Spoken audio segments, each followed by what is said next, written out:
M&ETV National Junior and Senior Championships right here at the Hazley Crawford Stadium. This is the road to Paris, and I'm joined by my lovely co-host, Ayana Hutchinson Hutton, a four-time Britain.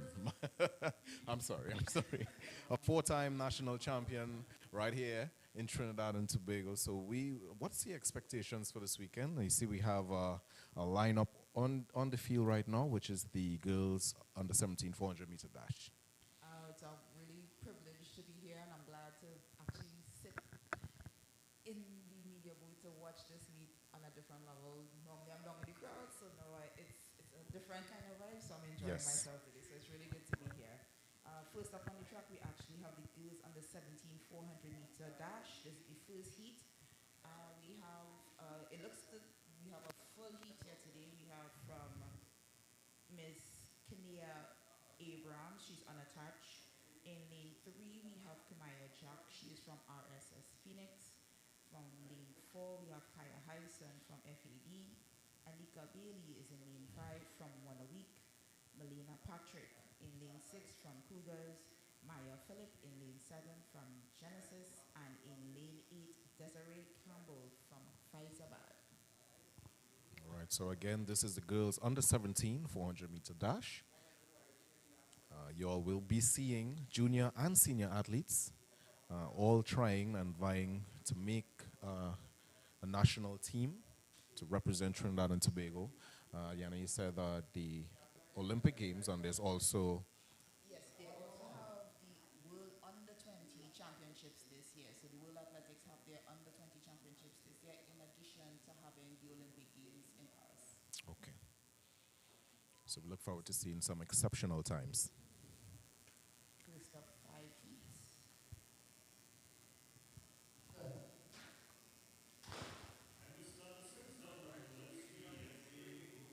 And they're off to a pretty good start. Our athletes in lane 4. That's Hyson of FAD with an early lead. As she heads down the back stretch. She looks pretty comfortable. Also going pretty well is Campbell out there in lane 8. But Kaya Hyson is looking pretty well as she comes to the 150-meter mark.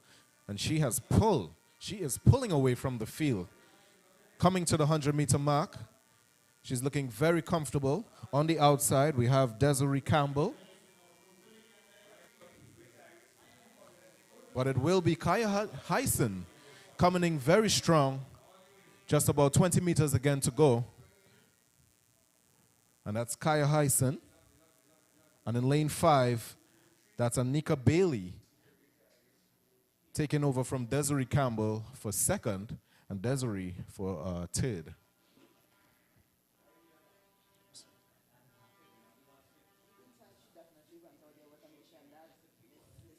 Oh yeah, definitely.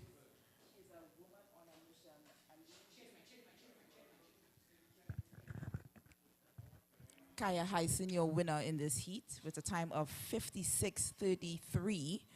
Not quite the standard, but she is definitely on her way. She ran that race with purpose. She was out on the field, stuck to her race plan, and she did what she was supposed to do and won her heat. She most definitely ran that like a pro. Like you could see just from the way she started the race, and she was comfortable in the backstretch, and she actually kept her momentum, which was really exceptional to see for a young athletes doing really well. So that was heat 1. So that's heat 1 of 5. We're heading to heat number 2 of the girls under 17 400-meter dash. Replay. So we have Kaya Hyson coming in pretty strong. Really easy run here for her. On the line is the heat 2 of 5. In lane 1, we have Dejani Kohler of Nova Jets. In lane 2, it's Azaria Lahi, Abilene Wildcats. In lane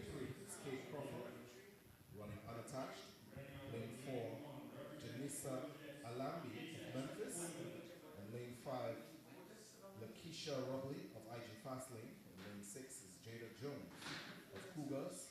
In lane 7, Destiny Bartholomew of Point Fortin New Jets. And in lane 8, it's Tatiana Scotland representing the RSS Phoenix. Once again, this is Heat 2 of the girls under 17 400 meter dash.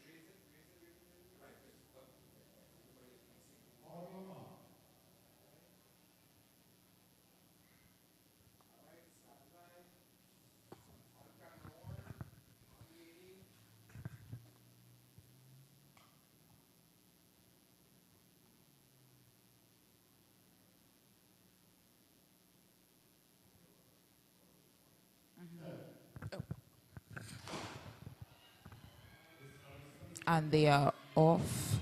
Even start across the field. And then we have movement on lane 7 from Point Fortin New Jets. That is Destiny Bartholomew making the stagger up on the field, and she is followed by Jada Jones at Cougars.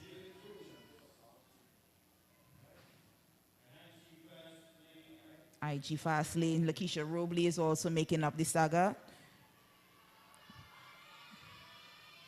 And Janisa Alambi. And those are your top 3. Memphis. Janisa Albi from Memphis taking control of the field all the way down to the last 100 meters. It's literally a 3-man race at this moment. But your leader in this event is Janisa Alambi, Memphis Pioneers, followed by the athlete from Cougars and then the athlete from RSS Phoenix. That was a pretty impressive run there by Janisa Lamb. It was pretty unpredictable coming from the back stretch, but excellent run, excellent execution coming out from Janisa Alambi for the win. As you can see her here coming very strong, her knees pumping. She has excellent technique. Courage is very important when it comes to the 400 meters because basically your legs are short at this point. So you have to rely on your arms to help you through the race. And she did a wonderful job at keeping her form all the way to the finish line. You know that is a lactic zone.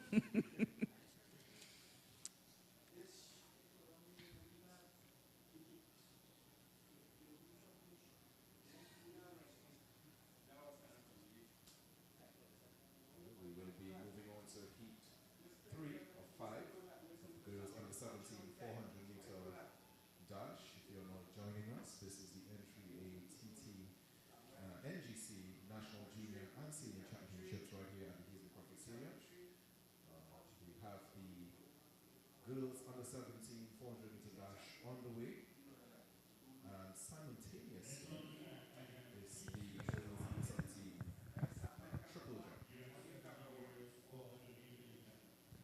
And on track we have Heat 3 of 5 in these preliminary 400 meter dash for the girls under 17. And we have full 8 athletes in this event. Sorry, 7 athletes because we have nobody in lane 1. So we are looking at Lurian Kurikshank from Saparia Athletics. We have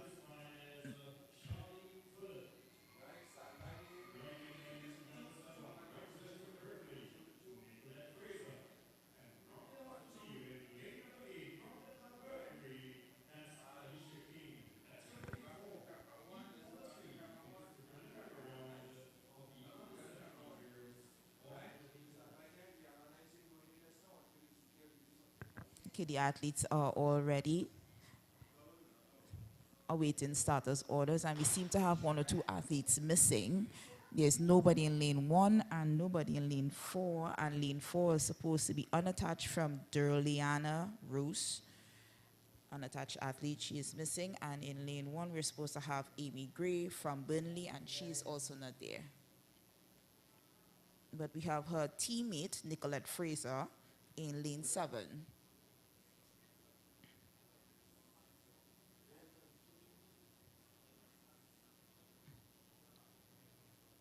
So we have Creek Shang from Safari Athletics, King from Memphis.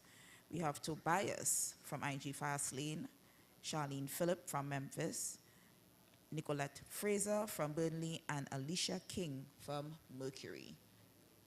The athletes stay there now. Excellent weather for 400 hours. Yes, indeed. Not too hot. It's not raining. We love this overcast this type weather. Perfect. And they're off. Excellent start, lane 5. That should be Tobias, IG Fast Lane. And she is pulling the start. As they head to the back stretch, she's pulling away from the field. Our athletes of Burnley, Fraser, looking pretty well as well. As they come to the 200-meter mark. It's Tobias holding the lead and holding strong. Coming around towards the 100-meter mark.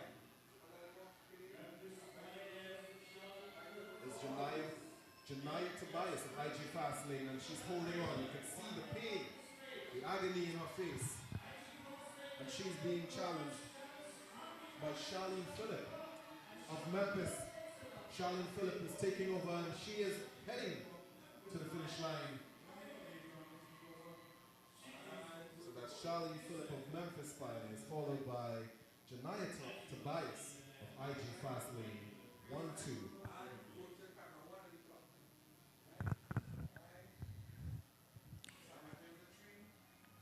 So this was a race where you could have actually seen the effects of form. Yes, you actually saw Miss Tobias from IG Fast Lane grabbing those legs. Yeah. 400 is a very difficult event if you do not know how to pace yourself. If you cannot run full pace or full speed for the first part of the race. But say we coming on to the last part of the race, same thing I was talking about in the earlier heat, using your arms to bring you through. You can tell the athlete from IG Fast Lane is totally tired, just barely making it across the line. And the athlete from the Memphis athlete was actually doing a very good job at maintaining form. And that last 100, that's all you need to focus on, just maintaining your form all the way through. Because the athlete from IG almost didn't get past. She didn't get, the Memphis athlete didn't overtake her until she got to the last home stretch. And that's where it's important to use your arms and carry you through the line. So she did a wonderful job. The other athlete just basically got outran, but she also did a commendable job as well. Yes. Yeah. Exactly. Exactly. And yeah, and remember, it's also about wrongs. So when you qualify, when they're looking for the top person in each heat and then the next best times, it's very important you know how to pace yourself through these wrongs, because you also have, most likely in this case, it'll probably just heats and finals. There may be no semi-finals for these junior athletes. So it's really important that you pace yourself. You don't want to totally tire yourself out during the heats and have nothing left for those finals. We move on to heat number 4 and 5. Girls under 17 400 meter dash. Only one is N.G.C Junior of Mobile Jets. And lane 2 is Shanique Grimshaw of Zenith Athletics. And lane 3 is Nubian Bosha of Mason Hall. And lane 4 is Zaria Pascal of Dabney. And lane 5 is Victoria Ned of Lions Athletics.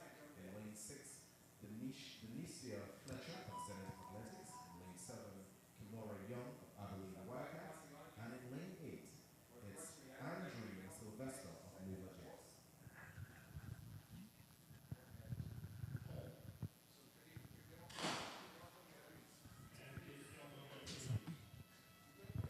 Even start, but we see the athletes from Abilene Wildcats, Miss Kimora Young, take an early lead. 300 meters to go, and they are heading down the back stretch, and she is easy in her carriage all the way down the back stretch, taking the rest of the race up with her.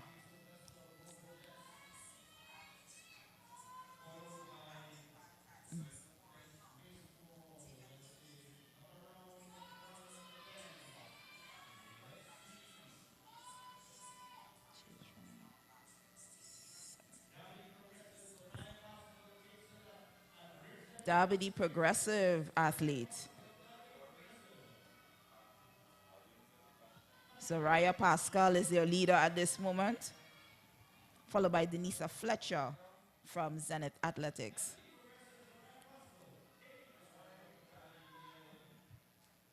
Zenith Athletics, your winner. Excellent run by Pascal, and that's exactly what we were talking about with pacing. Yeah. She actually executed an exceptional race, relaxing on the backstretch, and then she actually kicked Yeah. off as she came to the 200-meter mark and took over the field. Because in the lead we had Kimora Young. Yeah. She was more dominant, and that was an excellent run by Saria Pascal of Derby. And you could tell, look at her form the last part of the race. There's completely different version of the previous heat. So she basically knew exactly how to carry herself through this race, exactly how to pace herself, and she had a really, really strong finish.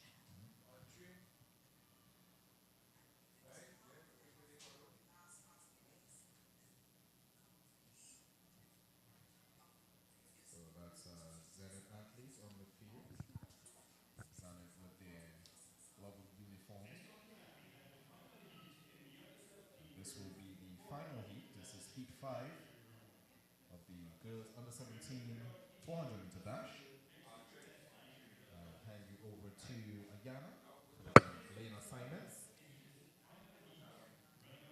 All right, from what we understand, we have a full heat.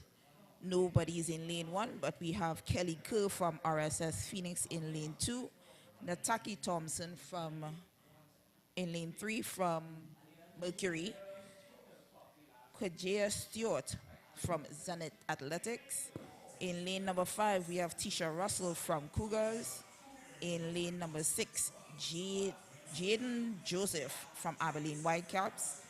Miss Keisha Adams is in lane 7 from Memphis, and in lane 8, Anastasia Gibbs from RSS Phoenix. We're probably looking at Tashia Russell and Jaden Joseph from Cougars and Abilene, respectively, to be your ones to watch in this heat.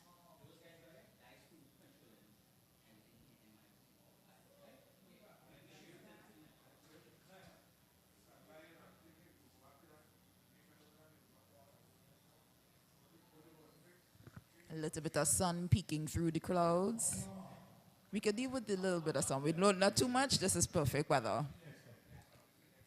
And they're under starters orders. 5th and final heat of the girls under 17 400-meter dash.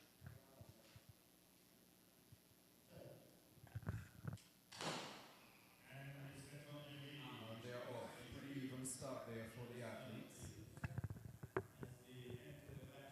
Coming up to the back stretch, we have our athlete from Zenith taking up the starter.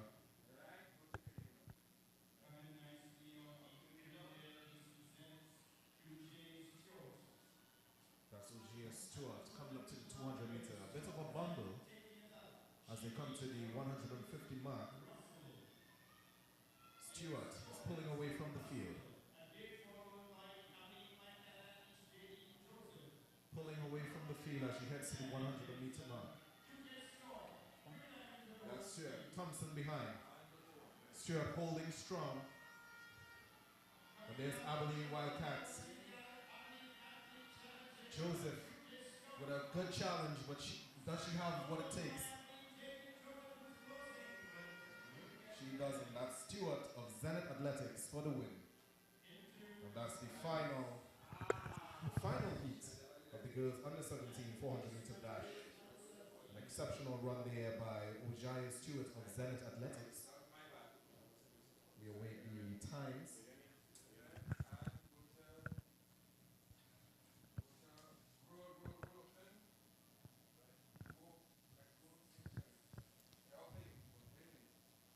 And you see her, look at her form coming down. She's actually looking around to making sure she's not being challenged, probably taking her time and kind of shutting things down a bit, making sure she's conserving enough energy for the next round. But you see the athlete from the athlete from Memphis giving her a really good challenge on the outside. That's Abilene, yeah. She probably just ran out of real estate. If it was like 440 meters, she would have probably caught her, but it's a 400 meters. It was really, really good, and it looks promising that these athletes are doing just enough and they're understanding their event at this junior level, what it takes in order to get it to the next level, or what it takes to get to a final. So I'm really impressed with some of their performances and the way they're actually running their event and doing enough just to make it through to the rounds. And when you get to the finals, is everything out on the track.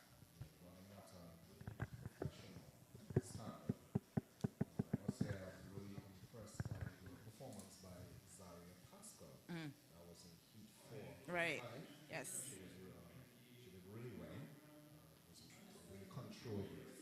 So I'm moving on to the boys events now. This Yeah. is the boys under 17 400 meter dash.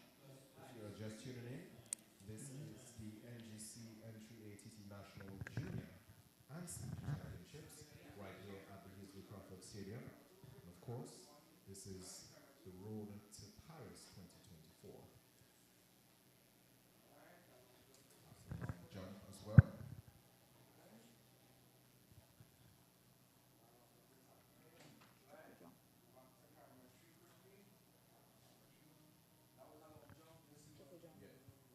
Triple jump.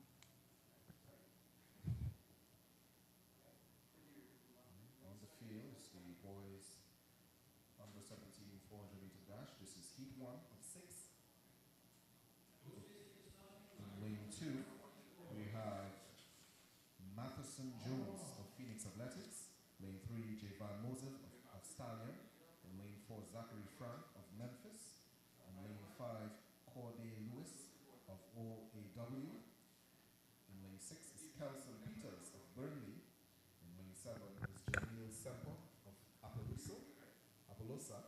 And in lane 8, it's Jaden Latipi Hossain of Fatima College. And they are off. Only 5 athletes in this event.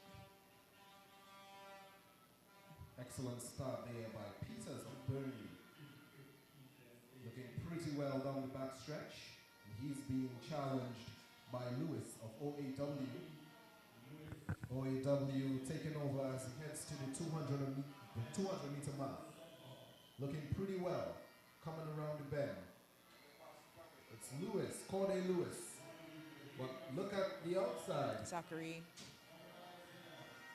It's a good challenge here by the athlete of Memphis Pioneers, Zachary Frank. Zachary pulling away from the field with just about 30 meters to go. Zachary looking back there and easing up on the line. That's Zachary Frank of Memphis, followed by Corday Lewis of OAW. Excellent one there. Yeah, Corday Lewis from 1 week did actually a really good job for the first 300 meters. Did enough, maintain his tempo, running an even pace race coming down. But he was just challenged a little bit by the Memphis athlete, Miss Zachary Frank, and these athletes are looking around doing just enough to qualify. And I think in some cases this might hamper rather than, help the athletes in this case. You want to run an even race. You also want to run a smart race because you don't want to be shutting down so fast that you deny yourself a qualifying standard. And also lane assignment. That, To try to run a good time so that in final yeah, so you're going to see a lot of that, and that's unfortunate, but that's the reality of the nature of track and field. So, but those 2 athletes, the boy athletes from Memphis and 1 week, ran really exceptional races.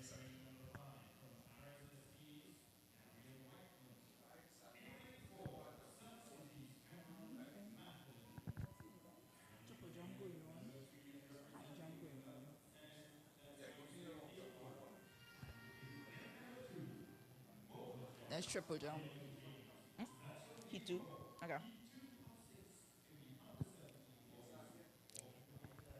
And they're on the line for the second heat of 6 preliminary rounds.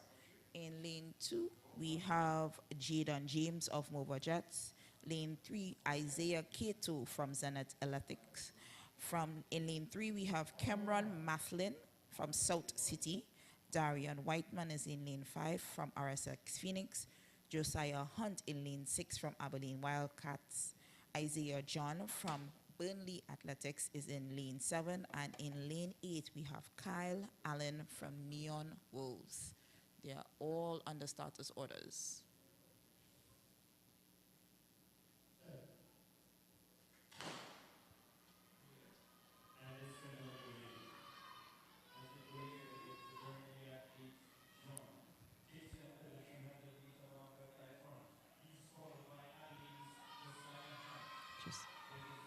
Have Josiah, yes, Josiah Hunt taking over. Then you have the athlete from Neon Wolves now coming through. No, that's Darian Whiteman from RSS Phoenix.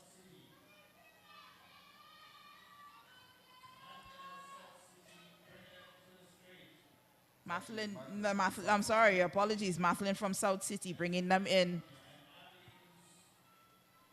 Followed by the RSS Whiteman on RSS Phoenix. Whiteman in lane 5. And in third place, Abilene Wildcats, Josiah Hunt. So as you saw there with Marklin, another slow up on the line. I remember back in my day when I was running, my coach, he test that. Yeah, that is not accepted. But like I said, the nature of this event has changed over the years, where athletes are doing just enough to qualify to make it to the next rounds. So that's Cameron Mathlin on the screen, representing South City. This is the first time I'm actually hearing of this club. I'm not sure if they are a local club or if they are a regional club that has taking part in our championships, but not too bad. 49 points for under 17 is not bad at all. Slowed down to a really good time. So the athlete knows his abilities.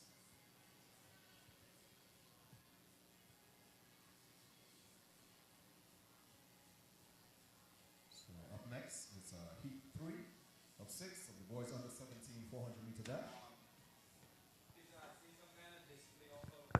Another full field. Well, no athlete in lane 1, so it's from lane 2 to 8. In lane 2 would be Jamie Callis of Stallion. In lane 3 is Katano Fox of Burnley. In lane 4 is Cordell Lewis of One a Week. In lane 5 is Mikhail Paul of Concord. In lane 6 is Elijah Mitchell of Adeline Wildcats. In lane 7, it's Aaron Baird of Zenith Athletics. And in lane 8, it's Jordan James of Genesis. The athletes take their mark.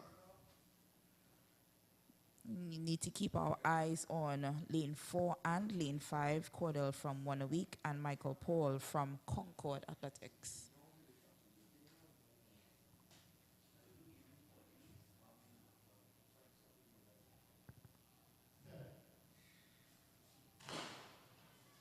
And they are off. Pretty even start. But I'm seeing Lewis of One a Week pulling away from the field as he heads to the 300-meter mark. Michael Paul. Pretty good running there by him. Really comfortable on the back stretch. Long strides as they come to the 200-meter mark. It's a bit of a bundle. But in the lead, it's Lewis and Paul.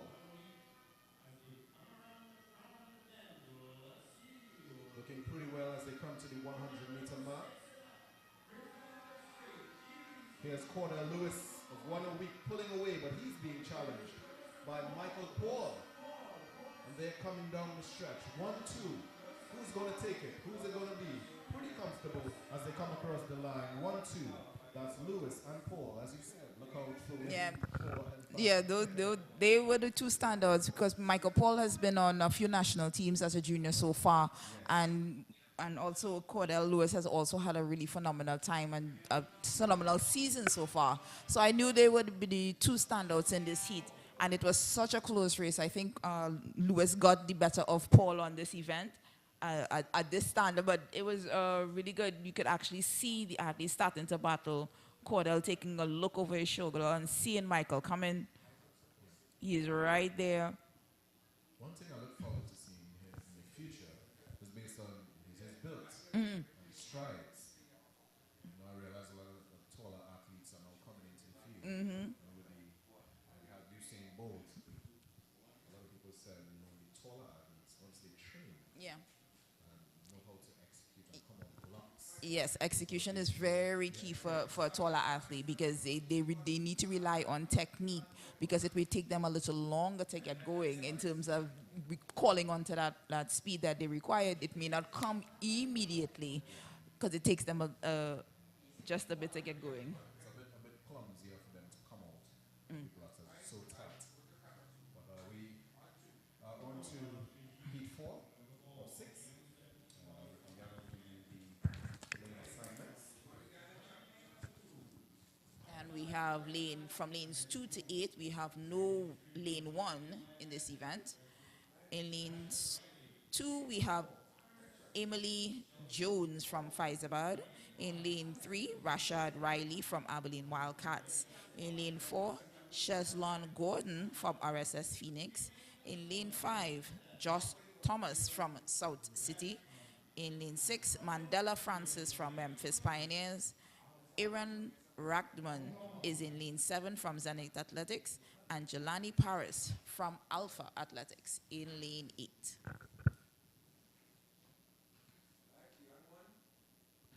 In this heat, we're probably looking at Mandela Francis from Memphis Pioneers and Josh Thomas from South City.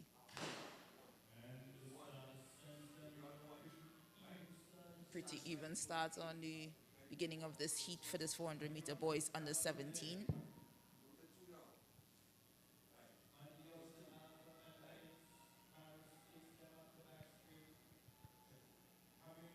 Jelani Pranis, and then we have the RSS Phoenix athletes, Gordon on the inside, making moves as they as they come around the turn for the 200 meters. Gordon in command of this race. Very good technique, very good leg speed, good even race. And he has extended his lead. We seem to have an injury. But we have Gordon, Thomas, and Francis. Your top 3 athletes as we await the times.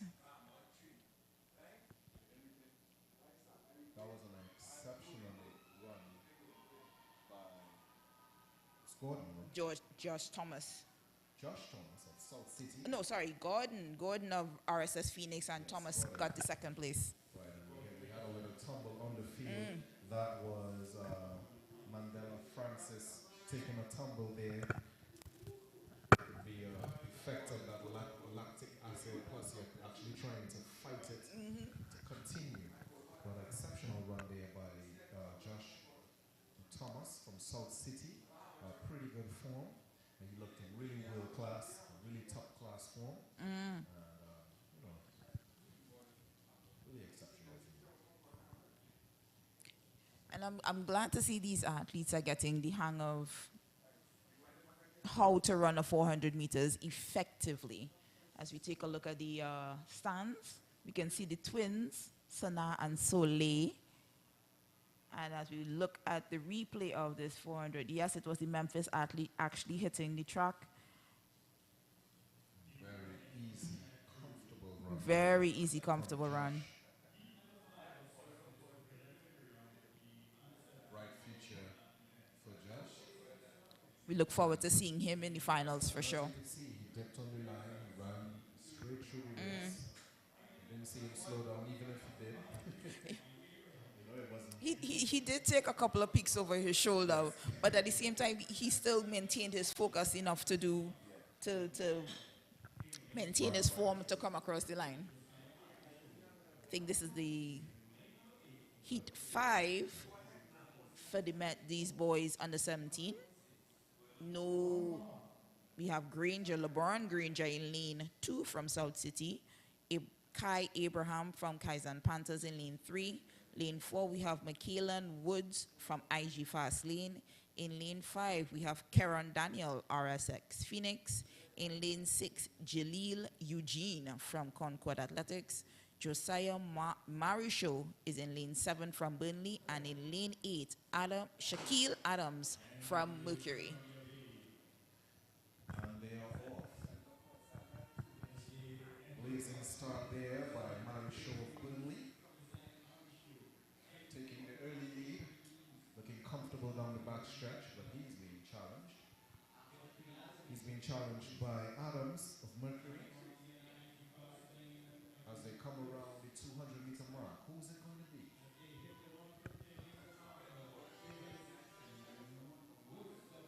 Woods looks pretty well, coming down to the 100, the final 100. Pretty comfortable there for Woods. No challenge at all for Woods, coming down to the finish line. So that is Michaelan Woods of IG Fast Lane, followed by Karen Daniel of RSS Phoenix.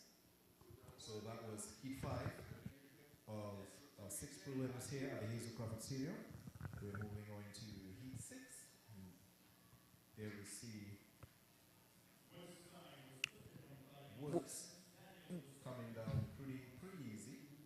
He actually looks very efficient when it comes, or except he starts swinging at the last 10 to 20, last 20 meters of the race. But the rest of his race, he was very efficient. Not too much movement in the shoulders, not too much movement in the head. And you want to maintain your efficiency when you're coming home. You don't want to swing too wide, because it takes away from energy and it takes away your momentum from your forward movement. So you want to maintain that forward movement. You don't want too much movement in the heads and the upper body, and you want to maintain that as much as you possibly can and keep that straight line all the way to the finish. So that was 50.53 for them. We're heading to Heat 6. Athletes just getting their run-throughs before the actual start. In lane 1 would be Jaden Valentine of FAD. In lane 3, it's Justin Cadet of Phoenix Athletics. In lane 4, it's Brian Scott of Burnley. In lane 5 is Kimani Rollux of Abilene Wildcats. In lane 6 is Kamal Joseph of South City. In lane 7 is Macaulay Natania of Simplex. In lane 8 is Zolvani Bear. This is the boys under 17 400-meter dash. Athletes in lane 5, that would have been Kimani Rollux of Abilene Wildcats. He will not be competing today. The athletes take their mark. And this is the final heat in this preliminary round of the boys under 17 400-meter dash. And First false start of the day. you don't usually see false starters as often before. Yeah, you usually don't. You more reserve that for like 200 and 100 meters. But while unusual, it does tend to happen from time to time.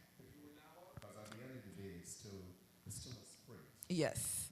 I remember these are junior athletes too, so there must be some lose. I'm frankly surprised that we reached all the way to the final heat before we actually saw a false start. But you would expect some nerves from these athletes. Remember, they are vying for a spot on the national team for the under-20 championships. So.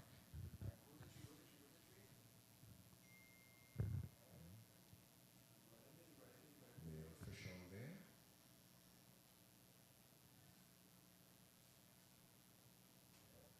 Is somebody going to be disqualified? Or are they going to receive a warning? I think based on international standards, there's no Oh, lane 8. So that is Beard. Pretty unfortunate there for the young Savani Bear. This is international standards here.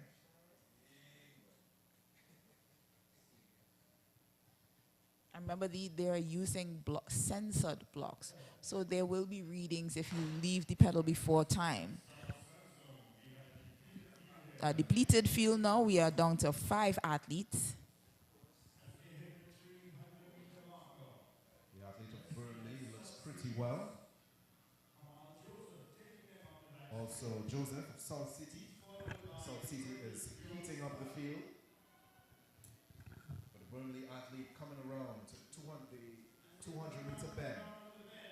Looking pretty comfortable as he comes to the final 100. He's holding on well. That's Brian Scott of Burnley, pumping as he comes down to the line. Burning the track. That's Brian Scott of Burnley, followed by Kamal Joseph of South City. And he tried his you saw that effort for the entire 400 meters. There was no shutting down, no wasted movement. He, at 49.9, tried to he fought for that. He really and truly fought for that. You see him coming on, he knows it's the last part of the race, and it's very important. Trying to keep his arms going, his momentum going. You see the gritting of the teeth, the determination. He ran every inch of that 400 meter, did not give up, did not slow down, no shutting down. He is looking for that spot in that finals for that 400 meters.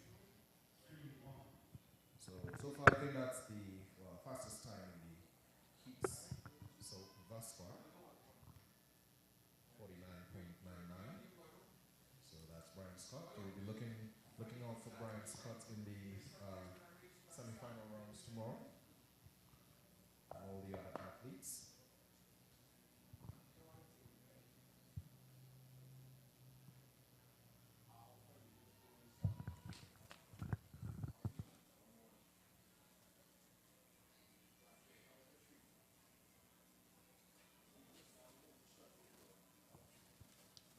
So on the field, we have the girls under 20 200-meter dash. Heat 1 of 2 heats for this under 20 girls, and they are chasing a standard of 55.40 to be accepted onto the world junior team to represent Trinidad and Tobago. And this event has a national junior record of 52.89, set in 2019 by Rayan Seville, who we hope to see later tonight in the 400-meter women open. But now we are at the girls under 20, and looks like a full field. Nobody in lane 1, and nobody in lane 7. we saw so many heats in the under 17, but for the under 20, just 2 heats. So I guess some of the athletes have fallen off.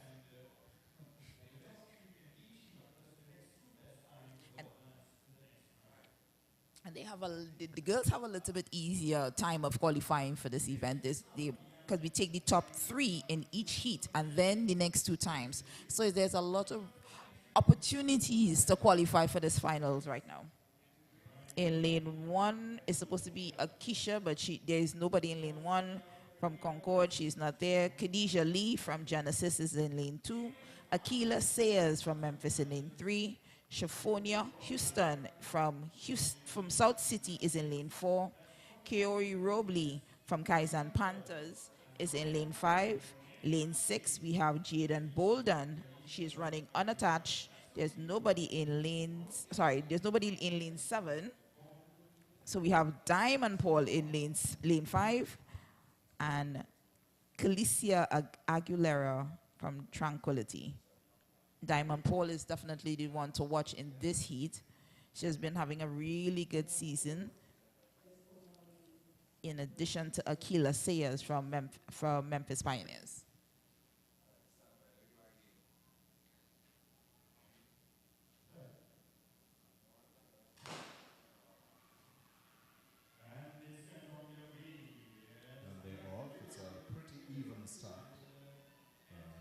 early starter is an athlete, Panthers. KO. Diamond Paul of Point Fortin New Jets.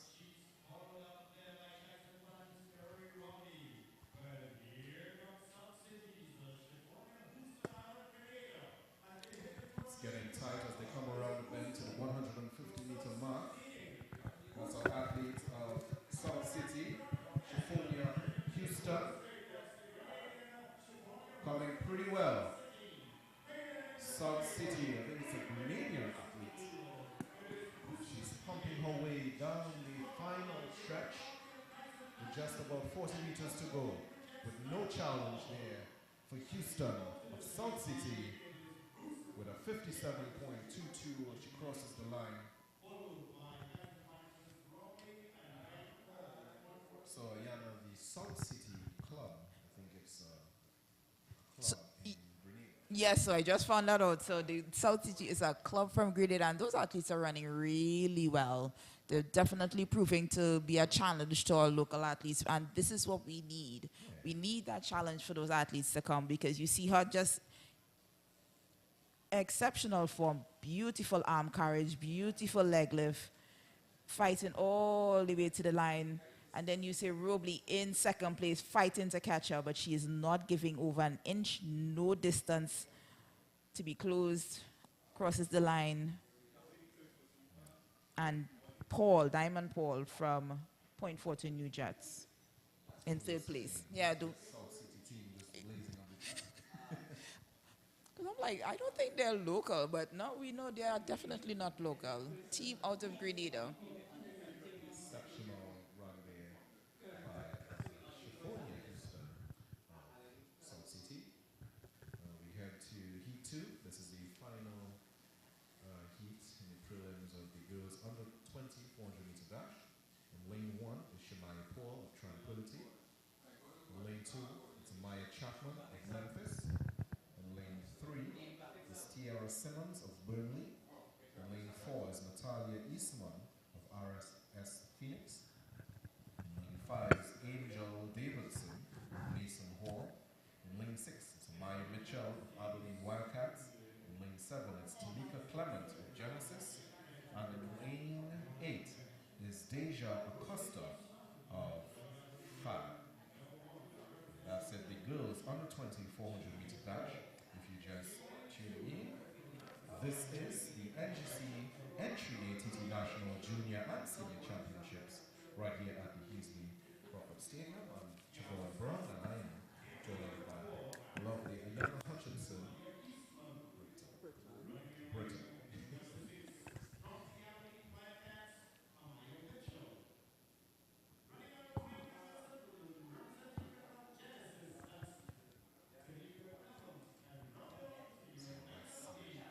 Yeah, we can lane 3 there. That's Tiara Simmons, Burnley.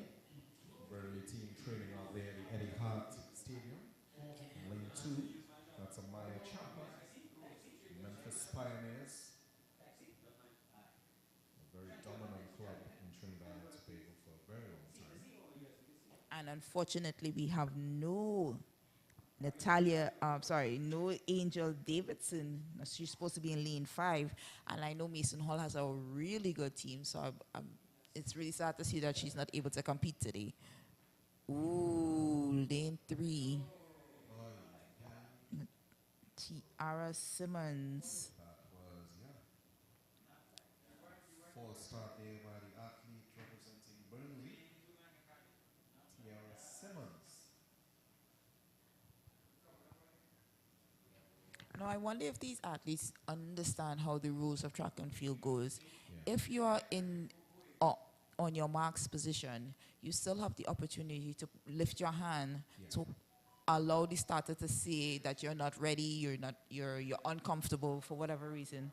So the fact that she just jumped out, I'm not sure if it was something that was hampering her, if a noise was, bothering her, whatever the case is. I'm not sure what. Oh, yep. Outright disqualification for that false start. So she is no longer part of this race. And now we're down to 5 athletes. Really unfortunate day for her. We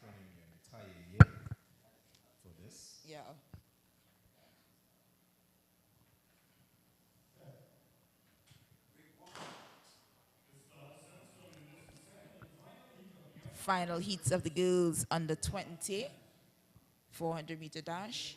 Pretty even, but we see Amaya Mitchell from Abilene Wildcats making up the stagger.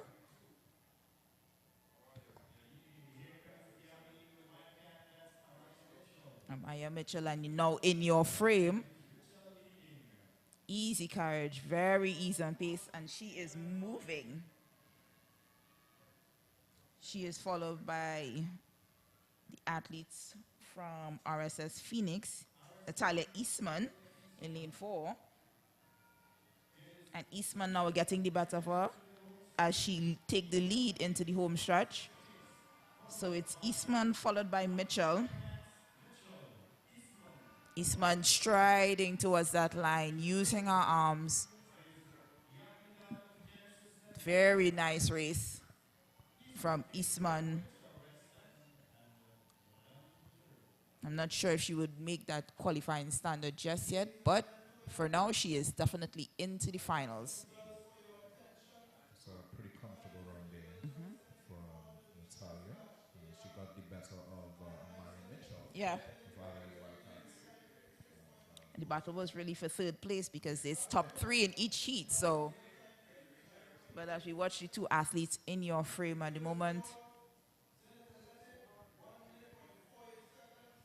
she looks very comfortable. She's not expending too much energy, just doing enough, but it was still a comfortable run for her. Just crossing the line at 59. Yeah. See the athletes coming up to the stands. And on the field at the moment is the boys under 20, 400-meter dash. 2 of 6 preliminaries in this event. National junior record for this event was set in 2014 by Marshall Cedeno.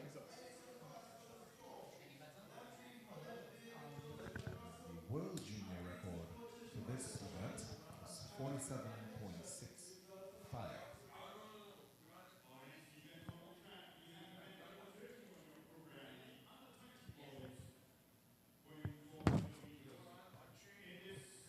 So on the field, we have Heat 1-6.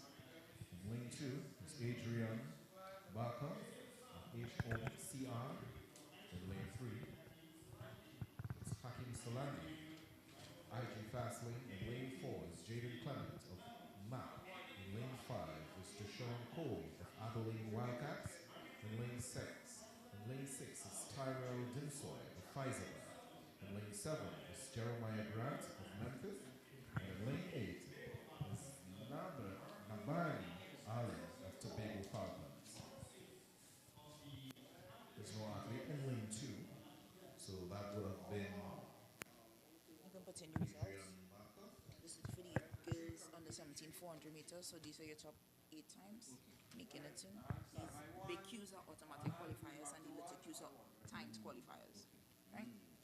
once again Heat 1 boys under 20 400-meter dash.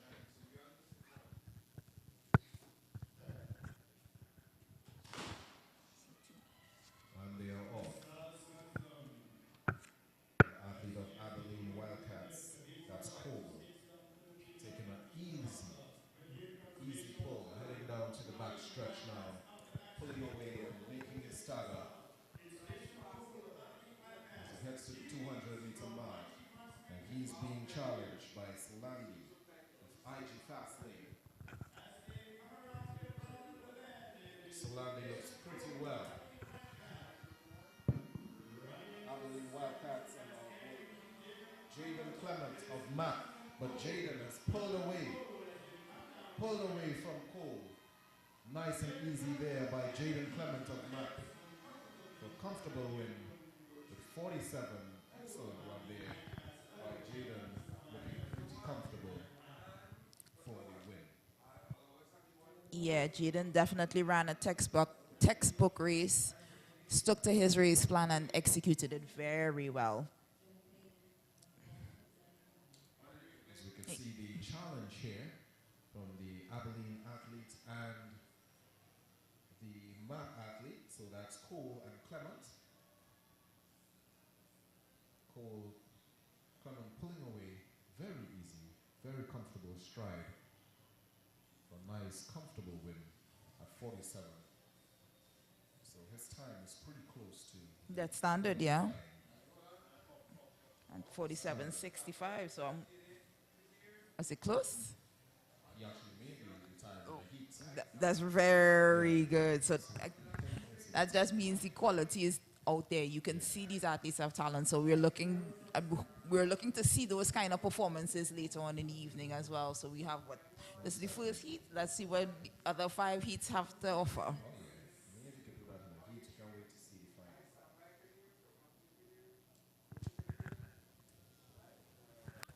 And we're seeing some action from the high jump pit.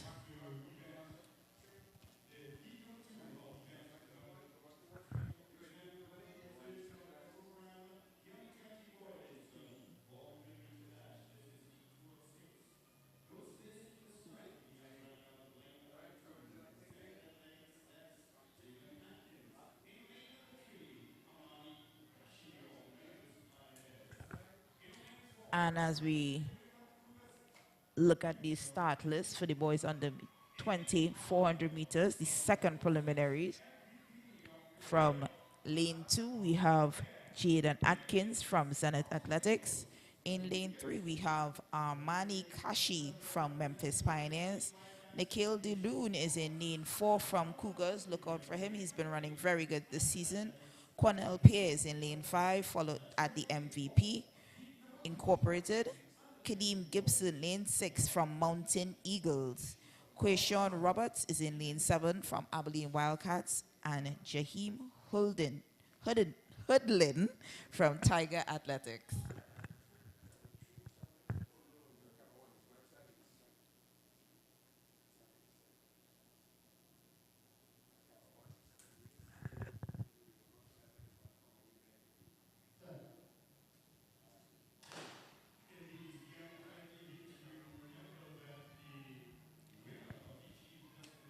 And Nakil Dunoon from Cougars has,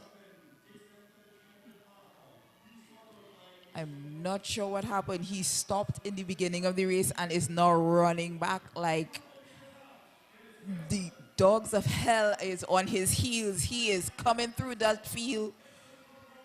He's getting some challenge from Cornell Pierre of MVP. Cornell Pierre from MVP is your leader all the way down the 100-meter stretch. He has opened up at least a 20-meter lead. And here comes Nikhil Dunoon from Cougars to take the second place. What a run there by that athlete of Cougars, Nikhil Dunoon. I mentioned earlier he was definitely one to watch in this race, but I am not sure what happened in the beginning of the race. He seemed to have some lack of focus, I would say. He got off to the blocks and literally started running when the entire field had already gone. And the 300-meter mark, the 200-meter mark, and the 150 mark, he was just moving through that race like somebody was chasing him.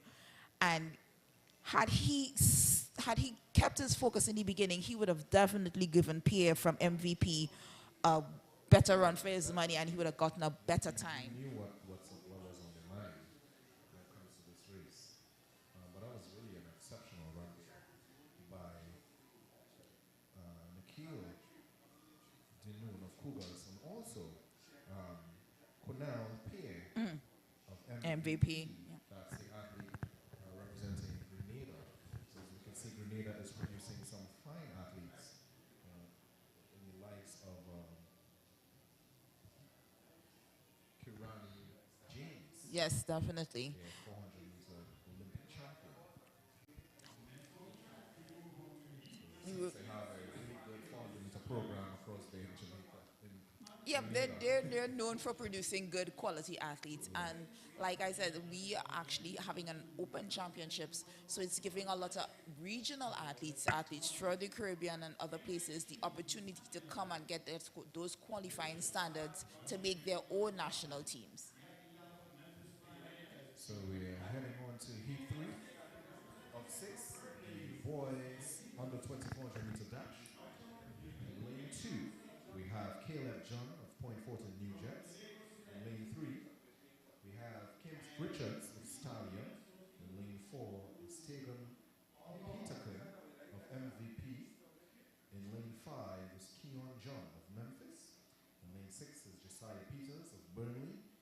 7 is Kyle Reed of Tobago Select.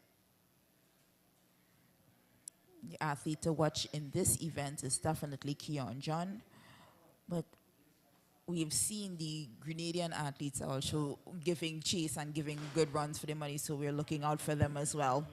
And they're off. Pretty even start, but the lanes on the outside, 5, 6, and 7 are moving. And as we were saying, Keon John has already taken the lead, broken the stagger, hitting the 200-meter mark, and is taking charge of this race.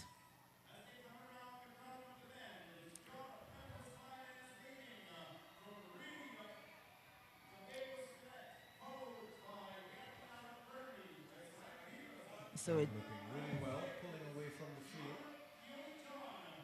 Keone John and Josiah Peters from Burnley giving chase, and in third it is Kyle Reed of Tobago Select, your top 3. And as you said, that was the guy to look out for.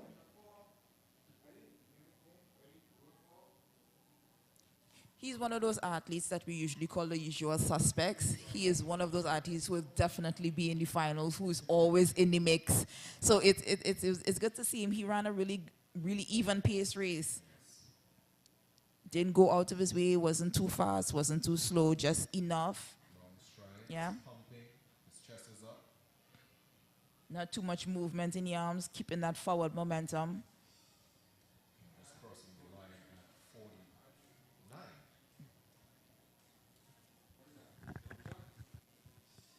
49.128 for John. We head to This is heat 4 of the boys under 20, 400 meters, 4 out of 6 preliminary runs. Looking to see, make sure we have all athletes in this heat. And it looks like we have a depleted field. We're supposed to see Shane Bassoon from Track Blazers in lane 2, and that lane is empty. So we go to Jaheim Nelson in lane 3 from Genesis. Deshaun Lazama from One a Week.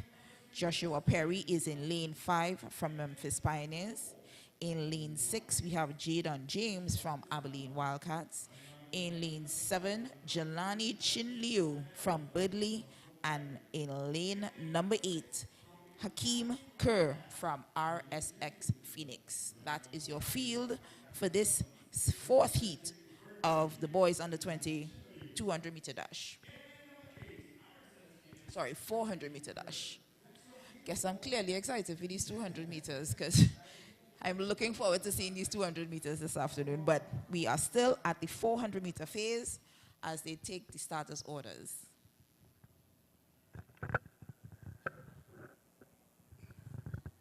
on the screen, yeah. Coming around. Go under their tents to await the upcoming heats.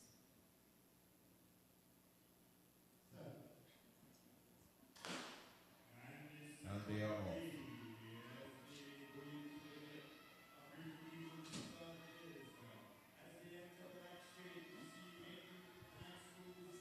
Pretty hard to tell on the backstretch right now, but I see an athlete is Burnley. That's Jelani Chinyilu pulling away, and then as they approach the 200-meter mark, he's being challenged by the athlete of Abilene Wildcats. That's Jadon James, but pulling away in the Trinidad and Tobago suit. That's Deshaun Lazama from One a Week. And here comes the Memphis Pioneers and the Abilene Wildcats. Wow, that was really good. Jadon James, Joshua Perry from Memphis Pioneers. Storming the last 40 meters coming home to take the win in this 4th heat. As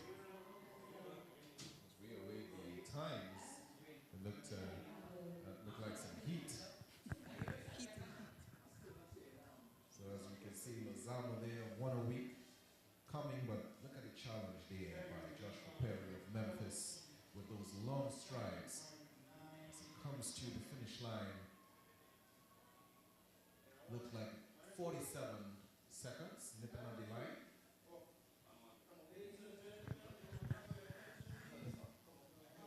Later on, we will call out the official times. So it looked like 47.98. 47.98 for John.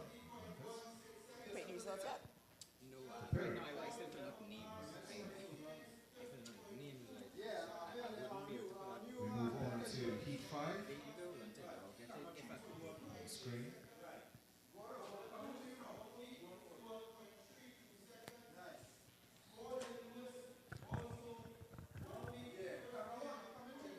That's our athlete in lane 4. That's Devani Ferguson of MVP. It's a Grenada team. In lane 2, we have Jaden Sunderland of Abilene Wildcats. In lane 3, Anderson Boris of Mercury. In lane 4 is Devani Ferguson of MVP. In lane 5 is Jordan Noel of IG Fastlane. In lane 6 is Maurice Rivera of N.G.C Athletics. In lane 7 is Alessandro Govia of Eastern Flyers. And in lane 8 is Tariq Springer of Memphis. This is heat 5 of 6. Boys under 20 400 meter dash.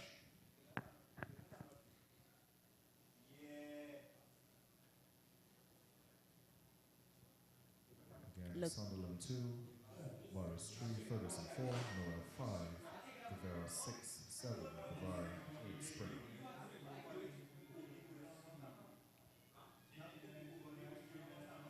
Looking pretty well as they come down the back stretch. Pretty hard to tell at this point. The athlete Ferguson looking pretty well as he comes to the 200 meter mark. A little jumble there on the outside, but pulling away from the pack. It's Noel of IG Fastlane. But Noel is being challenged by Ferguson of MVP. Ferguson of MVP pulling away from the field. The Grenadians are heating up the track as he pulls away with just 20 meters to go. Easy win there, 47 as he touches the line. And he was followed by Jordan Noel of IG Fastlane. Excellent run there by Devani Ferguson of 473 MVP Incorporated. And that's him there coming down the final stretch, pulling away at least 10 meters from his competitors. Looking pretty well, Ayana. Excellent stride. And these non-nationals are doing such a phenomenal job. Oh, yeah. The benefits of them actually having to compete at our championships is one, to get that qualifying standard so they can pick their own respective national teams, but it also bodes well for the competition.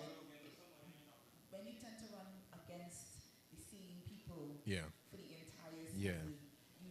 it helps to get your mind framed that right. So we have outside competition Yeah. coming, so it kind of makes you step your levels up, step up your game.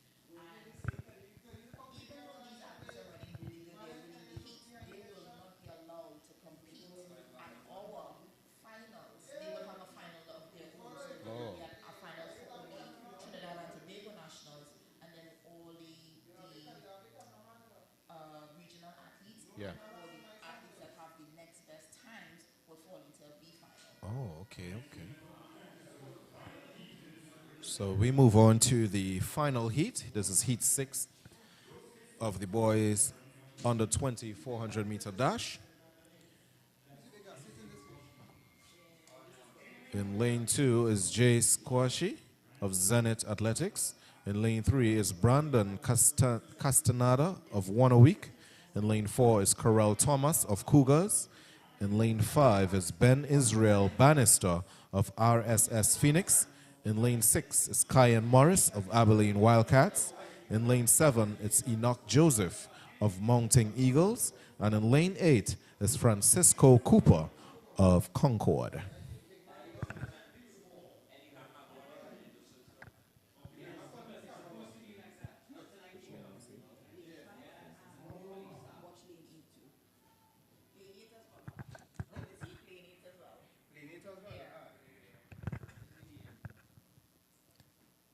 The athletes take their mark.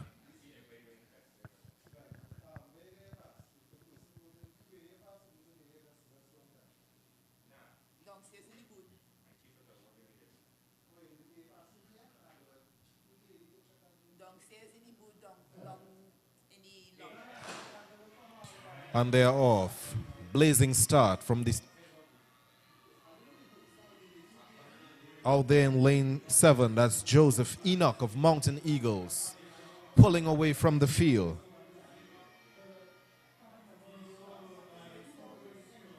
That looks like the athlete of,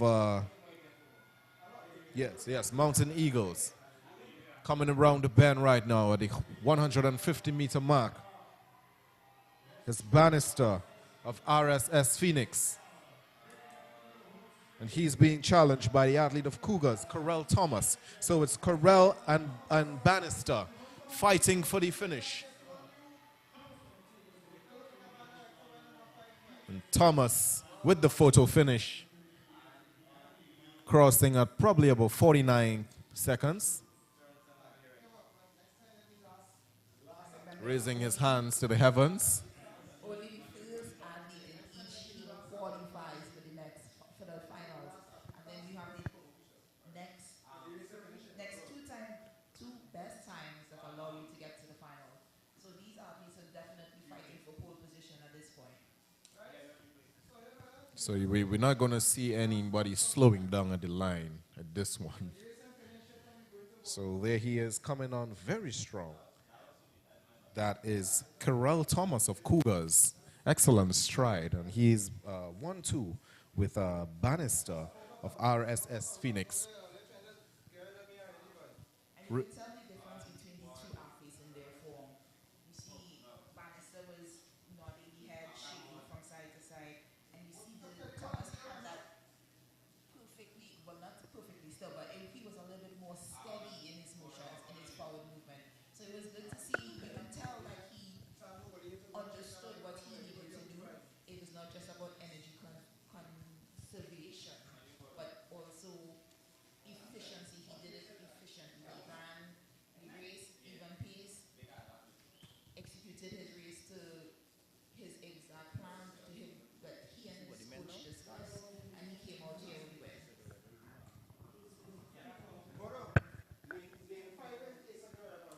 So we move on to the men 400-meter dash preliminaries. We have 6 preliminary rounds here. On the field, it's heat number 1. In lane 2, we have Christoph Belgrove of IG Fast Lane.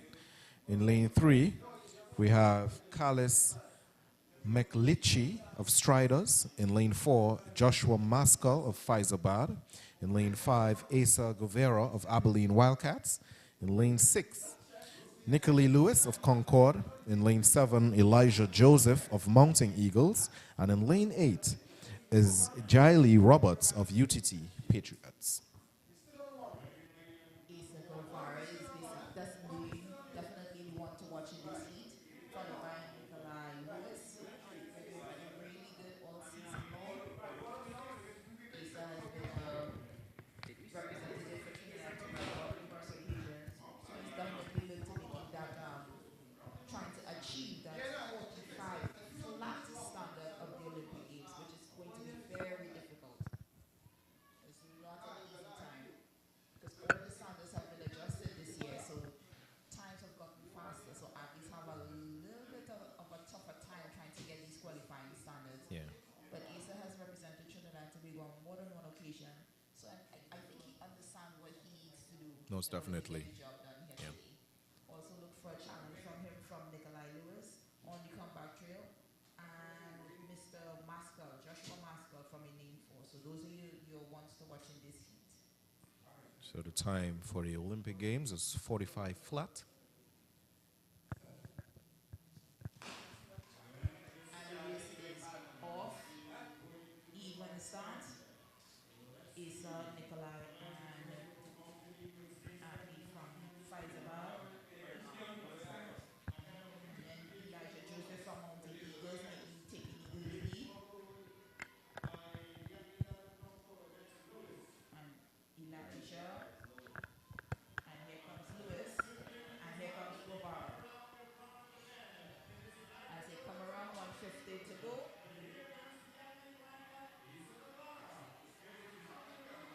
With the Mountain Eagles, Elijah Joseph in the lead, followed by Joshua Maskell of Faizabad. And here comes Guevara and Lewis on the inside. Mountain Eagles, Concord, and Faizabad. Joshua Maskell, Faizabad, getting a third place in this heat. Now, only the top athlete in each heat, first place athlete in each heat, qualifies to the finals. It's a bit disappointing there for Asa Guevara. If I understand correctly, so the athlete from Mountain Eagles is a non-national. He is from Bermuda as well. Okay. So he will be in the B finals. So if you're looking at our national athletes, it will definitely be Nikolai Lewis, Asa Guevara, and Maskell Joshua are the ones to watch in this heat, and we expect those three to go through to the next rounds. So as we know, based on the times as well. Yes. And that was a really good run from Nikolai Lewis coming back from injury, looking strong on that last stretch. So some of the times a bit far from Olympic standard, but again, this is just the preliminary rounds. I know a lot of them haven't put on the actual gas. They've put on their burners. So we'll expect to see some faster times in the semis and the finals. So again, we move on to heat number 2 of 6 of the men's 400-meter dash. In lane 2, it's Micah Moore of Stallion. In lane 3 is Joshua Williams of Concord. In lane 4 is Jaden Marchand of Saparia Athletics. In lane 5, it's Nathan Cumberbatch of Abilene Wildcats. In lane 6, it's Aaron Simon of Memphis. In lane 7 is Charles Alexander of Appaloosa. And in lane 8, it's Kyle Victor of South City.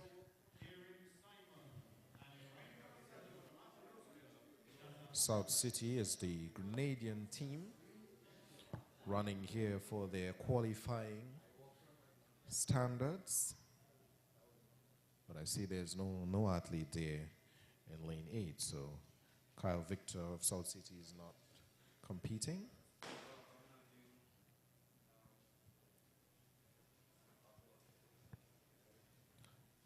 So that's it, heat 2.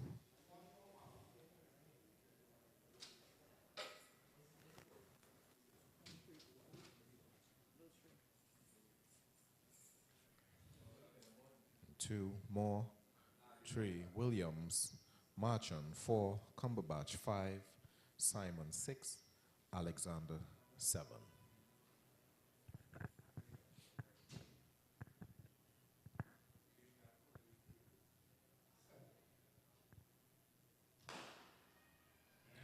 And they are off. Who's it going to be?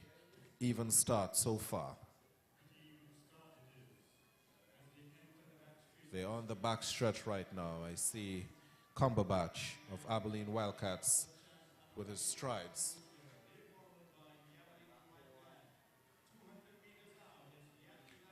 But the athlete of Memphis Pioneers looking pretty well. That's Aaron Simon. That's 1, 2, 3. But Cumberbatch coming round the bend. He's being challenged by Marchand of Saparia Athletics, and Saparia Athletics athlete is blazing the track, pulling away and heading to the finish line. Pretty good time, 46, followed by Cumberbatch of Abilene Wildcats. Excellent run there by Jaden Marchand of Saparia Athletics. You see Marchand there in his black and green, 46.99. What a time. Definitely. This was almost reminiscent of races that we've been seeing all season. The competition is very stiff, and everybody out here is running for their lives, Yeah. coming with the A game. Everything is being left out on the track, and he ran a really good race. Definitely. So as we know, they are running for the flat event, the flat 400-meter, qualifying for the Olympic Games. So I think it's going to be some upsets because I'm seeing some athletes, not Yeah. the usual suspects, Exactly. but Some of the different athletes, coming out and running some really exceptional times. And this is just the preliminary round. So I look forward to seeing what happens in the semis and the finals. And one thing I like about with when it's an Olympic year, we tend to get a lot of people coming out of the woodwork who have a parent or a grandparent that is Oh, yeah. Trinidadian and they want to run for our country, and they tend to like, okay, so I'm switching my nationalities to get, and then Yeah. you tend to see those people coming out of the woodwork and actually performing the best, because we would not have been seeing them all season long. And then they would come to national champs, and then it's like, who are these people? And they're running so fast. It's like, we haven't seen you before. Yeah. And it gives us an opportunity to get new blood infused into the team, infused into the sport. And it really bodes well for the local races, Wow. local athletes as well. So we head to Heat 3. Yana will give you the lineup. In Heat 3, we have athletes listed from 1 to 8, and all 8 athletes are lined up. In lane 1, we have Jail Marshall from Derby Athletics. In lane 2, Moses McConney from Tobago Falcons. Naomi Andrews from Appaloosa is in lane 3. Timothy Fredericks from Simplex, he's one to watch in this heat, is in lane 4. Ronaldo Moore from Memphis Pioneers is in lane 5. Joshua Sinclair is from Abilene in lane 6. Lane 7, we have Jelani Franklin from MVP Inc. And in lane 8, David Sarant from the Trinidad and Tobago Defense Force. The athletes take their mark.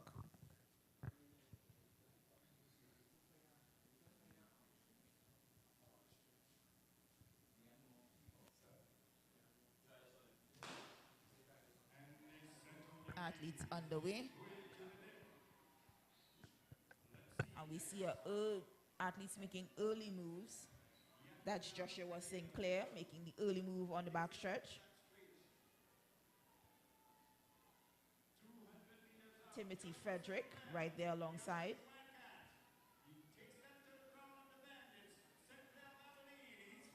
Joshua Sinclair followed by Timothy Frederick from Simplex. And all the action is at the middle of the track, and we see the Abilene Wildcat trying to maintain his lead. Joshua Sinclair holding on, and right behind him is Timothy Frederick from Simplex. Inside 48 minutes or 48 seconds, and your third place athlete is Ronaldo Moore. Excellent run there by Sinclair, and also Frederick of Simplex, giving him a good challenge as they came around that bend. The athlete of Abilene Wildcats there fighting and grinding his teeth, pumping those arms as he heads to the finish line.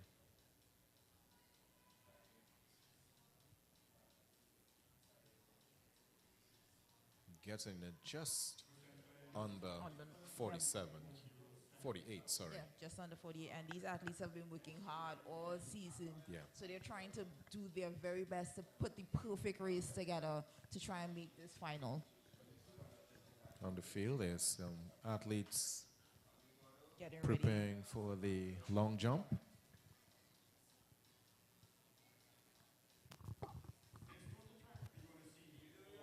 We head on to heat number 4 of 6 of the men 400-meter dash.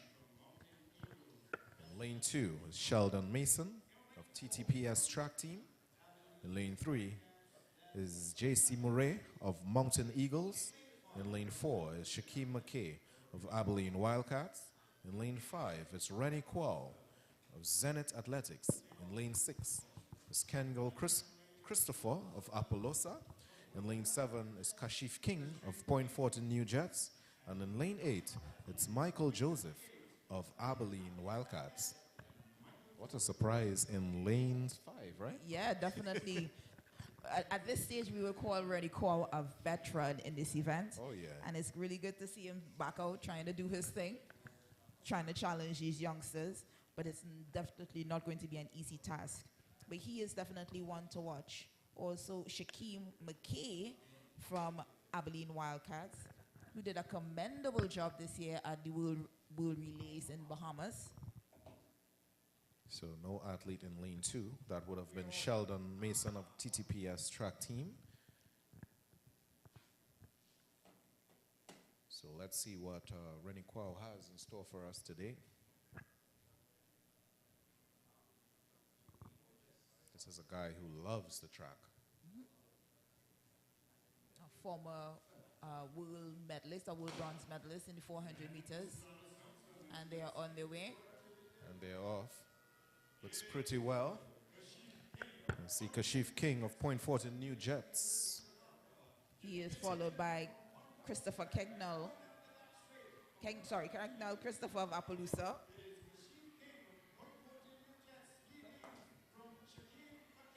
They come around. I see Rennie Quao is pulling away as he reaches the 150-meter mark. Looking pretty well. But in the front is McKay of Abilene Wildcats running in his college uniform. But here comes Rennie Quao. Rennie Quao looks pretty easy, pretty well. Excellent time there. 1-2, that's Abilene Wildcats, Shaquem McKay and Rennie Quao, 1-2. I have Ayana on her feet in here. Wow. This is definitely a race of experience versus youth. Wow, this make me want to put on my spikes.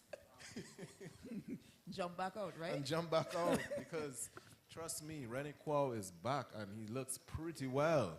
Yeah, he did it. He's doing an amazing job. Like I said, this is not Rennie's first time at the rodeo.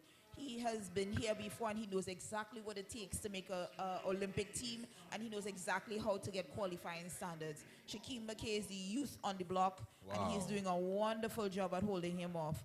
But this is a really, really action-packed final that's going to come out. Quao still running 46 seconds. Really impressed by that run there by Rennie Quao. You can see him fade away after the first 200 meter, and then he just got some speed from out of nowhere. Yeah, that's basically experience, and he was running his race. It's not just chase the person in front of you.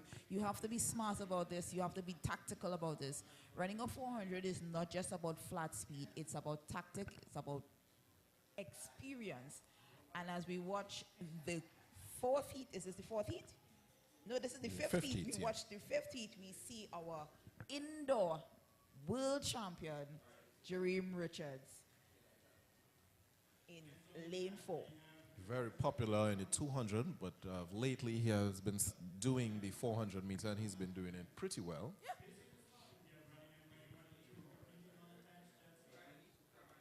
Even though he's had a lot of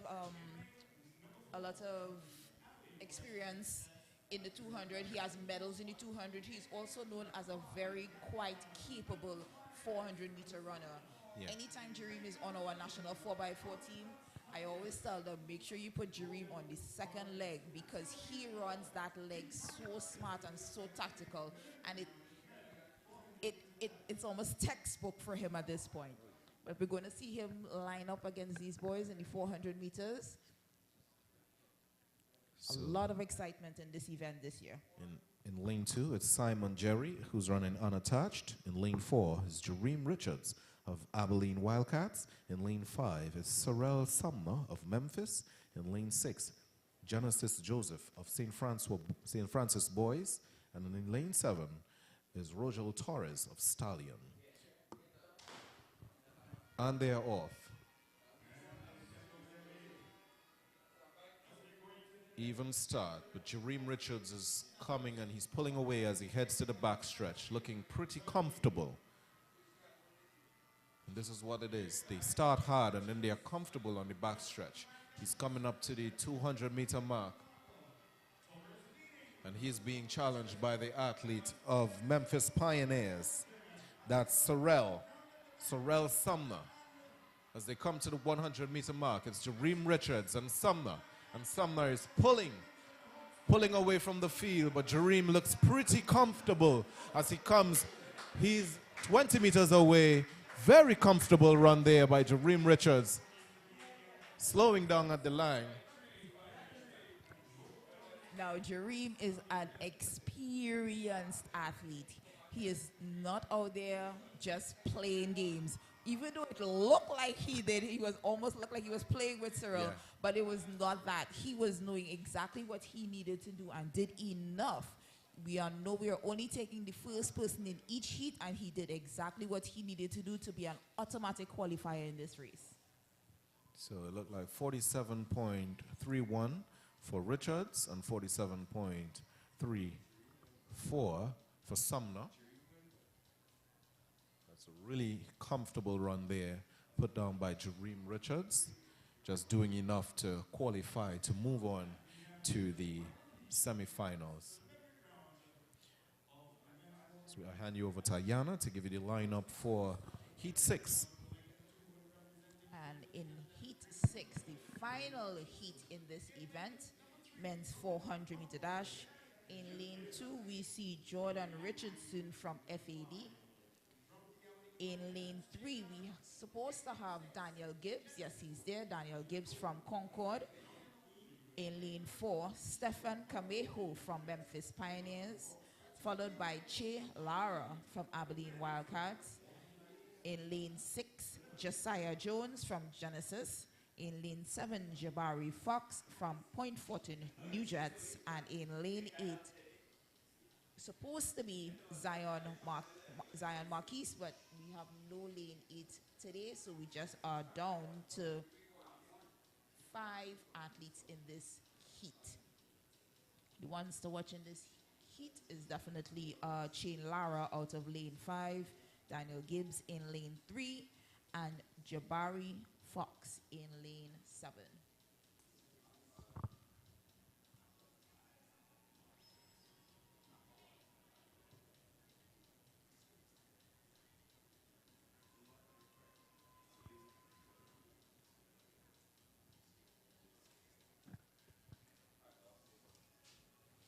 So again, if you're now tuning in, this is the N.G.C. N.AATT National Junior and Senior Championships right here at the Hazley Crawford Stadium. On the line is the men's 400-meter preliminaries. This is Heat 6. Earlier we saw Jareem Richards and Asa Guevara and a shocker, surprise for us, Rennie Kwao.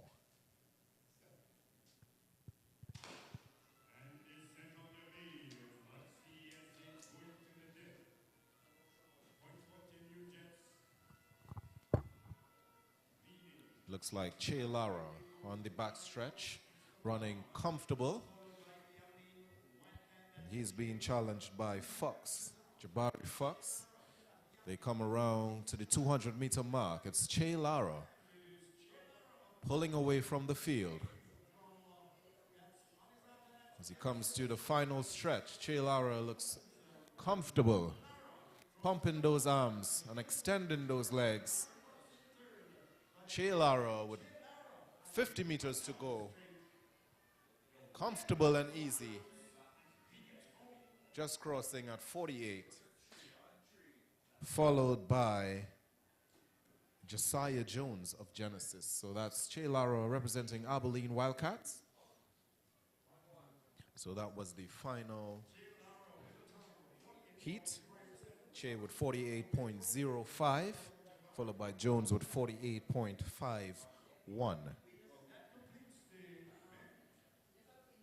So there we see Che Lara coming around the bend. A very comfortable run for him.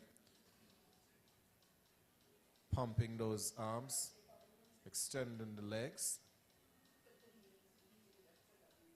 And about a 3 or 4 meter lead there for him in front of the Point Fortin New Jets athlete, Jabari Fox.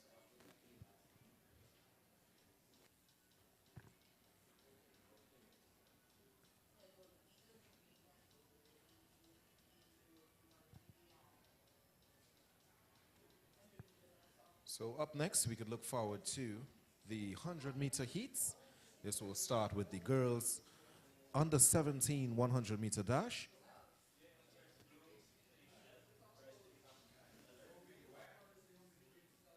So they're taking the top 2 from each heat, and plus the next 6 best times. And that would be going into the semifinal rounds. A national junior record for the girls under 17 is 11.06. That was set by Michelle Yayi.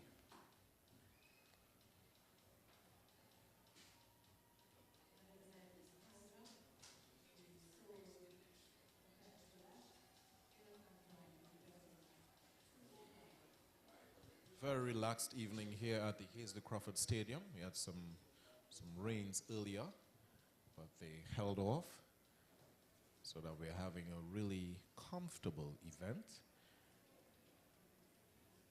The athletes are running under some nice weather. Back in my time, we have to run a 400 meter under the blazing sun. We despise that.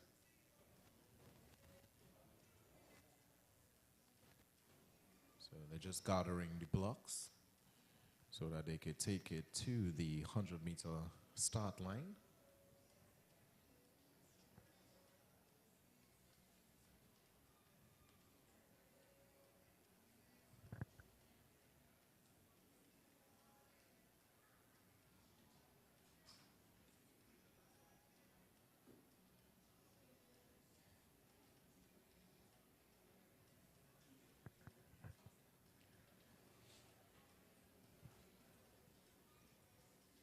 So again, it's all about Paris 2024. This is the 31st Olympic Games coming out of Tokyo.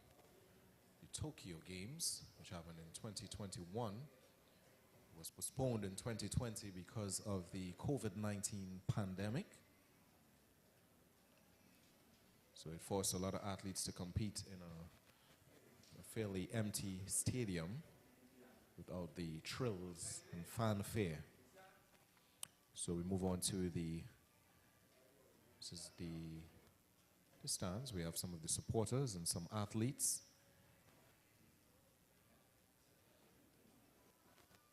Athletes, coaches, some athletes are coming from far and wide to compete here to make a team.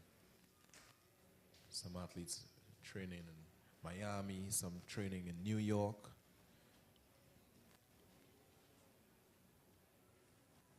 Some of the athletes are long jump athletes.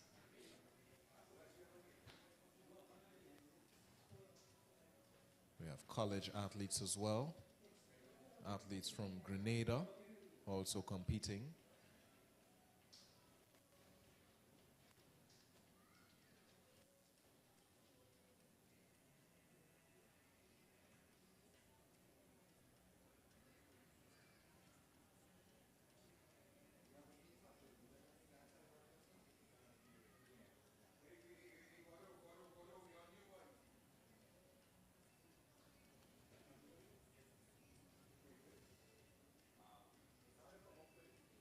So the Olympic qualifying time for the women in the 100 meter would be 11.15. And that was the standard in 2020. In 2016, the standard was 11.32. So an athlete wants to qualify for the Olympic flat, would have to run faster than 11.15.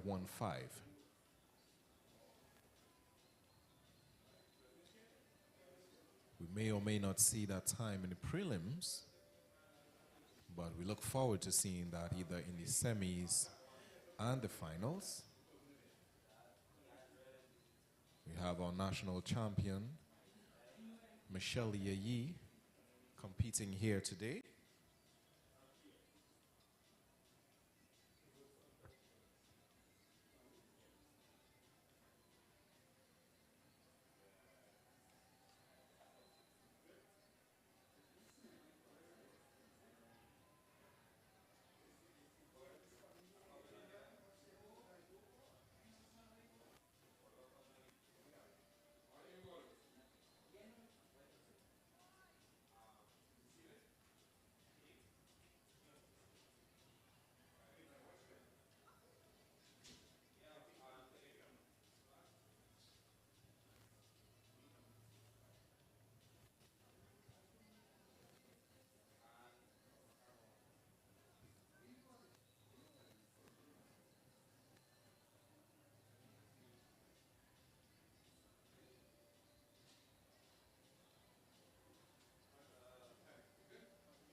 Certainly look forward to seeing the Olympic team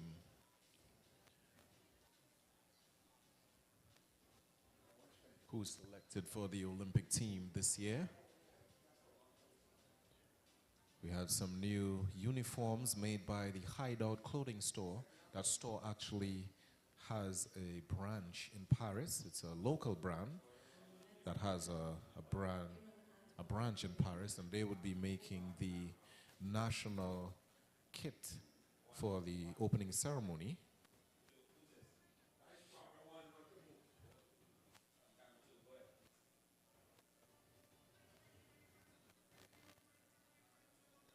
And that's our starting line, looking all brand new. Our young ladies are right now on a training field. You could assume that the nerves are raging at this point. I remember in my time, you're good until it's time to run. All sorts of things start happening. You have some unexpected bowel movements as well.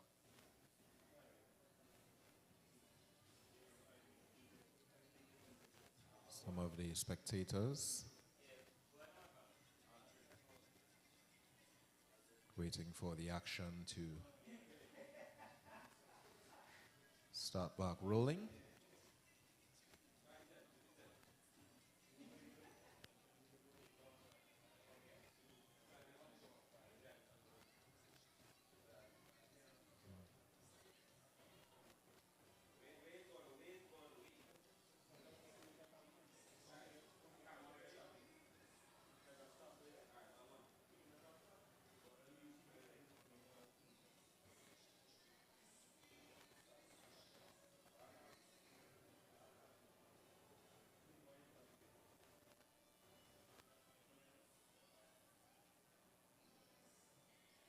So a little bit of a lull here as we await the start of the girls under 17 100-meter dash.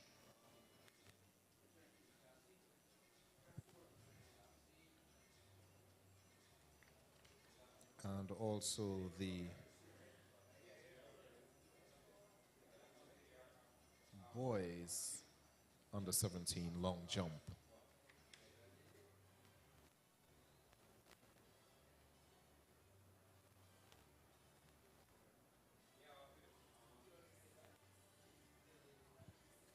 Also happening was the boys under 17 high jump and the boys under 20 high jump.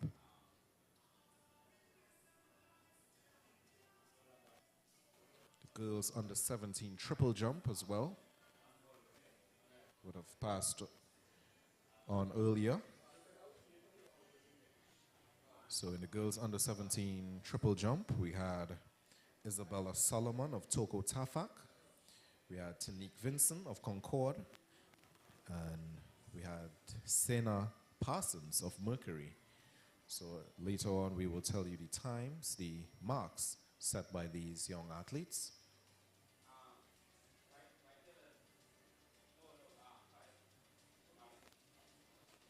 In the boys under 17 high jump, we had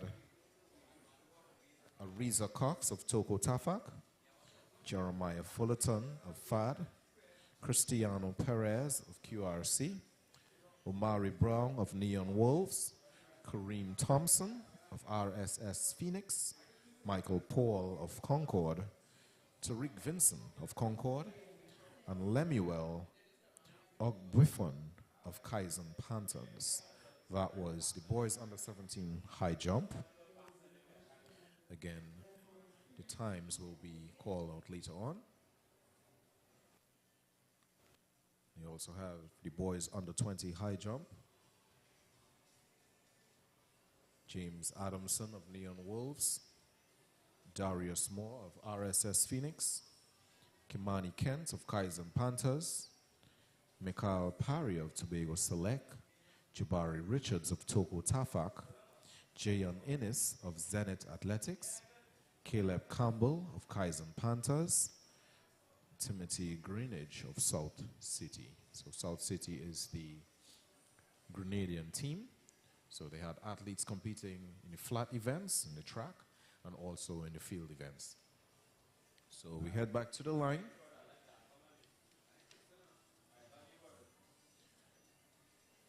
On the line is the girls under 17 100-meter dash.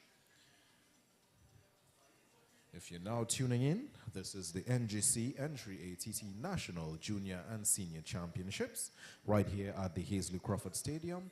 My name is Javon Brown, and this is the Road to Paris 2024. So in lane one, in lane lane one is Scratch. In lane two is Jasmine Keeley of Mova Jets. In lane three is Kezia Joy Husband of Cougars. In lane four is Kayoni Devonish of Phoenix Athletics. In lane five is Lakeisha Robley of IG Fast Lane.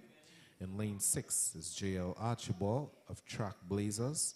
In lane seven is Zakia Phillip of Lions Athletics. And in lane 8 is Destiny Silverthorne of Toko Tafak.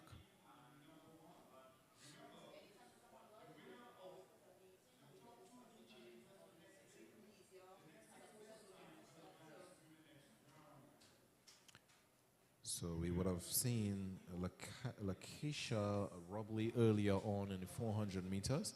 So some athletes run most of the events, 100, 200, 400, and they have to time it. You can't run a 400 and you have 100 right after. But they had some time to rest, to come back and run and execute a good time.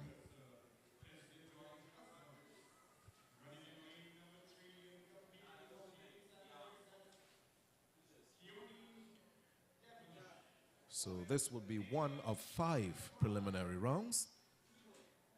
Again, the national junior record is 11.06.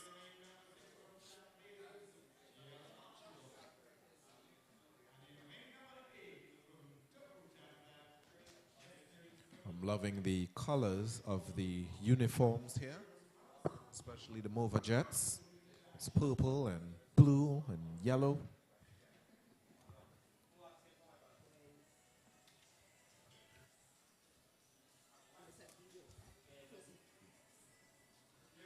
And of course, these events will be treated like professional international races. So if there's a false start, the athlete will be eliminated from the event.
They're on their mark.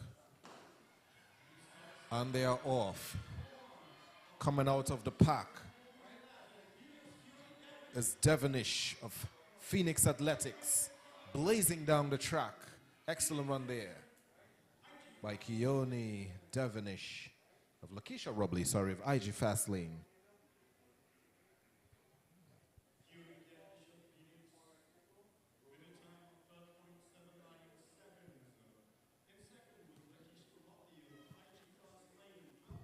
And she had a phenomenal start. Good transition as she's powering through the last part of the race. And she started to get closed in on by the athlete from IG Fast Lane. 12.78 for Devonish. 12.45, sorry.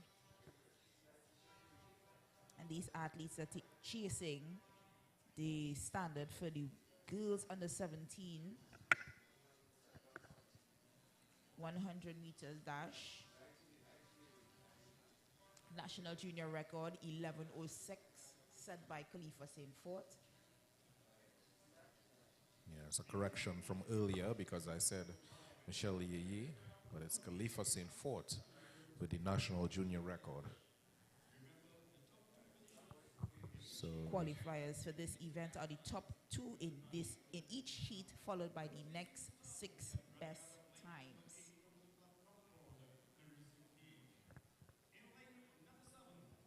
In lane number 2, we see the athlete from Mason Hall, Alicia Sampson.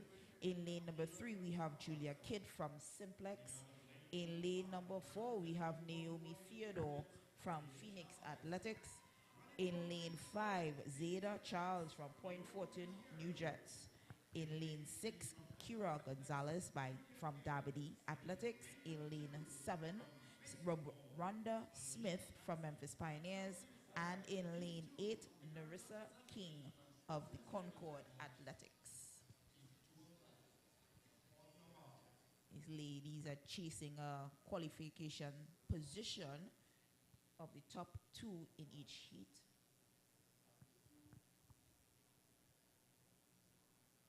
But we are looking at Naomi Theodore and probably Kira Gonzalez and Zeta Charles to be your ones to watch in this heat.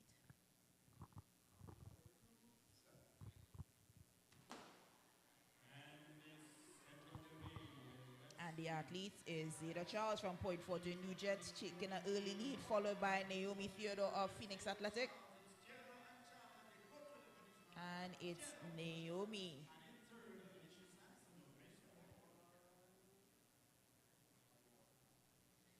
Time of 12.58 for Theodore.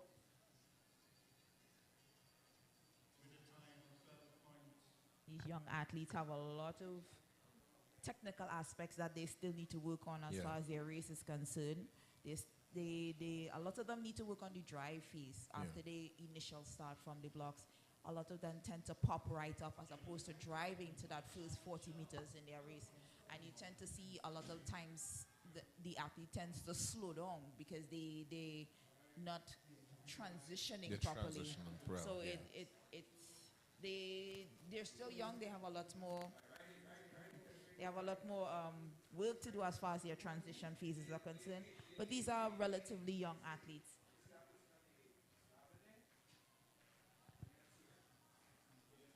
All these athletes under 17 years old, so you're looking at anywhere between 14 to 16 years old for these athletes.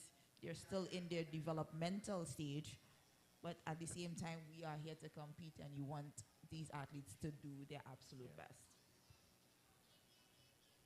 This is your second heat. Sorry, this is your third heat, third preliminary in the girls under 1700 meter dash. In lane 2, we see Janelle Alexander from Stallions. We have Shanice Thomas from Concord. Jewel Gaitan from Cougars. Hannah Rivers is in lane 5 from Alpha Athletics, followed by Soraya Stroud in lane 6, who seems to be absent. She is from the Concord. And then we have Shante Sullivan from IG Fast Lane in lane 7, followed by Aliyah Herbert from Lambo Alliance out of Tobago. These are your athletes in the third heat for the the girls under 17 100 meters.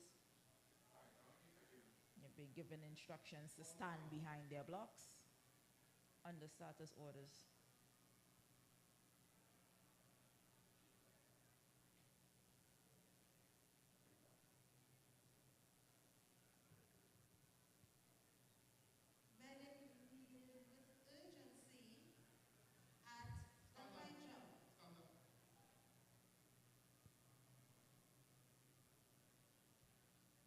I think this is one of the most frustrating parts for me as an athlete when I ran.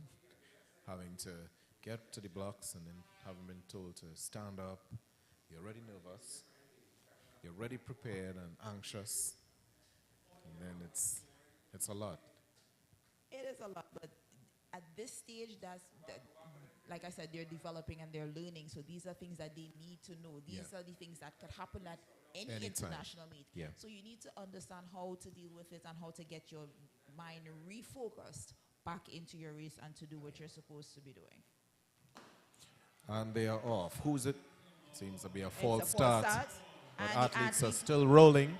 Still rolling. She doesn't. Oh. She didn't hear that. Oh And my. This is the most frustrating part Oh my. when it comes to races. And there's a false start that was the second She- false start gun was not heard by Yeah. two of the athletes in this race. She ran an entire race. Two athletes ran an entire race. So, would they still have the energy to compete at the same level? Well, the only thing I can foresee happening is that the athletes would have to petition for the race to go after all the other heats have Right. already run to Yeah. give them the opportunity to kind of recover in as much energy as they can to give that so they can have at least a similar Yeah. race experience compared to the other athletes who have not run much more distance than 30 or 40 meters, as opposed to the athletes that have run the entire race. Yeah. So they would need a little bit more recovery time in order to So, effectively run this race. the officials are waiting, so we need to see who was the person responsible for the false start. And as we know, once you false start, that's it. One and done.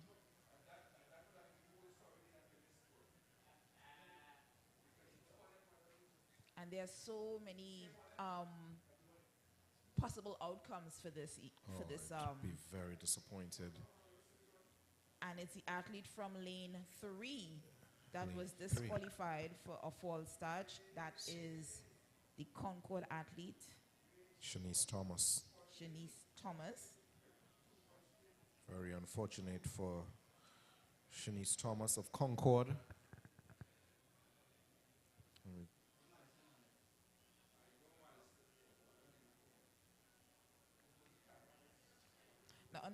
Now, if these athletes were a little bit older, they would have understand their rules. Yeah.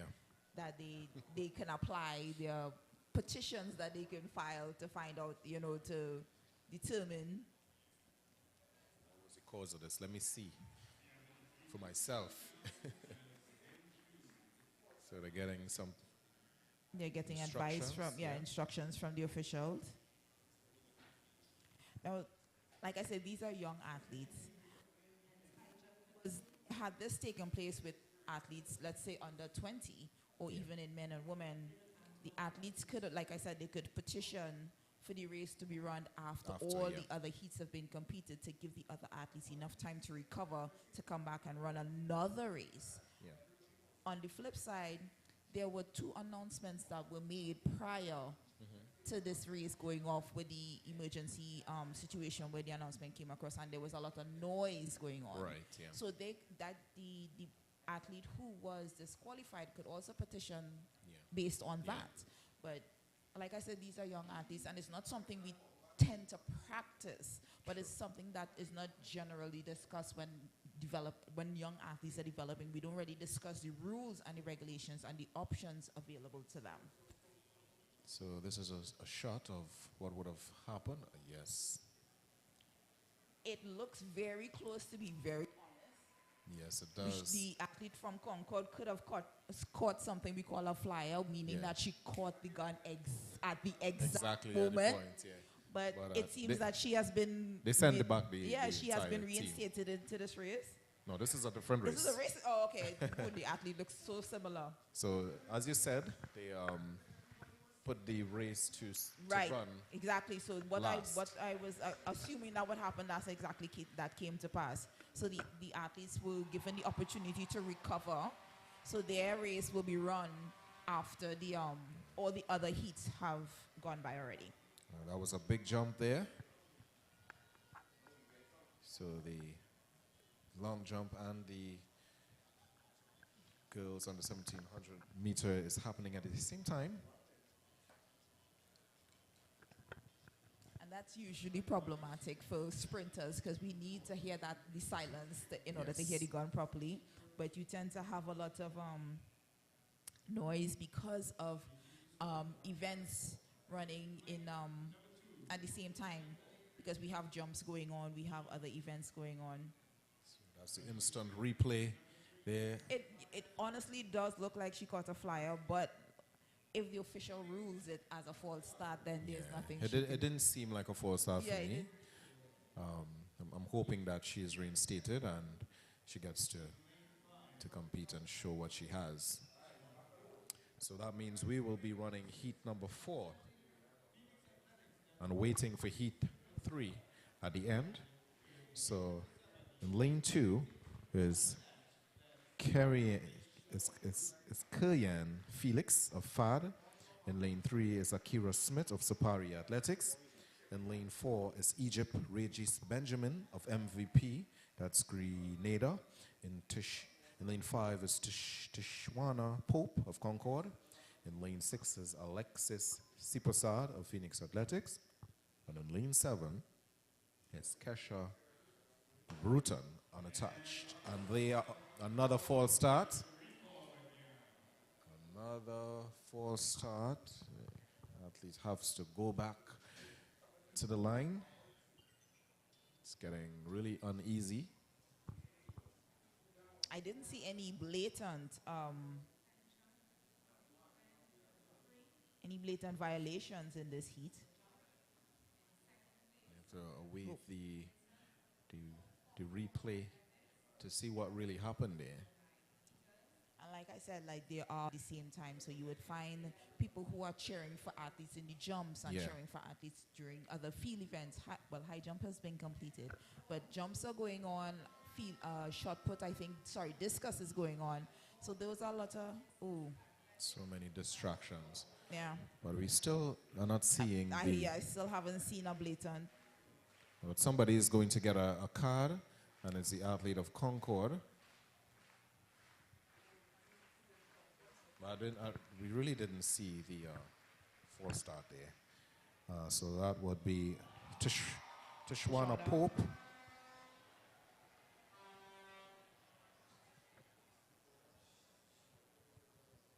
Tishwana Pope of Concord, very unfortunate for her.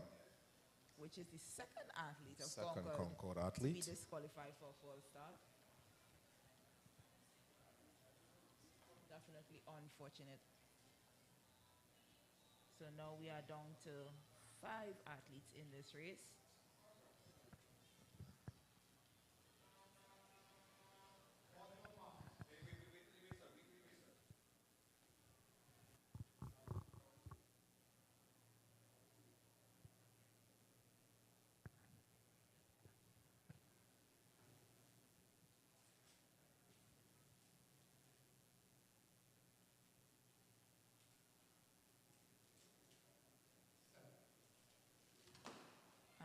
Clean start. That's Regis Benjamin of MVP Grenada. blazing down the track. Just 20 meters to go, and here she is. Easy win for her. Regis Benjamin of MVP with a comfortable win in Heat 4. 12.57 for her.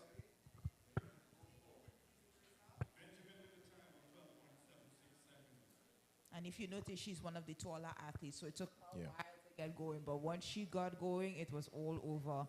40 meters out, 60 meters to go, and she was gone. Very Very nice good technique. stride, yeah. Very nice technique. Nice lean at the tape. With these young athletes, it's all about seeing what they're capable of at this young age. Yes, And definitely. working on what, you know that she's excellent form, but what does she have to work on to be exceptional?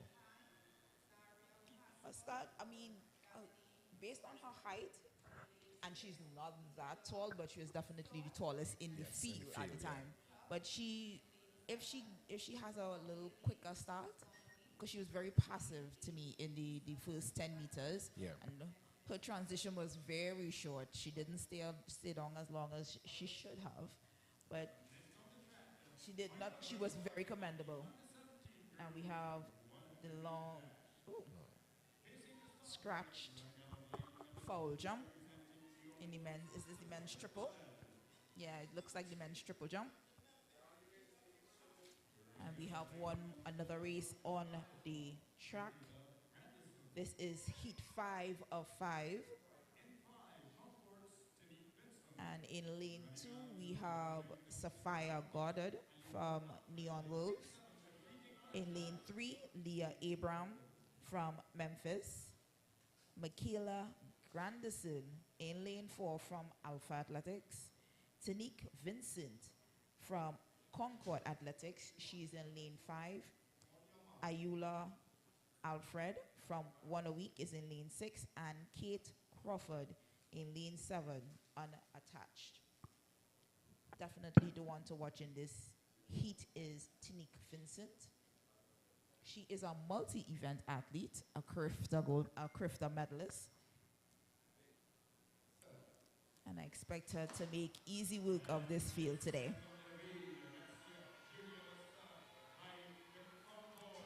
And she's being challenged by the athlete of Alpha Athletics. Very close race. Definitely two I had envisioning to perform well.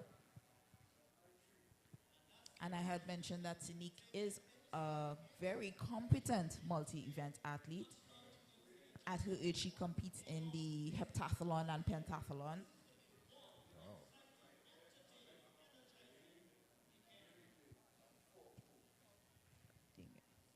Get a replay. Good start. And she had a better transition than the rest of the field. Yes. Her head was down for Yes. at least 30 meters. Exactly. She had a very good transition, very good reaction, very good drive phase. And by the time she transitioned and was into her full speed running mode, she was doing well, and she was right, the athlete from Alpha, right alongside her, Michaela Grandison. Michaela's start was better than Tanique's, but Tanique had a drive phase and a better transition than Michaela. But both athletes performed really well. And we are looking at the heat 3 now. Oh no, this is the C3. Yeah, this is the heat 3 because they have the opportunity Right. to run over now. So they got a little bit of time to recover themselves as And much as possible. unfortunately, Yeah. So we'll see these athletes competing now. Remember, we had a disqualification in this heat, so we do not have a Shanice Thomas in lane 2. So we have athletes in lane 2, 4, 5, 6, and 7. And it's the athlete who won the heat in the first time, That's the first Rivers. go around in. that's Hannah Rivers of Alpha Athletics coming back to repeat what she did. Exactly. Just to let you know, the first time Oh, around yeah. was exactly how it was supposed to Yep. go. She did a wonderful job, 12, And almost just 7, 9. a similar time to what she did earlier on.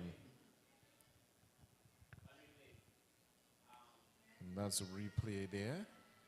And the athlete from Cougars also gave her a really good run. That was Jewel Gaitan.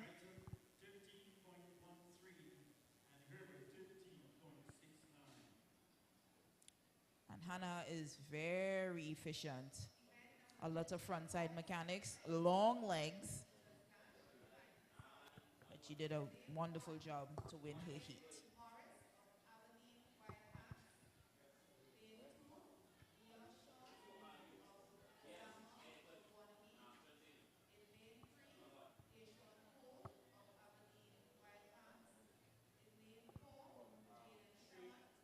And now we have the boys under 1700 dash.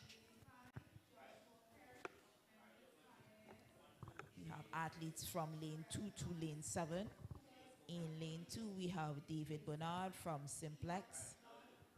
In lane 3, Xavier Phillips from Concord.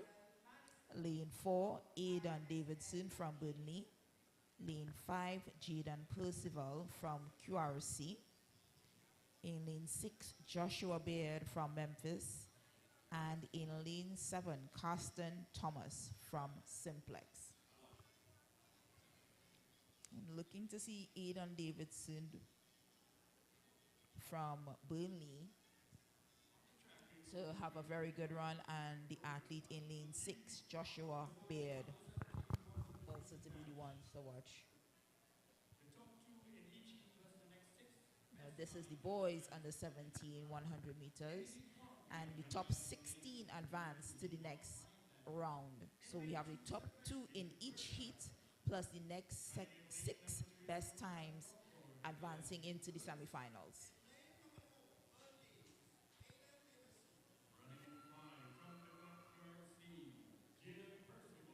So Bernard 2, Phillips 3, Davidson 4, Percival 5, Baird 6, and Thomas 7.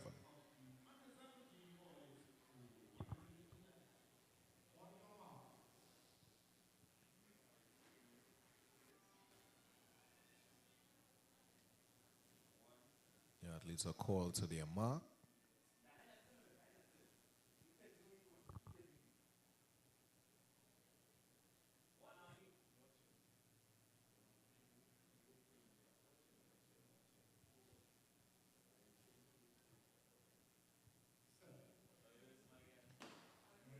Clean start out of the blocks. And it's the athlete from Concord and the athlete from Memphis. And the Concord takes flight in lane 2. Xavier Phillips, your winner from this heat. As we await the time. 11:46 for you.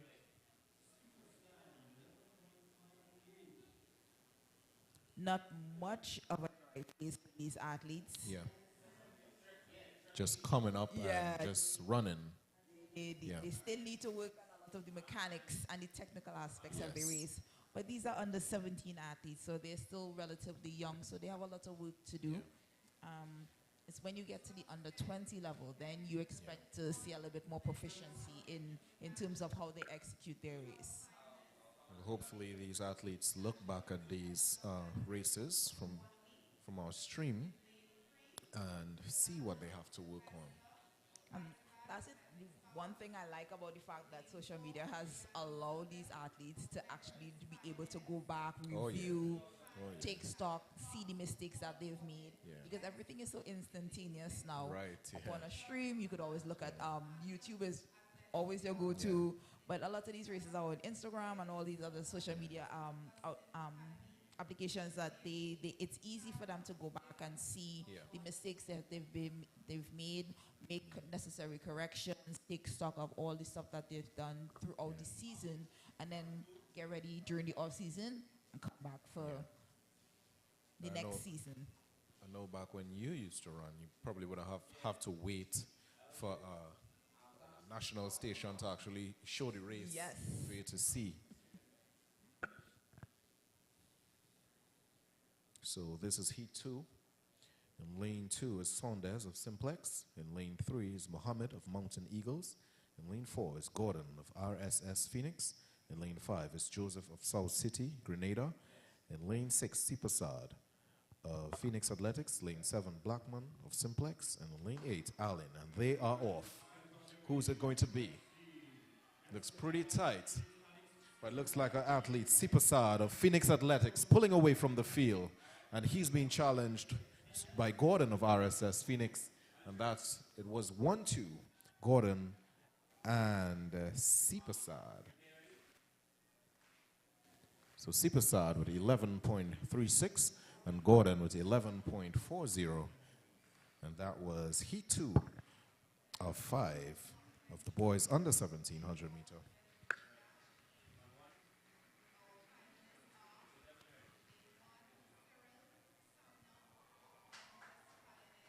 Triple And you jump action.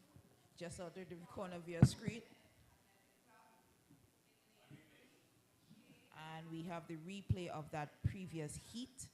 We see Sipasad and the athlete from RSS Phoenix being your top 2 qualifiers in this heat.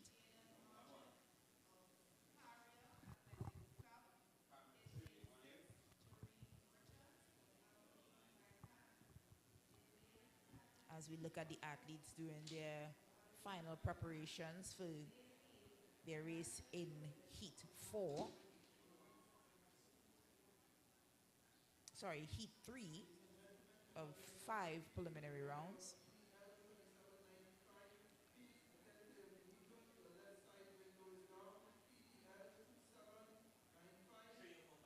In lane 2 for this heat, we have Samson Lewis from Memphis Pioneers. In lane 3, it's Nickel Gill of Burnley. Lane 4, Josiah Semper from Point Fortin New Jets. In lane 5, Joseph Pope out of the Concord Athletics. On lane 6, we have Kyle Manswell from Simplex. Lane 7, Cordell Lewis from One a Week. And lane 8 is supposed to be Elijah Gibson of Mountain Eagles. I see no lane 6 and no lane 8, so no Simplex and no Mountain Eagles athletes competing in this heat today. And they're, oh.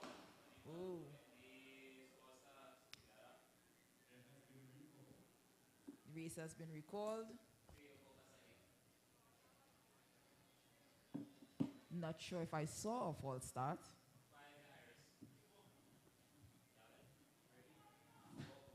But there is a lot of Nope.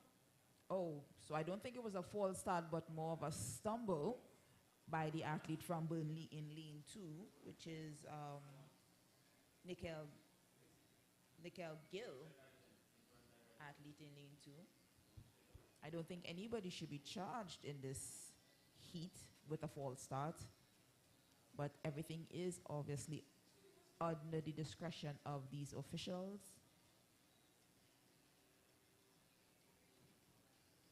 And the athlete from Burnley has been disqualified. Just very surprising. It did not look like an obvious false start. But, like I said, the discretion of the officials, ruling has to be upheld. Now we are down to 4 athletes in this heat.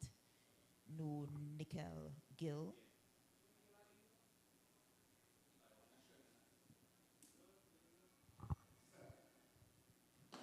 And they are off, clean start, and it's another false start. What is going on? Again, I did not see an obvious false start. No one false started from my review of this race.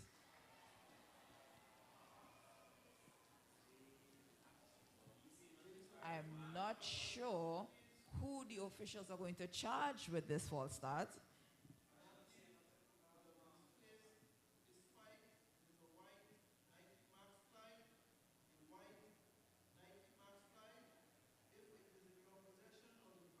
And another athlete has been disqualified. This is very surprising. The athlete in lane 4, which is Josiah Semper from Point Fortin New Jets, have been disqualified. So this is literally 2 athletes from one event have been disqualified so far, from one heat. Very, very surprising. And we are down to 3. Very quick gun from the starter this time around. And the athlete from Concord is in the lead. That is Joseph Pope. Concord, your winner, followed by Samson Lewis of Memphis Pioneers. And it is Cordell Lewis from One a Week. 11:45. Athletes were barely up in the set position, but Joseph Pope kept his composure and powered through and transitioned well. Hit maximum velocity and powered through the line. So Joseph Pope from Concord being your winner for that heat. We head on to heat 4 of 5. In lane 2, we have Medias Ferguson of Zenith Athletics. In lane 3 is Daniel Jones of Simplex. In lane 4 is Jaden Goodrich of Burnley. In lane 5 is KL Grant of Concord. In lane 6 is Elijah Gibbs Clark of Memphis. In lane 7 is LeBron Granger of South City, Grenada. And in lane 8 is Jayut Lewis of Trackblazers. So there's no athlete in lane 5 at the moment. There's Memphis athlete there. Granger of South City.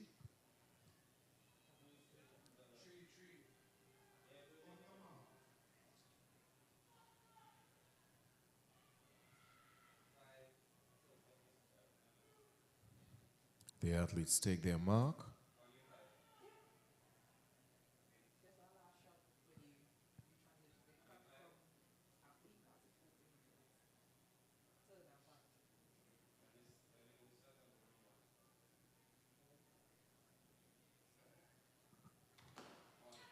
And they are off. Burnley. That's Goodrich of Burnley pulling away from the field. Blazing down the track, another Burnley athlete. Excellent run there by Jaden Goodrich of Burnley. We await his time. 11.26 for Jaden Goodrich. This is a faster of the 3 heats that passed. See Burnley with an excellent form here. And then second, that was the athlete of Memphis, Elijah Gibbs Clark.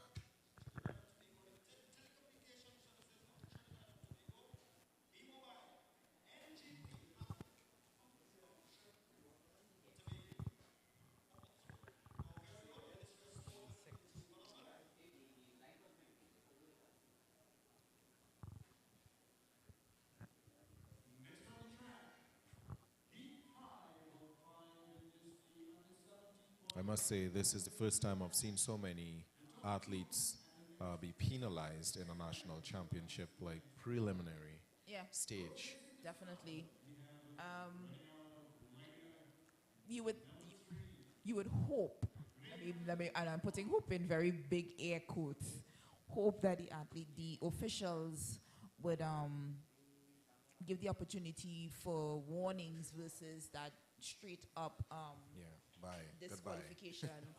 But In some cases, I was seeing athletes that didn't blatantly have false start, but from my Yeah. naked eye versus the equipment that they True. have on those starting blocks would definitely tell the officials that this Yeah. athlete had done something to Started either before trigger the the, gun. trigger the sensors or anything like that to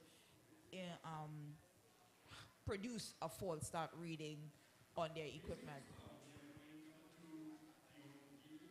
And it's important that these athletes understand that what they're, what we, the opportunity, the experience that they're getting competing at a national championships is not the traditional experience they would have had during the beginning of the season. Yeah.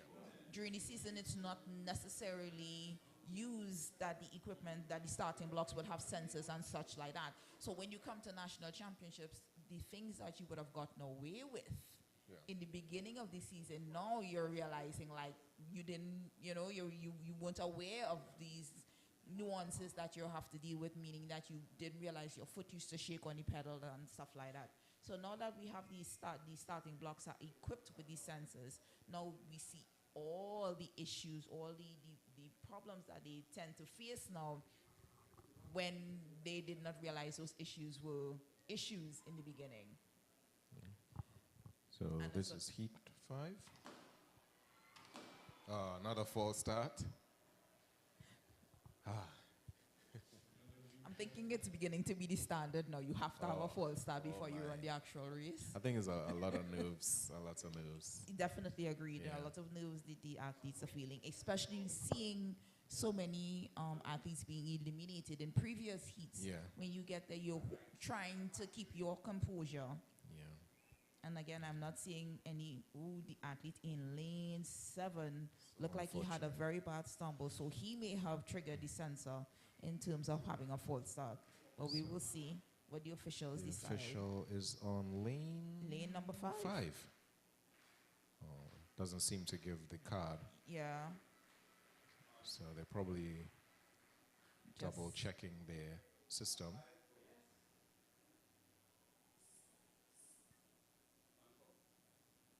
I'm not seeing any blatant false starts. I'm not seeing it. I couldn't see anybody shaking in the Couldn't see blocks, it, but yeah. oh, see, first warning of the first evening. warning. Oh, that's for the entire field. First warning for the entire field, so nobody is Warning being for the field. eliminated in this heat. Thank All right. goodness. So in this race, in lane 2 it's De Leon of Concord. In lane 3 is Diaz of Simplex. In lane 4, Brown of Neon Wolves. In lane 5 is Hamlet of FAD. In lane 6 is Gashard Yearwood of Point Fortin New Jets. In lane 7 is Gomez of One a Week. And in lane 8, it's Lewis, and they are off. In the center of the field, it seems to be Brown of Neon Wolves. Oh, very easy, very comfortable for him. Up and running. Let's await the time. Yes, it was Brown.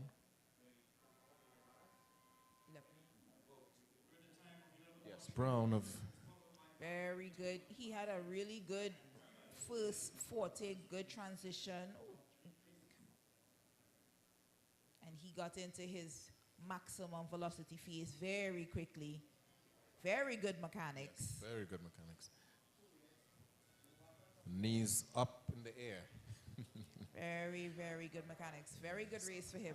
Good Made that look very rollovers. Yeah. effortless. Good turnovers for him there. Look forward to seeing him in the future.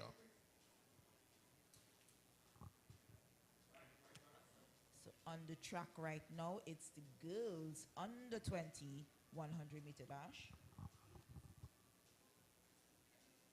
Looking to see some very good names, very fast times in these heats. This is the first of 4 heats. And we have a World Junior standard of 1178.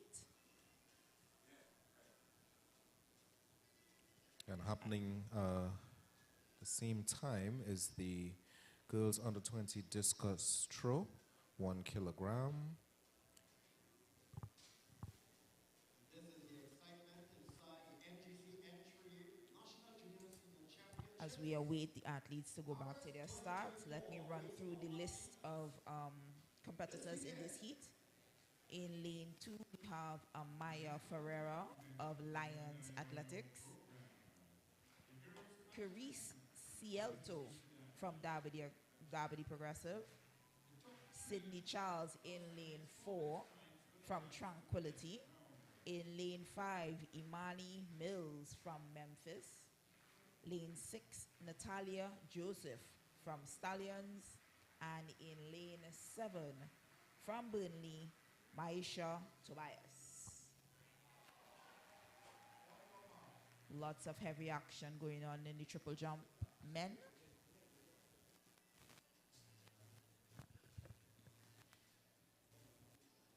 And the first heat for the girls under 20 is under starters orders.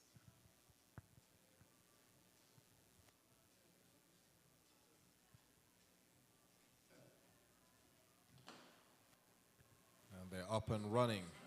The athlete of Memphis Pioneers is blazing and pulling away from the field as she heads to the line.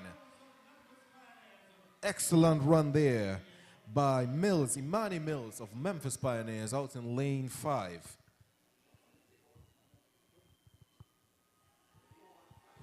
.22 for Mills. As we could see, how's her mechanics, Ayana? Yeah, she had very good mechanics. Still a little early transition for me from the drive phase to the maximum velocity phase when she started to get her top speed. But she has that top end speed that made her very difficult to catch in this race. She's very, very upright.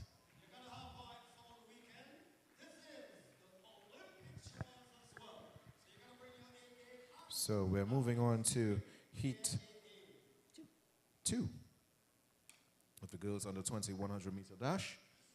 In lane 2 is Ayesha Redman of One a Week. In lane 3 is Maya Shepard of Phoenix Athletics. In lane 4 is Shante Augustine of MVP. That's another Grenadian club. Lane 5 is Kires Gomes of IG Fast Lane. In lane 6 is Janae Murray of Concord.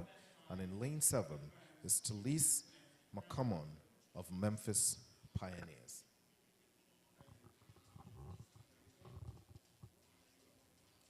I'm looking at the middle of the race, which is 4, 5, and 6, and possibly 7 for your qualifiers to come from. So that will be Augustine, Gomes, Murray, and McCammon, sorry.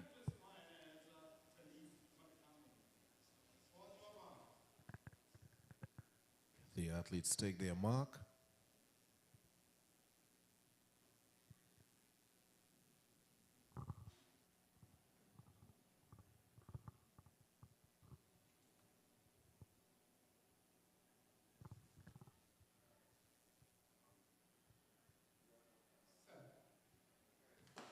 And they're up and running. False start again. I think the starters are rushing the start process just a bit. I don't think he's giving the athlete ample time to settle into the set position, even though it's a position where you're not entirely supposed to be comfortable in. When you're coming up from the on your marks position into the set position, there's a bit of a lag that needs to take place and a lot of settling because you don't want the athlete to be in motion as the gun goes off. Somebody gets a red card here. Lane 2, that is the athlete from One a Week. Oh my goodness. So that's Ayesha Redman. Very unfortunate for her.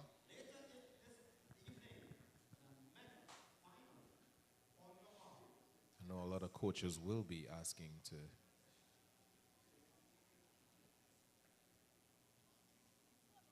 see what was the issue there. I certainly didn't see.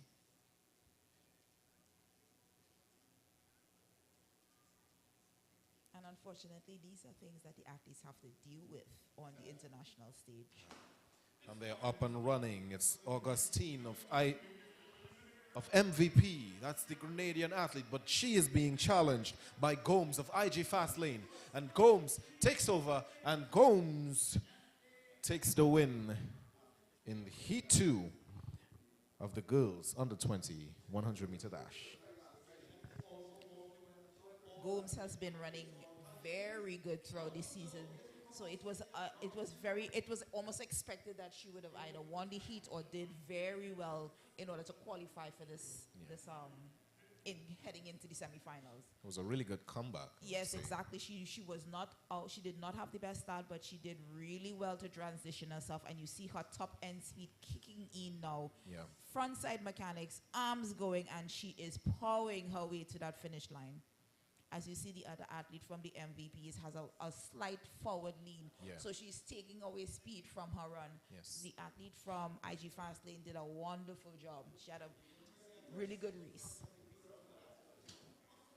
We head on to Heat 3 of 4. In lane 2, we have Kanisha Alexis of Concord. In lane 3 is Janicia Chase of Faizabad.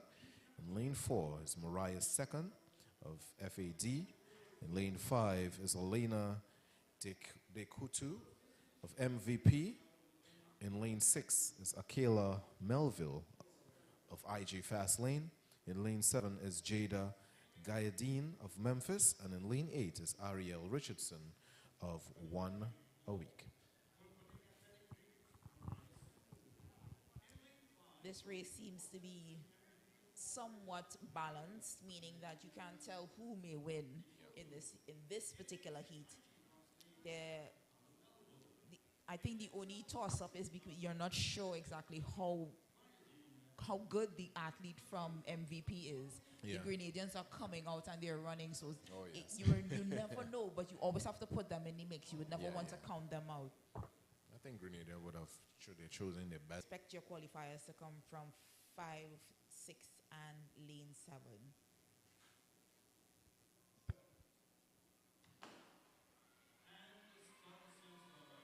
And they're out. And it's the athlete from lane 4, Akela Melville.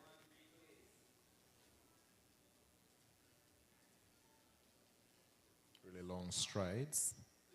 Long strides, but not the best mechanics. But at this point in time, Mariah was taking the win. It's enough for the win.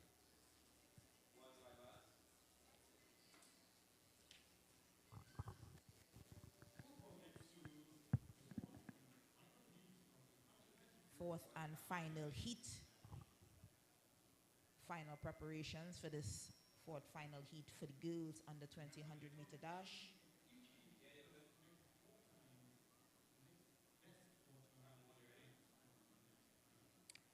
In lane 2, facing the starter, to Helia Lewis from Genesis.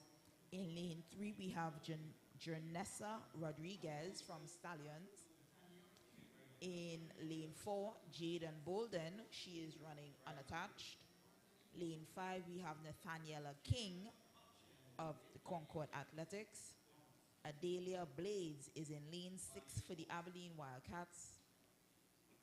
Kiara Balchan of Mountain Eagles in lane 7, and in lane 8, Charisma Thomas of Memphis Pioneers.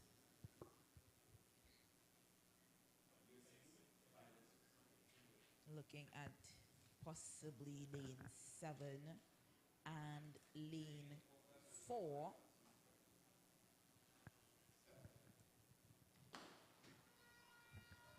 And they're off to a pretty good start.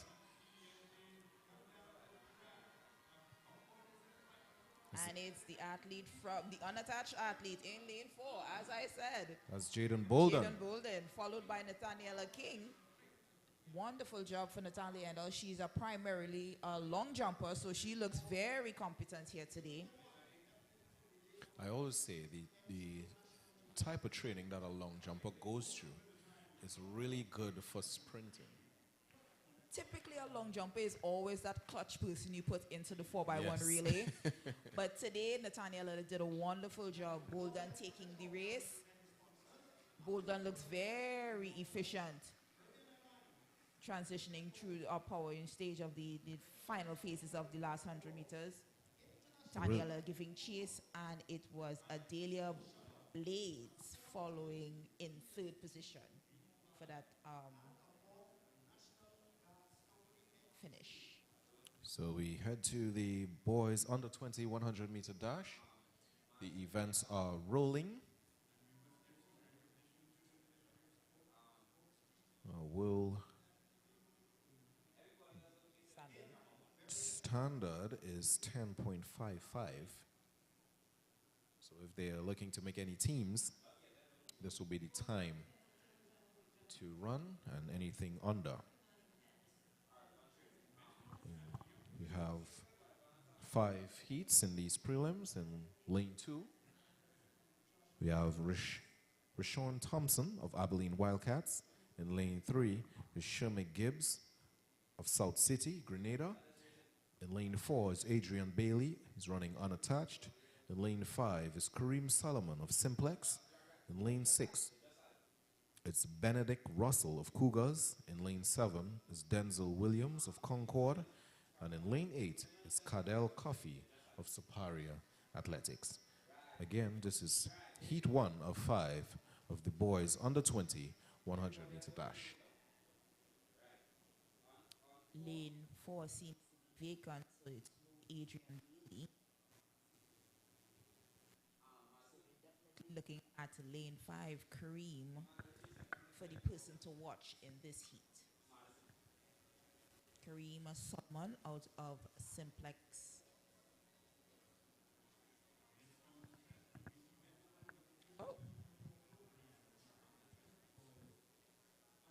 Oh, there is an athlete in lane 4. Oh. It's Adrian Bailey. Yes, Unattached. he is there. He is there. So I'm guessing we're looking at Adrian Bailey and Kareem Solomon for this heat.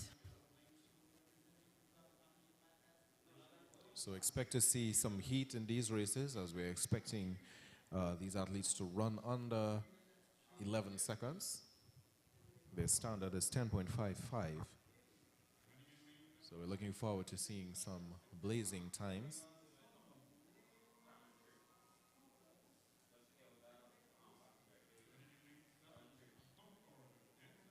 Again, it's the top 2 in each heat will advance, plus the next 6 best times.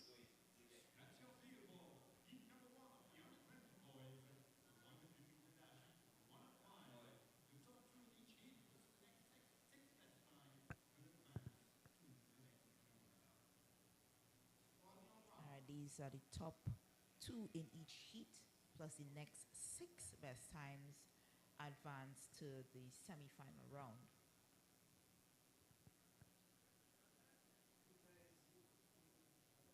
We're looking at lane 4 and 5 for your qualifiers.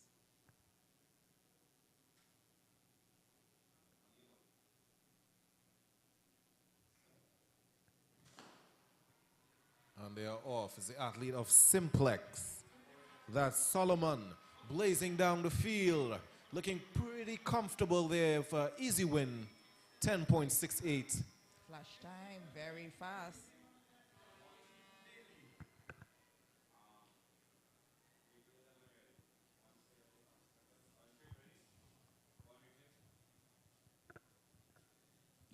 He had an effective start. Very good reaction, very good dry face, and very good transition. With each step, you saw him pulling away from the rest of the athletes. Better mechanics than the rest of the field. Oh, yeah. Knees are coming up. Just a slight crossing of the body of the arms, but Yeah. he's efficient for what how he ran here today. Oh, yes. Just needs to get a little bit faster. He's very close to that World Junior standard of 10.55. So we move on to heat 2. Yana will give you the lane assignments.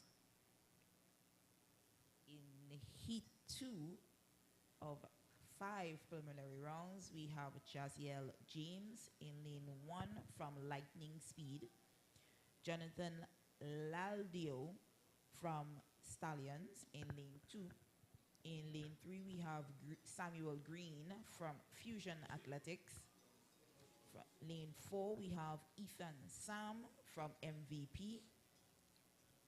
In lane 5, we have Israel Divertile. He is running unattached. In lane 6, Zion Sylvester, Neon Wolves. In lane 7, Elisha Sylvester from Simplex. And in lane 8, it's Tristan Caesar from One a Week.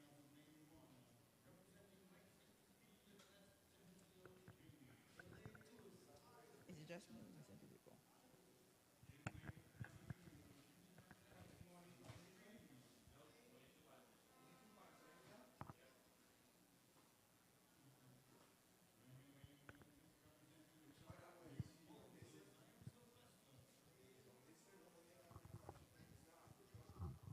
So James 1, Laldio 2, Green 3, Sam in 4, Sylvester in 7, and Caesar in 8.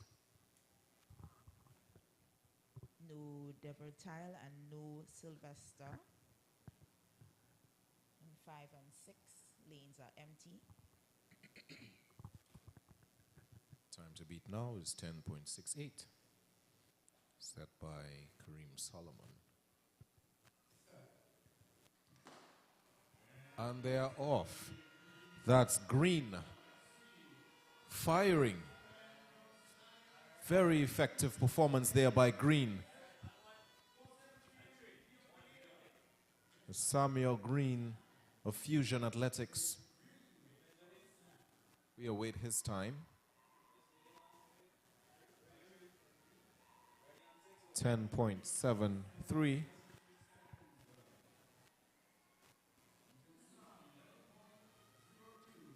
Not as fast as Solomon, but Ayana, you could run me through the mechanics of this one. Yes, he has good mechanics. The first part of his race was excellent. Coming down to the last part of the race, he wasn't doing what he should have been doing efficiently. He wasn't powering through. It looks like his speed maintenance needs a little bit of work, so he didn't run the way I would expect him to based on how he started. So he's a little ways off the national junior standard, but he has made it into the semifinals. So we head on to heat 3 of 5. In lane 1, we have Jadeon Dick of Mason Hall. In lane 2 is Marque Davis of Memphis. In lane 3 is Chesson Liber of St. Kitts. In lane 4 is Jaron Yiloy of Phoenix Athletics. In lane 5 is Jaden Phillips of Zenith Athletics. In lane 6 is Jafari Farrell of Simplex. In lane 7 is Shondell Balkaran, of Stallion. And in lane 8 is Tahir Chance of Concord. So Dick 1, Davis 2, Liber 3, Yiloy 4, Phillips 5, Farrell 6, Balkaran 7, and Chance in 8. Who's it going to be?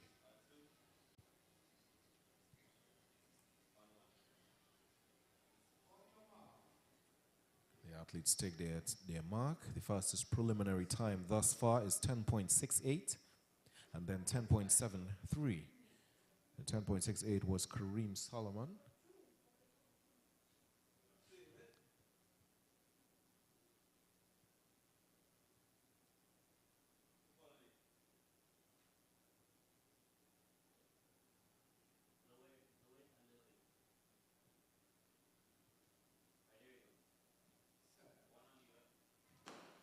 Up and running.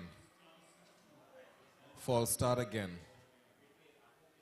Another false start for the evening. This is about 5 or 6 false starts for the evening in these preliminary rounds. And these athletes are getting the international standard. One and done.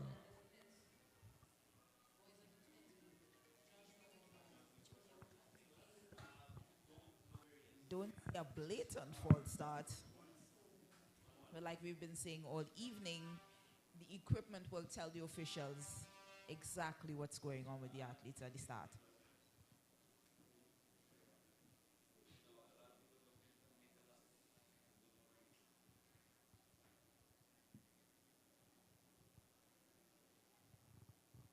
As they walk back, waiting judgment from the officials, and it is lane 2 who is in violation of the false. Oh, sorry, lane 3. Violation of the false start. Clearly see the confusion on the athlete, questioning what's going on, why he's being disqualified.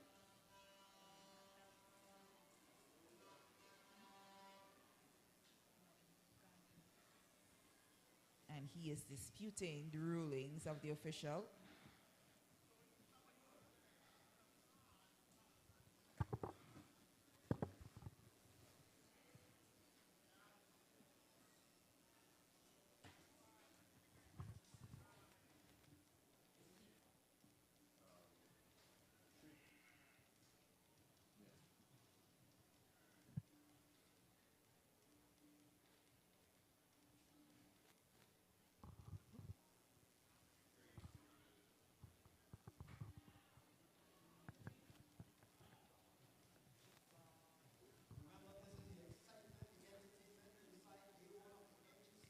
In heat 3, the athlete that is disputing the disqualification is Chesson Lebird from St. Kitts. Oh, yeah.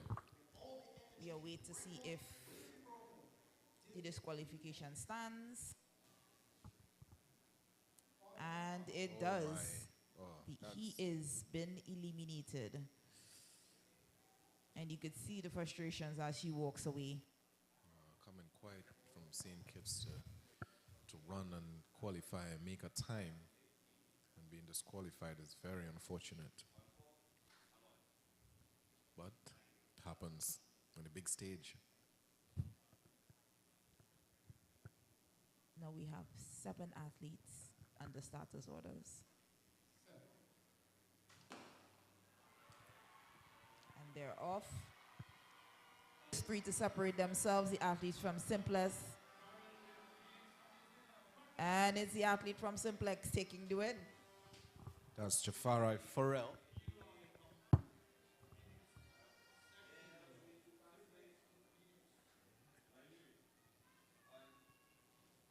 Farrell with 10.87 and Eloy with 10.91. He got into his running phase fairly early, but still had enough of his top end speed to finish just ahead of his competitor in lane 4. Yeah, that's Jaron Eloy of Phoenix Athletics.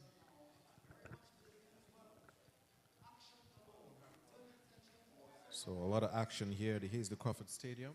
We are doing the boys under 20 100-meter dash, and we are on to heat 4 of 5. And in this heat, we have Cristiano Austin of QRC. In lane 3, it's Daniel John of Burnley. In lane 4 is Omar Mackenzie of Tranquility. In lane 5 is Zacchaeus Charles of Point Fortin New Jets.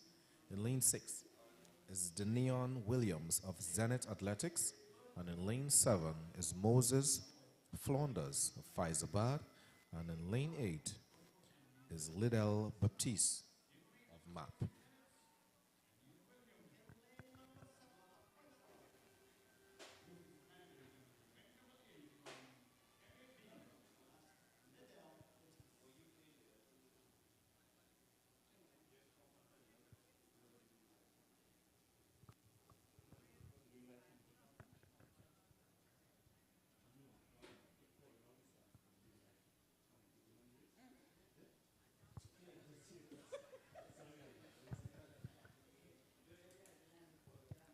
Austin 2, John 3, Mackenzie 4, Charles 5, Williams 6, Flanders 7,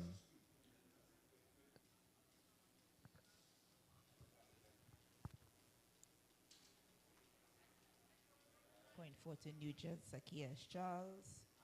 We have Damian Williams from Zenith Athletics. And in lane 8, Liddell Baptiste from MAP. They are under starters orders.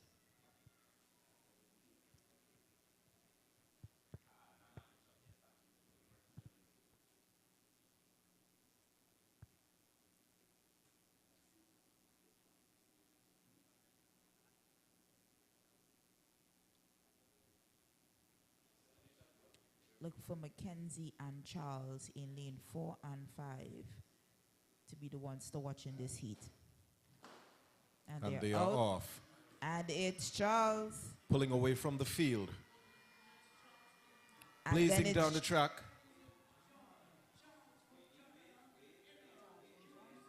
It's Charles from John, QRC, and followed by, Charles from Austin from QRC, followed by John. Charles with a 10.89. As you can see, that's the unofficial time. Charles had a good start, literally no dry face. He just got up and was running. But he had enough to power through and demolish the rest of this field. He has very good top end speed, and that would make him difficult to catch at the end. Oh, yeah.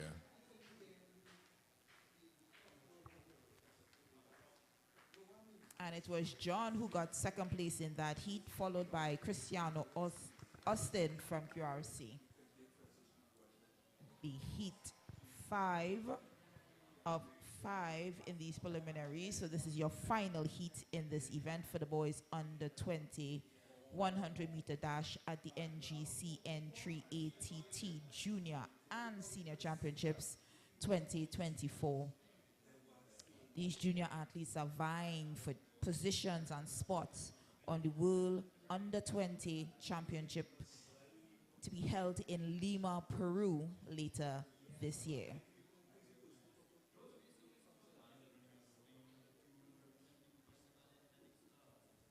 In Heat 5, we have athletes lanes filled from lane 2 to 8. In lane 2, we have Tyrell Dimsoy. Lane 3, it's Nicholas Bob. Sorry, Tyrell Dimsoy is from Faizabad, apologies. Nicholas Bob is from Cougars. Emilio Bishop in lane 4, Lions, and this club is out of Grenada. In lane 5, we have Sydney Gibbs from MAP. In lane 6, Jeremiah John, unattached. Lane 7, Kayla Prince from Memphis Pioneers. And in lane 8, Clyde Rudder from Stallions.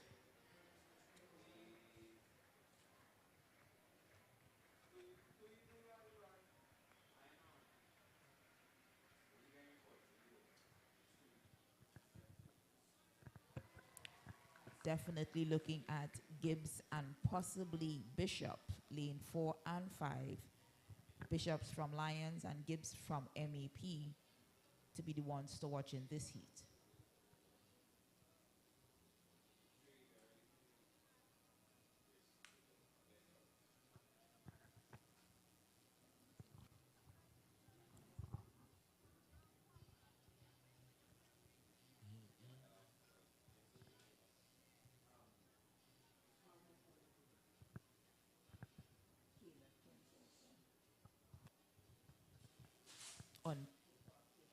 Looks like a good candidate as well.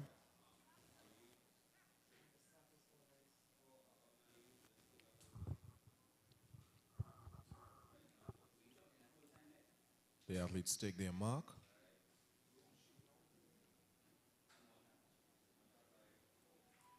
Dimsoy 2, Bob 3, Bishop 4, Gibbs 5, St. John 6, Prince 7, and Rudder in 8.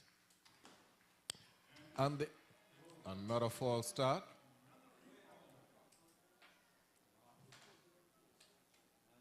So many false starts for the evening.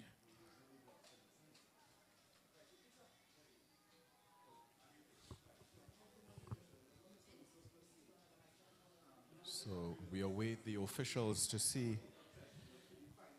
who would be the unlucky athlete here.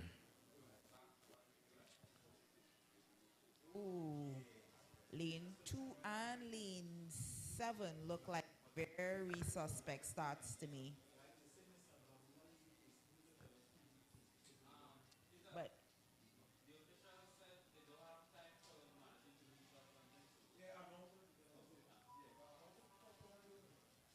So the official just gave lane 5. That's Gibbs, Sydney Gibbs of MAP. very unfortunate. He was one of the athletes who could have definitely had the potential to make it out of the rungs into the semi-final heat. So he head over to the officials to see. And that's it for him this evening. And we proceed without Gibbs in lane 5.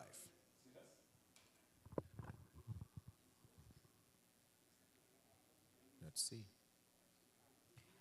I did not didn't see it him as move. well. I did not see it as well. I did not see him move. I saw lane 2, Lane the 2, athletes from yeah. Cougar, and the athletes in lane 7, Yeah. which is very surprising. And they're off.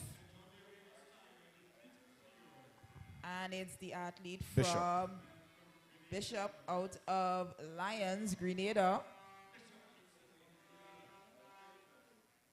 Just nipping the line at 10.71 unofficially.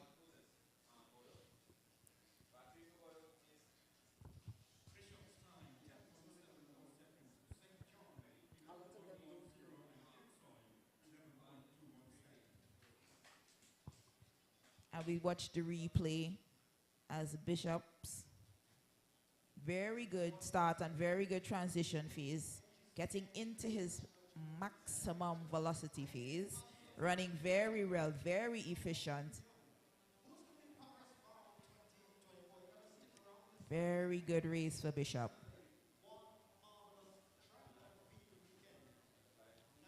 With all these false starts that are taking place, I'm not quite sure the athletes know the options that are available to them when it comes to running under protest. Right. If you are not, if you do not agree with the starters or the officials' opinion, whether you false started or not, you can still run under protest. Chances are Yeah. you may get through or you may not. It's a 50-50. Yeah.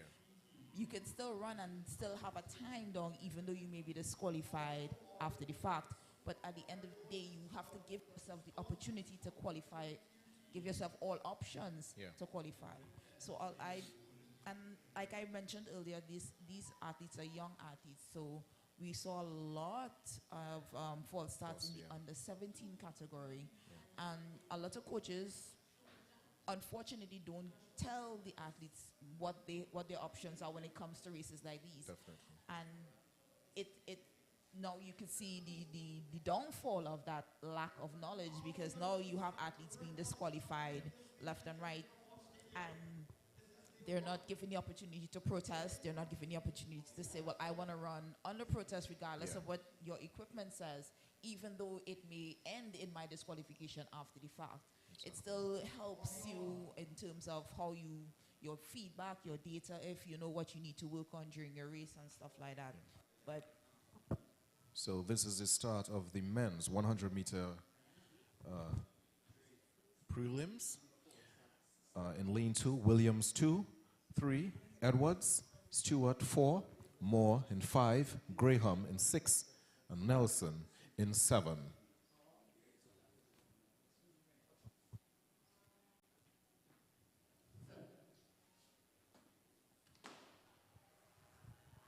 And they are off. It's a really good start there by Moore of Memphis. But pulling away from him is Graham of the UTT Patriots. But look at Stewart of Guyana. That's Akeem Stewart representing Guyana with the win. 10.72 unofficial. As we look at this replay, look at Akeem Stewart's start. He was the last person out of the blocks. Yes. He fell asleep, but he had enough experience and enough strength to transition himself into the lead.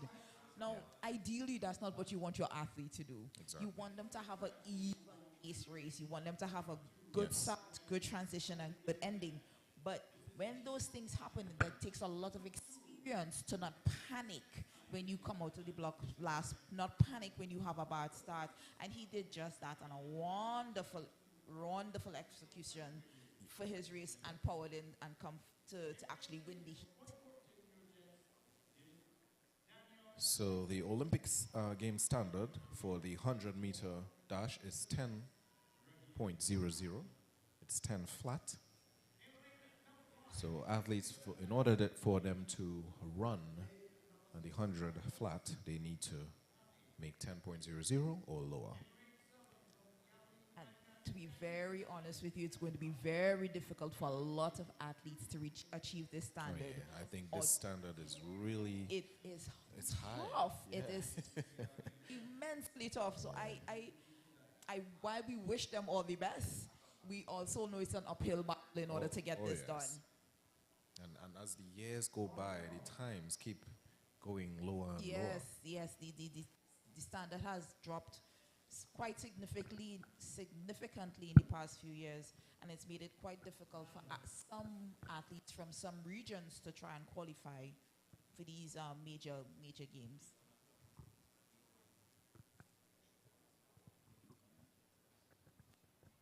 So this is heat 2 of the men 100-meter dash. In lane 2, we have Josiah Franklin from Burnley. Lane 3, Danion Alexis from Point Fortin, New Jets. Raheem McCalman from lane 4 from Simplex. Jaden D'Souza from Phoenix Athletics is in lane 5. Daria Guy from Stallions in lane 6. Jahi Hernandez from Abilene Wildcats is in lane 7. And Trayvon Scott from UTT Patriots in lane 8. And they're out. Wow. Okay, so if I'm understanding correctly, the sensors on the starting blocks are working. They're working, but apparently they're working too well. I think this is the first time they've used the equipment since the Commonwealth Youth Games was hosted here last year. And I think this is showing a lot of the faults that the athletes have in the lack of not patience, not just patience, but the lack of experience required to use the equipment. A lot of the athletes are not exposed to using blocks with sensors. Yeah. And now you're seeing all the flaws that they've been carrying throughout the season are now showing up at these championships. All the other races where you could have gotten away with twitching and shaking and moving and even early starts, now you're getting caught. Wow. A warning. Warning for the entire field. Thank goodness. Because I'm starting to feel it for these athletes. Yeah. Especially when we look at the replays and we're actually not seeing. Yes.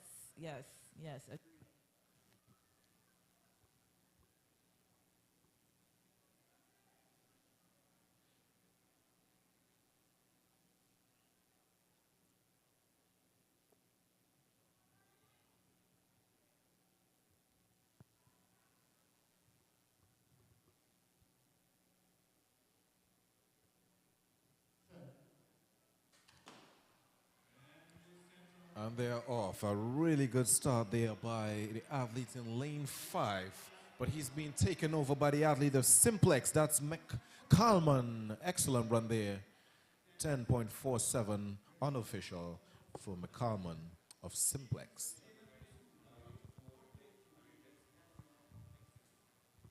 Yes, the athlete in lane 5, D'Souza, had a wonderful, phenomenal start. And look where the athlete from Simplex came back from.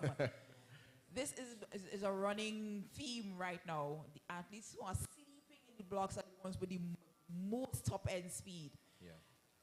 Now, if these athletes could actually get their races together and The great times starts would and be, great endings, the times will come. yeah.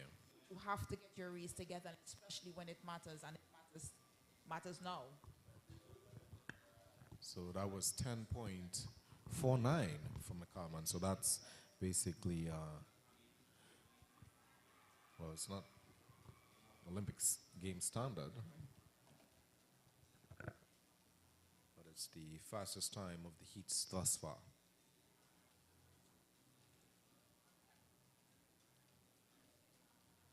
So this is going to be the third heat, third preliminary of the men's 100-meter dash at the N.G.C. N3ATT Junior and Senior Champs 2024. All these men are vying for qualifying standards and positions on the Trinidad and Tobago Olympic team.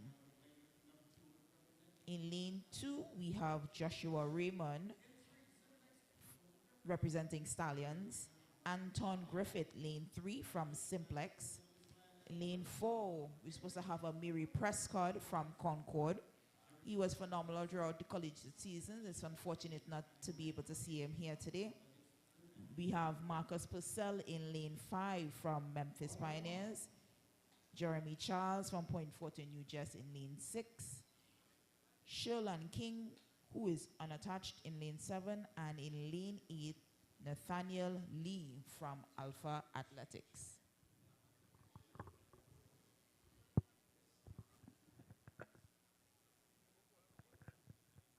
Had Mary been able to face the starter, he would have definitely been one to watch.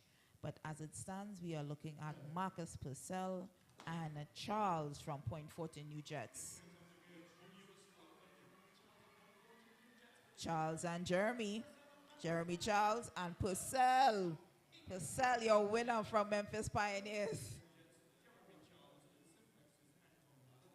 10.51 unofficially.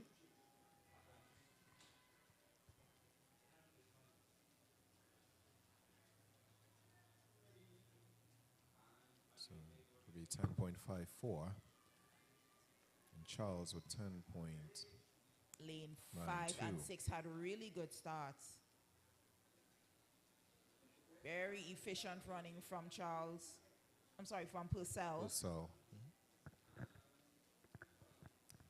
I believe Purcell is also on the collegiate circuit, but I am not sure what school he goes to. Definitely have to do some research on him. But he looks like a very good contender for the finals. Oh, yeah. Winning his heat. On to heat 4.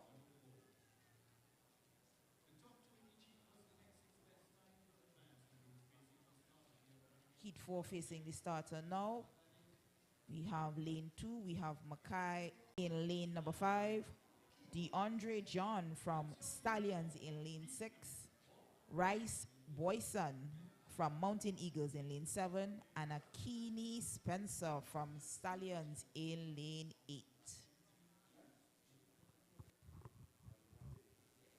Definitely the ones to watch in this race would be lane 3, Bernard. Lane 4, Webster. And lane 5, Simmons.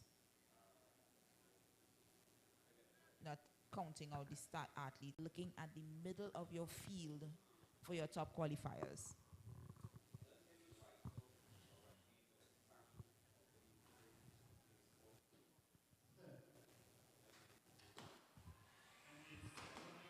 Another false start, or another issue.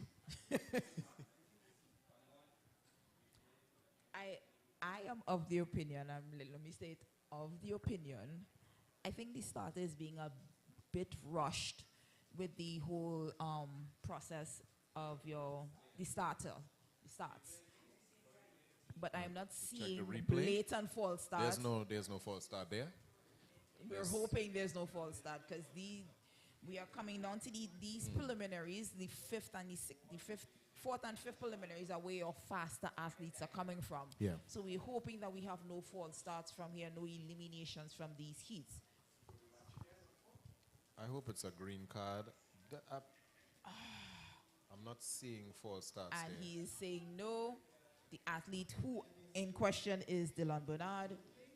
He is refusing to believe that he false starts, going over to check the equipment, to view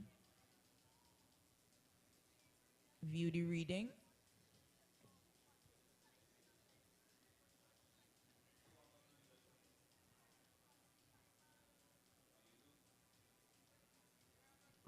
Waiting to see whether he will accept the decision or run under protest. And Bernard is representing the Trinidad and Tobago Defense Force. And they're running the race without him. It's very disappointing there for Bernard.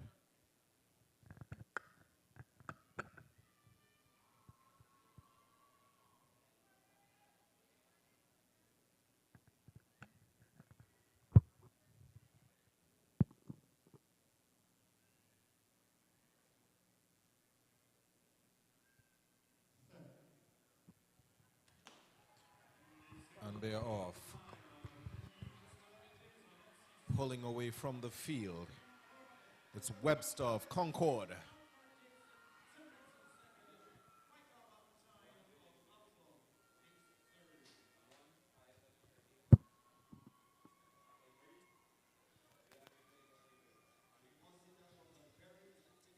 And you see the replay between Ravel Webster and Elijah Simmons.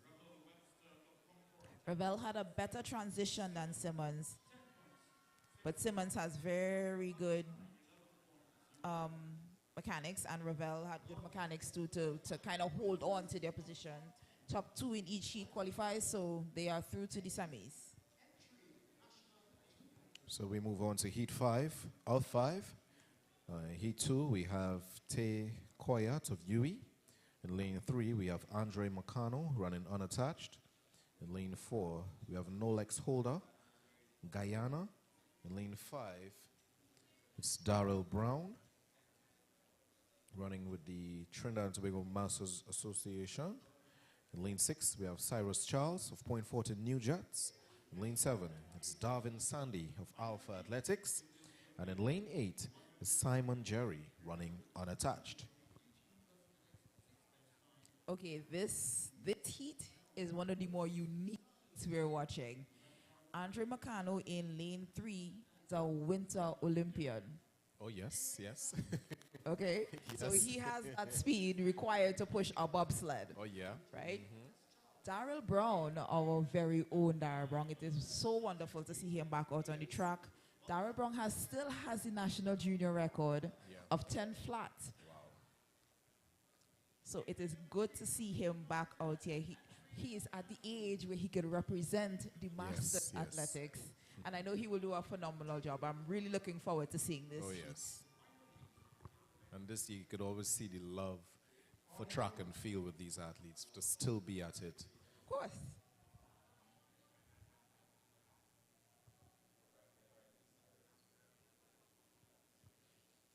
So the athletes take their mark.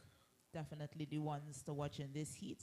Obviously, Mr. Macano, Andre Macano in lane 3, Nolex Holder in lane 4, Darrell Brown, and I have Cyrus Charles in lane 6.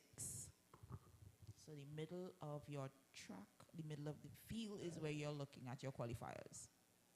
Ooh. Okay, so I actually stand saw, up. I saw the first. I saw the little twitch. A twitch. I actually saw the twitch there. And it came from Darrell Brown. I saw the twitch.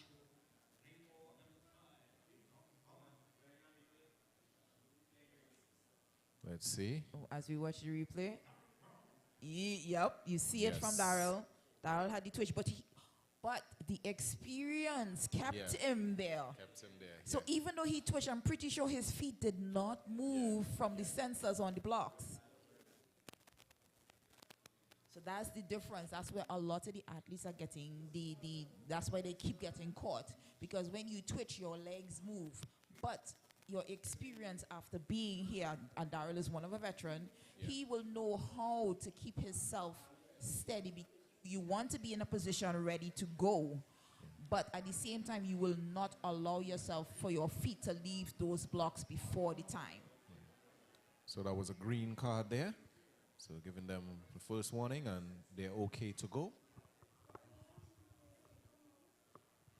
Let's see, who's it going to be?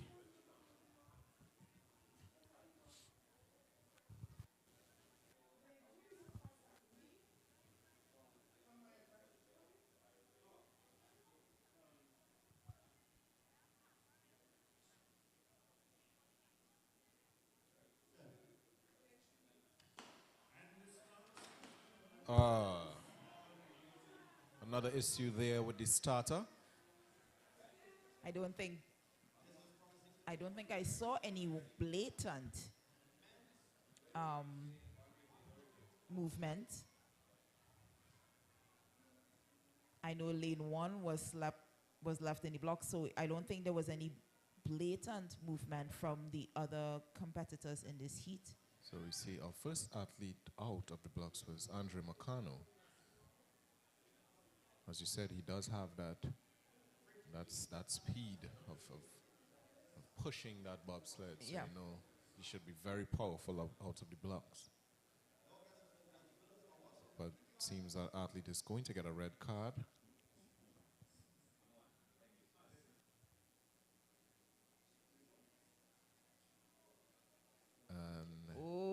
And it is lane 6 That's lane with the violation. Lane 6, that is Cyrus Charles of Point Fortin, New Jets. There will be a lot of objections for this race.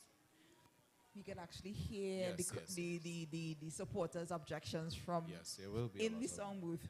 For a lot of the races, as a matter of fact, I think a lot of coaches are probably going to the back there and trying to figure out I what's wouldn't be going on. surprised if we have a lot of protests Oh, yes. being lodged Yeah.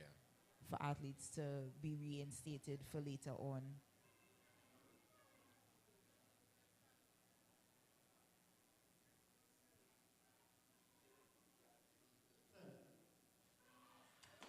And they're off. Excellent start Yeah. by... This is this is starting to be ridiculous. This is really ridiculous now. I believe there's an issue with the starter. Most of the races that were replayed, we did not see. See, yeah, any blatant Any blatant blatant movement by the of- athletes. yeah. Agreed. So now I think they need to get this sorted out before before the semifinals semifinals and the and finals, finals. exactly. some races will need to run over. Because if a lot of athletes do lodge protests, then now instead of having your traditional 2 or 3 semifinals, it will be a 4 semifinal race. Yeah. Because now you want these athletes to have a fair and equal opportunity to try and make it to the finals. Yeah. And that would make qualification even more difficult because you have to take less people from each semifinal round. Yeah. Wow. So he's standing in the Lane lane. 7. Is it lane 7? Lane 8. That is Simon Jerry. Unattached athlete. And he's also going to check It's very the official and unfortunate. the equipment to verify what the movement was. I mean, you're training all year and you're anticipating the national championships. And it's Yeah. one of those difficult situations that unfortunately an athlete may have to face at some point in their career. This is something that you have to train for. And I You guess have he's to okay. practice. He's okay with it. I don't think he's okay, but he has to accept it. And this is definitely one of the more controversial Oh, yes. trials we've had in quite some time. I mean, it is an Olympic year, so you know people are trying to come out here and do exactly what they're trying to do exactly what they've been training to do. I mean, and it happens to the best. It happens to the best, and you can't get out of the first round, and it's hard. And they are finally off. And Excellent start by Holder. Pulling away from the field. Darrell Brown in second and Meccano in third. No. No, here's the kicker with this heat. Even though Holder won the heat, Holder is a regional athlete. He's a non-national. So he is going to be qualified. Even though he qualifies to the semifinals, he will not be able to participate into the final. Darrell Brown is the first national athlete in this race. So he's going to qualify into the semifinal round as a national athlete. And I see classic Darrell Brown here in this heat. Yeah. Classic Darrell. Darrell's always had that easy cadence, that easy stride, that easy running motion that makes it look so effortless when he runs. Most definitely. And I know when he gets going, it's going to be, I am looking forward to the semi-final rounds. Yeah. Can you see semi-final time? So that's a 10.46 for Darrell Brown. And 10.32 unofficially for Holder of Guyana. Meccano with 11.03.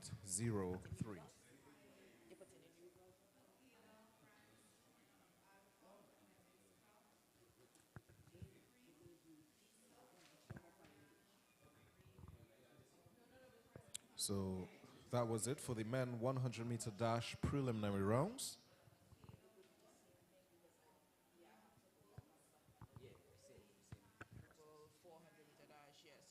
The next event will be the boys under 17 3,000-meter run, followed by the women 3,000-meter run as well.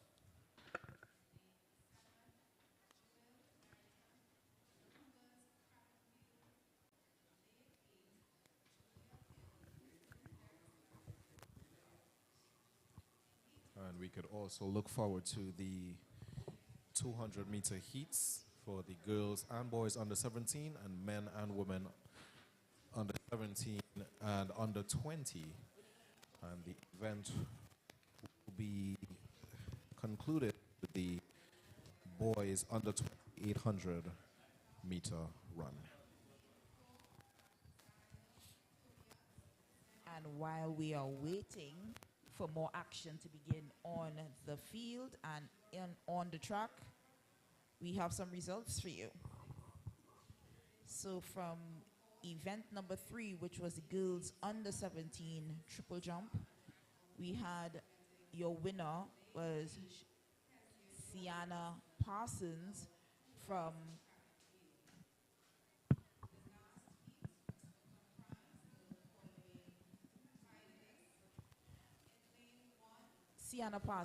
Mercury won the girls under 17 triple jump with a distance of 11.88 meters. Fully legal, 0 win. Our second place was Tanique Vincent of Concord Athletics, and she had a mark of 11.09 meters.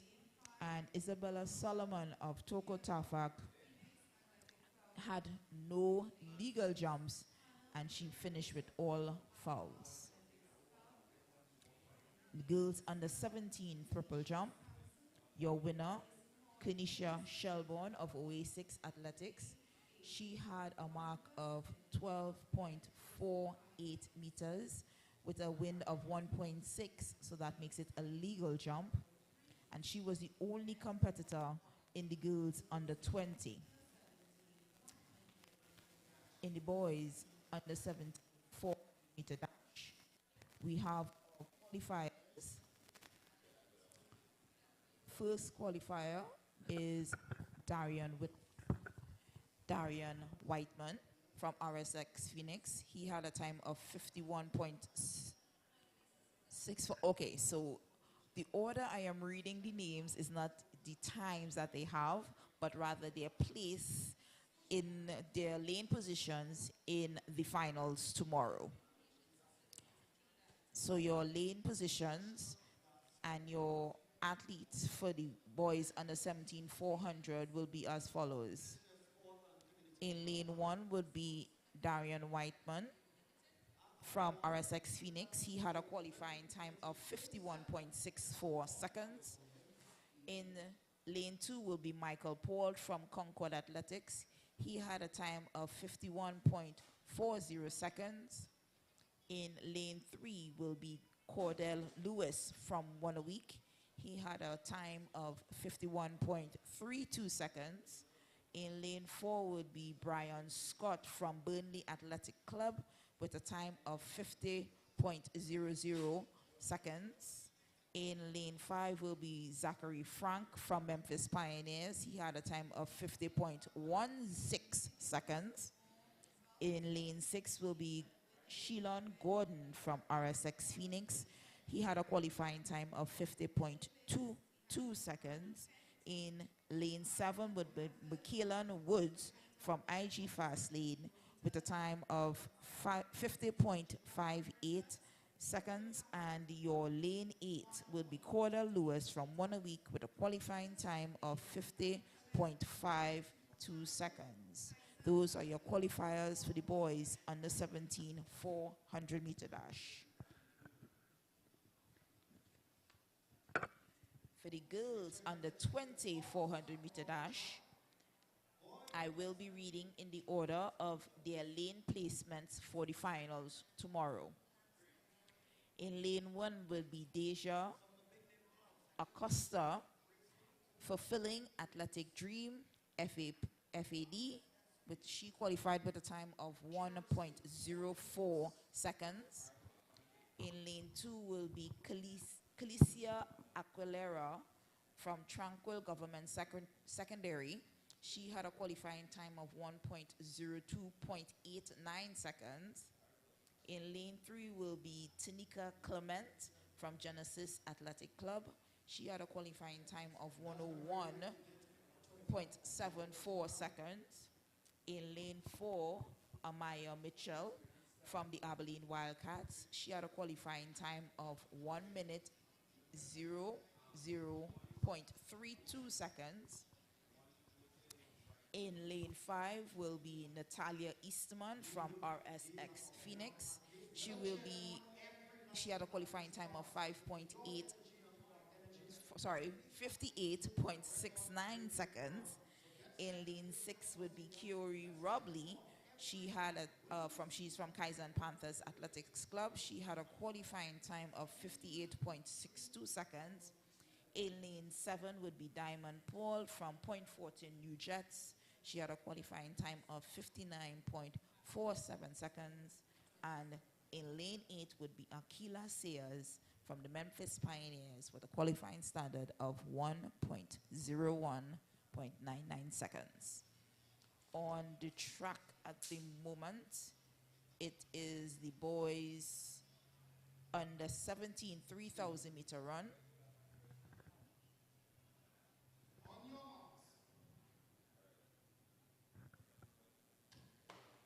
And they are off. 7.5 laps for these athletes to complete. And your competitors in this race are Christopher Sami from QRC, Jeremy Samaru from RJRT, so is Richard Jones running. In lane 3, it's Jade and Alexander from Richard Jones running. In lane 4, it's Isaiah Alder from Cougars. We have Rayon Murray from lane 5, Rayon Murray from RSS Phoenix.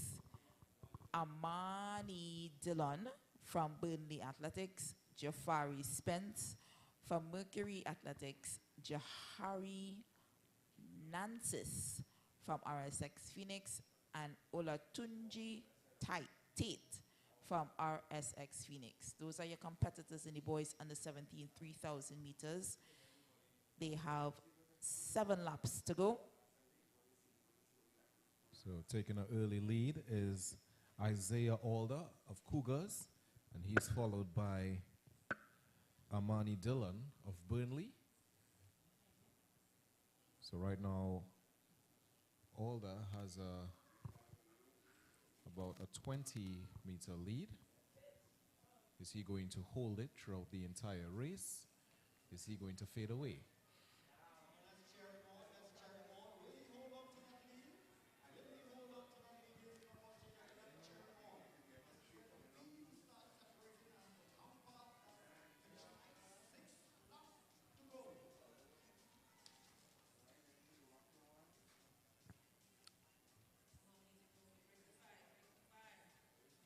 Now, while my expertise is sprints, Yeah. I will not be so presumptuous as to say what the outcome of this race could possibly be. Right. But in my experience, usually when an athlete takes it out early, very rarely does the pack catch back Yeah. to overtake. Now, you can see that happening on the international stage with the elite athletes. Yeah. Because at that point in time, everybody knows exactly what the race pace is, what the technique is, what the race plan is. Because when you're looking at a 3,000 meters, anything over 1,500 meters requires tactics. Sorry, let me say. Yeah. Let me rephrase that. 800 and up requires Yes. tactics, because it's not just about flat out running.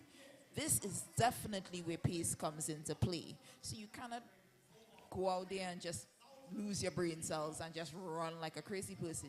You have to run with a certain pace, know exactly how fast you are running lap by lap, and know if you're off your pace, on your pace, or if you need to pick up. Yeah.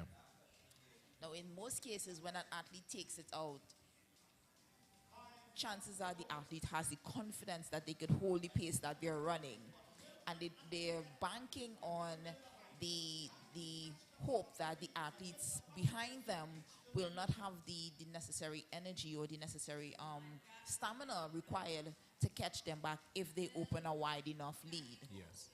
So we have the athlete from Cougars with a very close to 50-meter 50, lead yeah. on the rest of the field, and that's 50 meters from first to second, and it's almost 50 meters from second to third and fourth. So you're watching this tactic, and we're assuming it would work.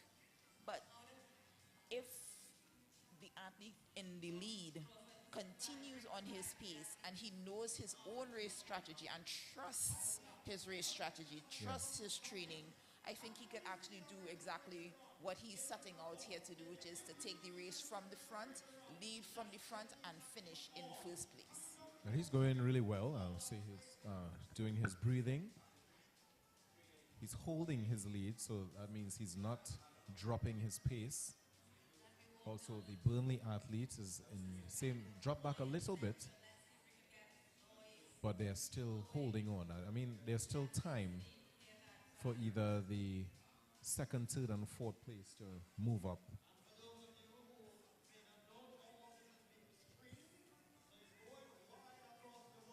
And also I think, given the fact that had the second place athlete tried to stay with him in the earlies, it probably would have had a different impact, or probably the race is not over, so I can't say an outcome. Yes. But it may have a different impact on how he progressed through the race. Because in some cases, even though it may not be your race plan, observing what is going on with you may be the best strategy to say, well, I time to change the race plan mid-race just to make myself in good position in Yes. case I need to kick, or if the person who I'm running with has a better kick than me. Isaiah is running really well with just about 5 minutes on the clock with 2 laps to go. And he expanded his lead. The lap before it was 50 meters, now it's 100. Close to, yeah. So he's going really well. Burnley athlete Amani Dillon fell back, followed by the QRC athlete in that third position. So once Isaiah Alder keeps this pace, then that's it for him. Yeah, definitely. I'm not aware of the standard that he's chasing, and I need to do my research on that. But if it's just for the win, he is definitely Oh, on yeah. his way to doing that. They have 3 laps left, and there's a very, very good chance that he may lap the athlete that Oh, is yes. in last place at the moment.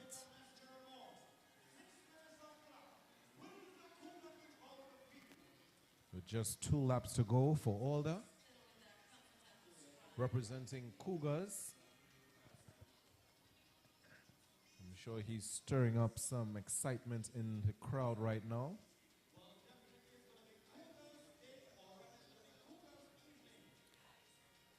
Now, based on where the athlete in second and third are, if the athlete in third position, which is in a position to actually be, he could probably give chase and move his position up into second. If he maintains what he's doing and just closes the gap or go a little faster each lap.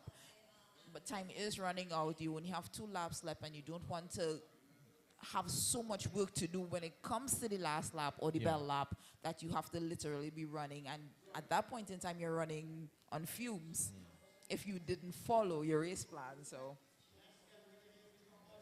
as we look at the athlete from Cougars, who is Isaiah Alder.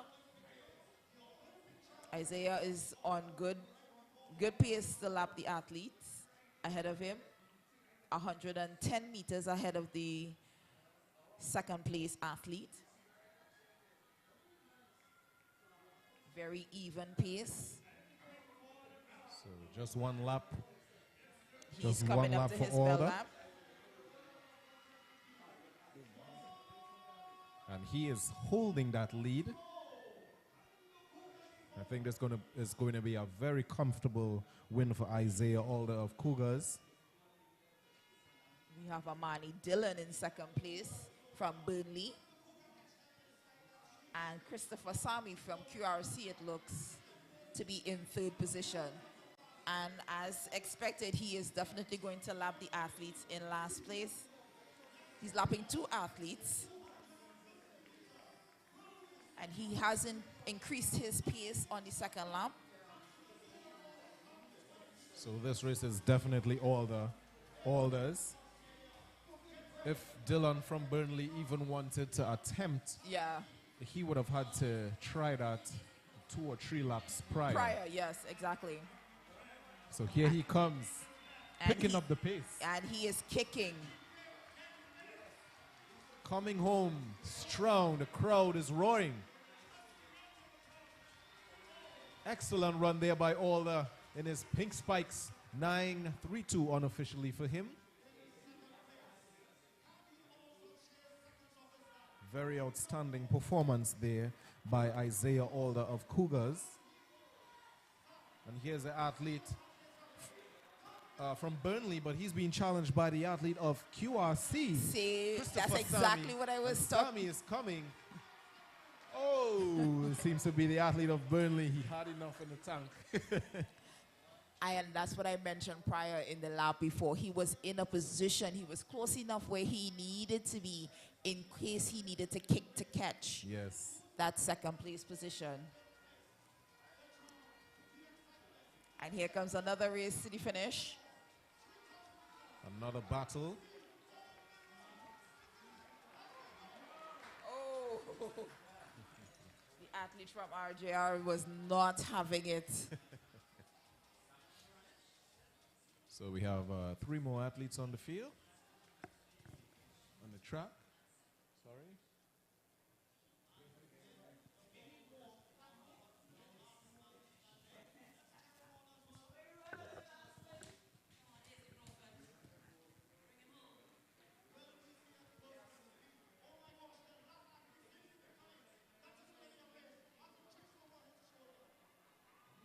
And he's finishing strong.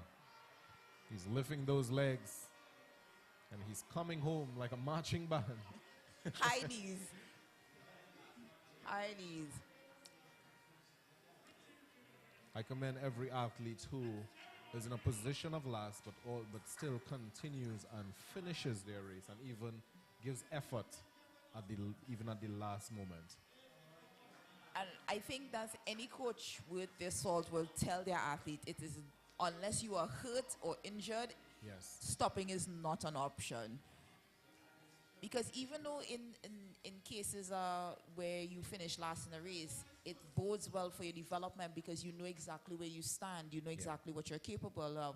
And when you look forward to the next season, you know exactly what you need to put in the work for all season when it comes to seasons for 2025. So you don't want to just go out there and just not put out that effort. Put out the effort and see exactly where you are, exactly where you stand, so you'll know exactly how hard you need to work to improve for the upcoming season.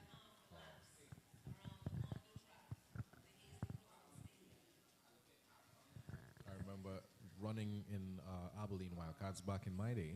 We did a 4x4 relay, and I started off the race and did pretty well. Onto the second person, pretty well. And the guy in the third position, he's usually a 100-meter athlete, but he decided that he was going to run very slow. And the coach at the time actually kicked him out of the club. Oh, wow. That's what they call an honest effort. There's a thing called honest effort. Honest effort when it comes to track, honest effort when it comes to any kind of event or any kind of sport that you do. That's something that's required. And in some sports, actually penalize you when they realize you're not actually giving 100%. You're not doing honest. Because it's teamwork. So in a situation like that, coach was, but that, I mean, when it comes to team events, you always want to make sure you do your part for the team. Like I said prior, unless you're hurt, stopping is not an option. So you just run half pace when everybody else is running down to board and all out. It's not athletes took off like it was an 800 meters. Athletes took off like it was an 800 meters. I hope they realize they have to go. So I think in the lead right now is Gloria Henry of RSS Phoenix. And Zenith athlete, that would be Cummings. So right now it's Cummings and Henry with the early lead.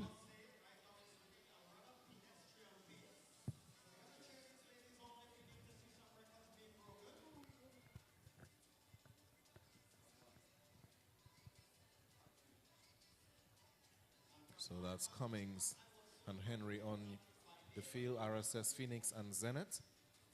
They have the early lead. Pretty early to tell right now.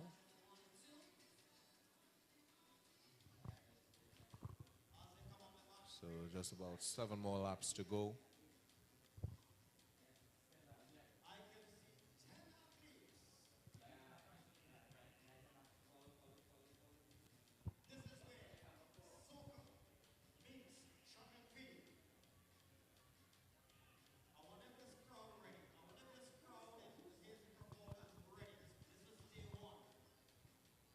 So you see a different tactic being applied here in comparison to the men's 3,000, where you have groups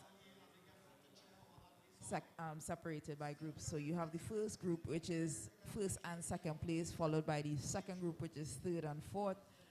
And then we have separation for fifth and sixth, followed by a group at the back, for the back of the field.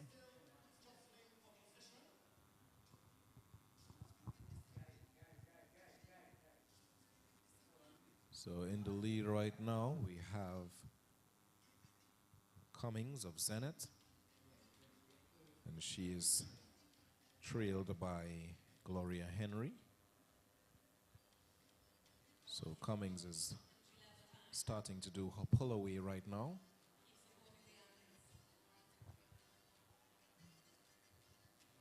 But it's still early in the race. They only have 6 laps left, and they are both in striking position. It's not an outright runaway. So if you just N.G.C, N.AATT National Junior and Senior Championships, right here at the Hazley Crawford Stadium.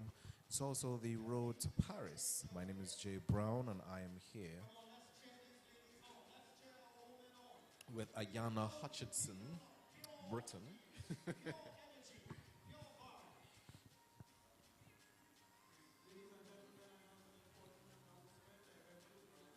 So today was such an action-packed day. So a lot of veteran athletes, right? Yes. Rennie Kwame surprised us in the 400 meters today. Saw Darrell Brown as well.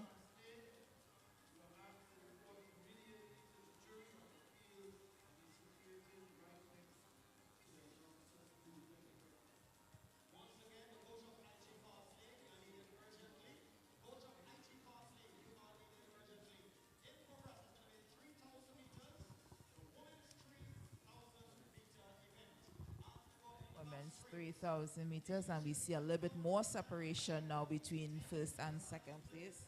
So the athlete from Zenith, which is O'Shea Cummings, has extended her lead.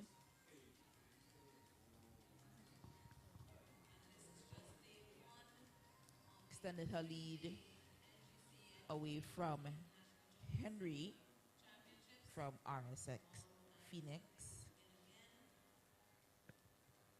She's opened up a almost 40-meter, 30 to 40-meter lead on Henry.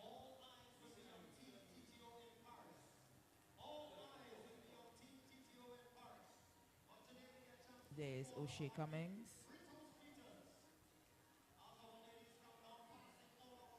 Easy stride, even pace.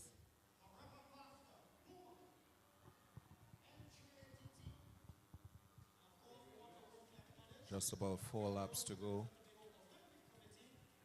for Cummings and Henry.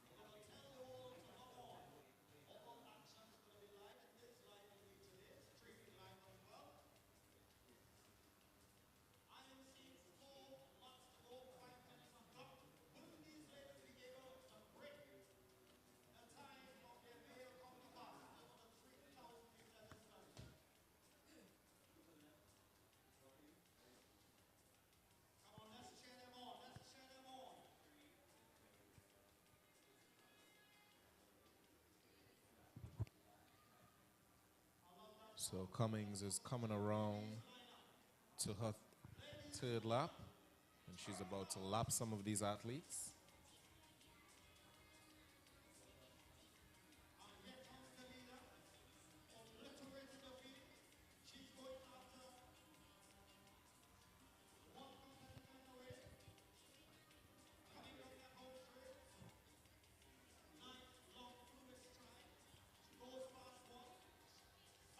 So O'Shea Cummings, your leader on screen right now.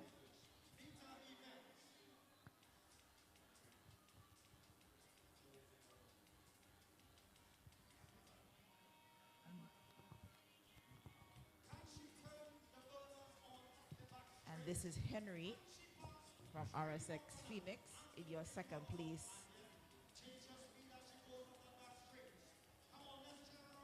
And there's another RSX Phoenix athlete in third place.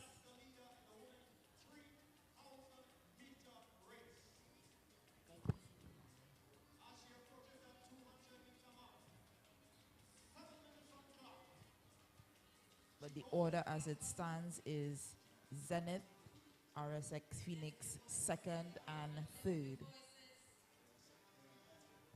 And it's starting to look reminiscent of the men's 3,000 now, where there's a substantial gap being opened up between first and second.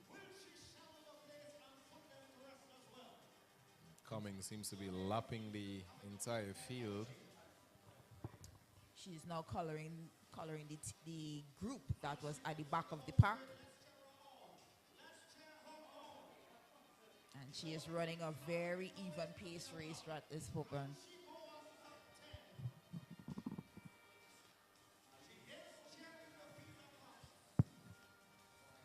As soon as you start to get warm and into the race, that's when you know you get your momentum. So that's exactly what's going on with Cummings right now as she really extended that lead. And she looks really comfortable.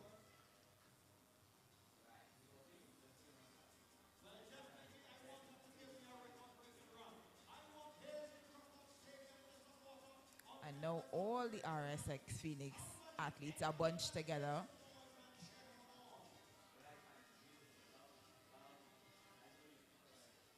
So, Yana, what's the longest distance race that you ever ran? 400 meters. I don't understand. Why are you trying to make me?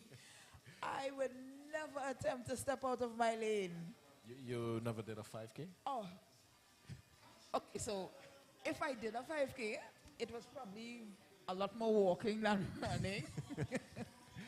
But I remember being in college, we used to do, actually used to run cross country. So the minimum distance coach would allow us to run was a mile. And if you're in terms of metric, that's probably the equivalent of the 1,500 meters given right now. So yeah, but if you're thinking old school, a mile is literally 4 laps around the track. Yes, it is, yeah. Right? So when you apply that to like a cross-country run, so just picture the savannah. Yeah. You're running from, let's say, from one end of the savannah to the next. To the next, yeah. So that's roughly a mile, give or take. Wow.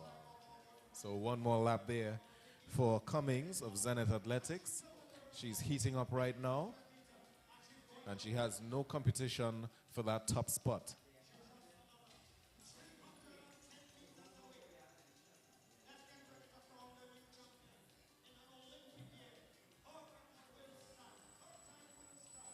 I'm looking for the second place athlete. And I think she's about 300 meters behind at this roughly. moment.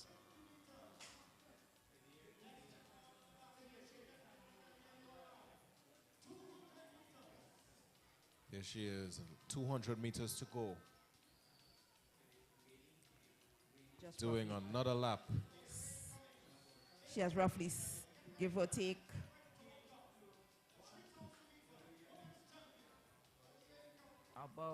she's coming up close to the 500 meter mark now. And you are looking at your second and third place athletes here from RSX Phoenix.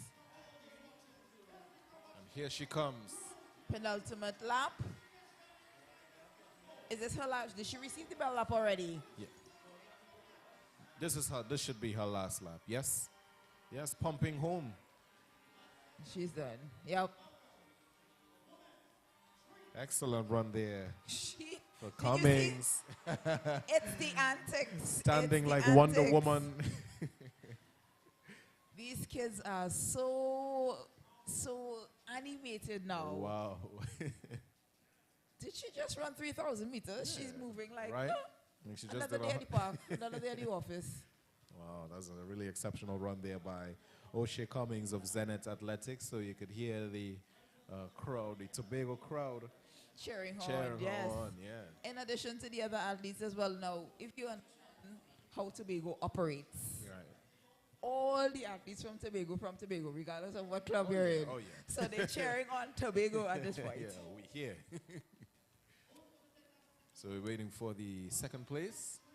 And here, yes, Athletes. second place coming. This is Henry, if I'm not mistaken. Yes, I think it would be Henry and George of RJRT. Oh, And she picks up the pace. phenomenal top speed for the last part of the race. So that's second and third. So the athletes from RSS got up for second and third as the race progressed. And the athlete that we thought was in second actually is finishing in fourth.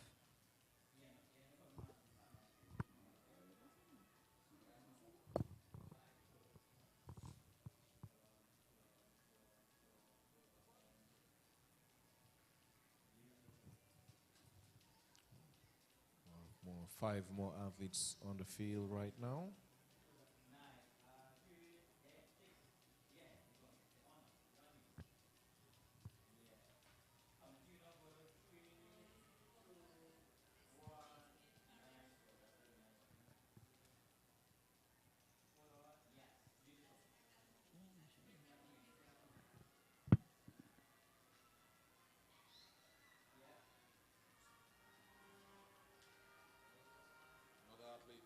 Another athlete finishing strong.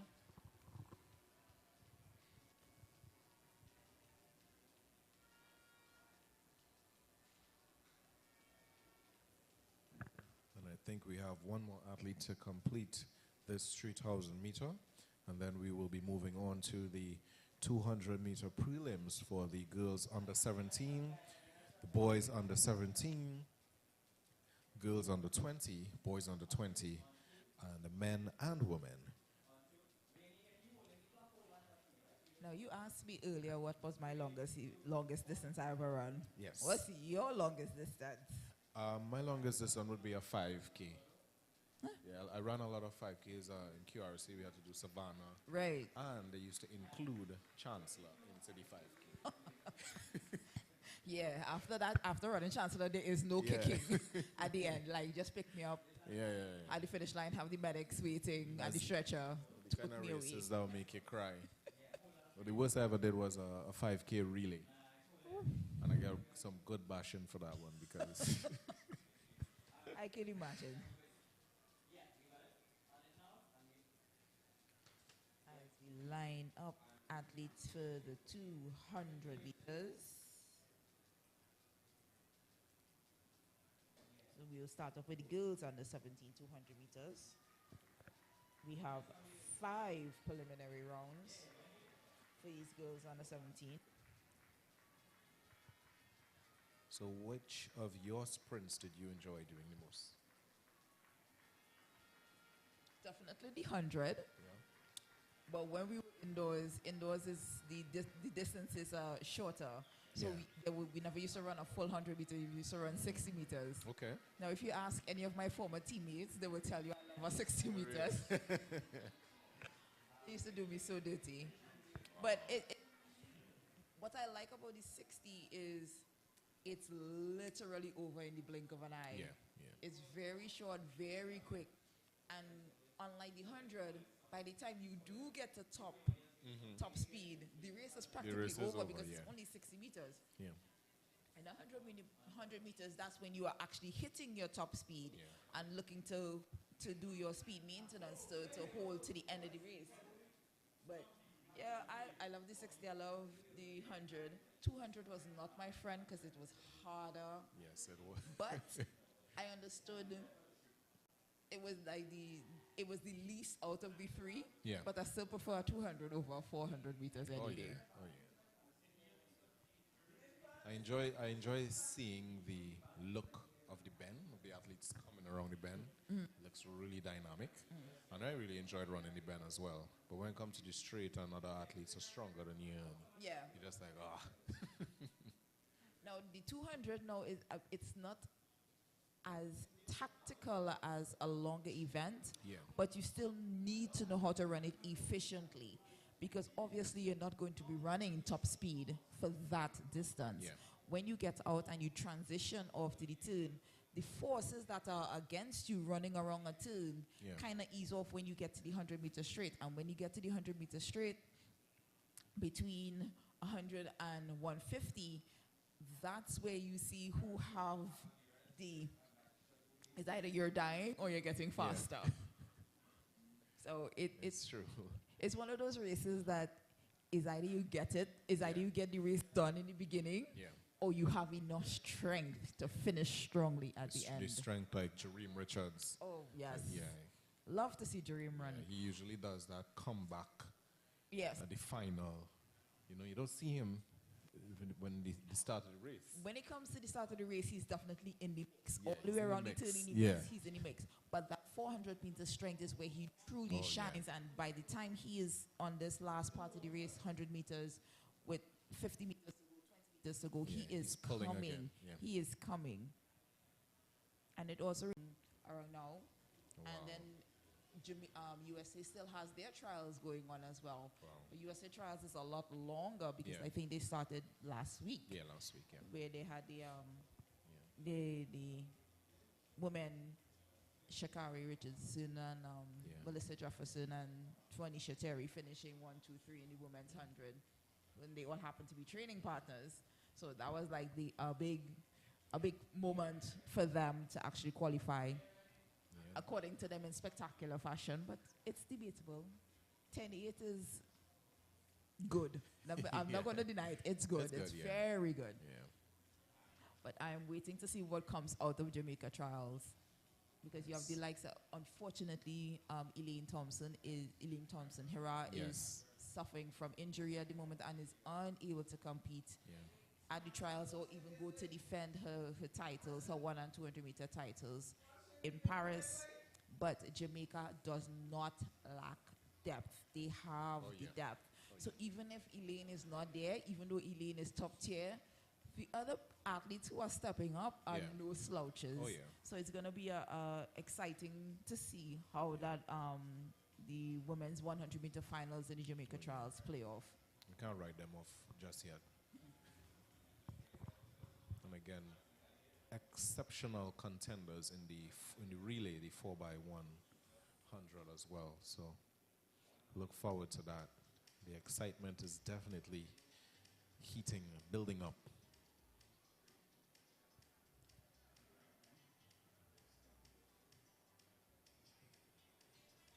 So we await the start of the girls under 17 200 meter dash. 16 of these athletes will advance to the semi-final round. So the top 2 of each heat plus 6 best times will be advancing out of these preliminary rounds. So we have 1 of 5.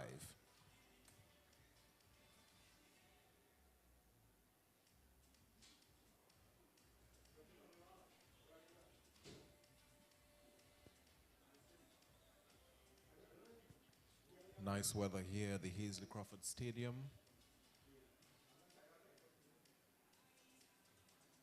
We had some rain earlier, so it's really good to see.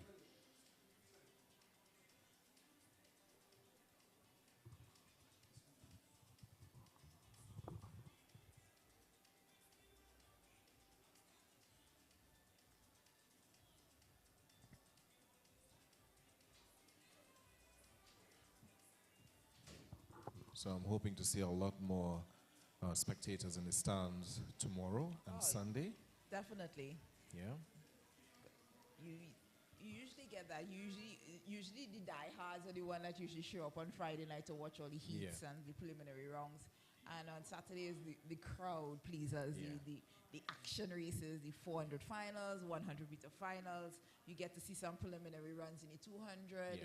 So tomorrow is going to be an action-packed race. Now, even though these girls are under 17, they are also chasing the world under 20 standards. Just because I think they have the minimum age for these athletes to compete under 20 is, I think, from 14, if I'm not mistaken, might be the youngest athlete. You tend to get those younger athletes in the longer distances. But the women are chasing a qualifying standard of 11.78 in the 100 meters, and in the 200 meters, they have a standard of 24.35 seconds. Wow. Just a few athletes from Trinidad actually are close to that standard. So we'll get an opportunity to see exactly how close they are today and who could outright qualify. Because there's a very possible chance where an athlete could run a qualifying standard in the heats or the preliminary or the semi-final round, and they may not place top 3. But if they do place top 3 and not get the qualifying standard in the final, it actually bodes well as far as selection goes when it comes to the selection for the team, because you actually have that qualifying standard, even though you may not have placed top 3. So on the field, we have Scotland in 2. Govier in 3, Joseph in 4, Strachan in 5, McLaren in 6, Russell in 7, and Alfred in 8. Clean start. And it's the athlete from Abilene Wildcats taking the early lead, followed by the athletes in lane 6. That's the athlete from Toko Tafak running well. Here comes the athlete from Cougars, Russell, in lane 7, giving challenge. Very close on the line.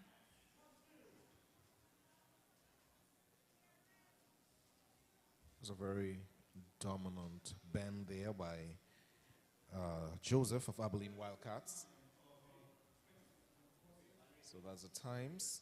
Philip, and Patrick.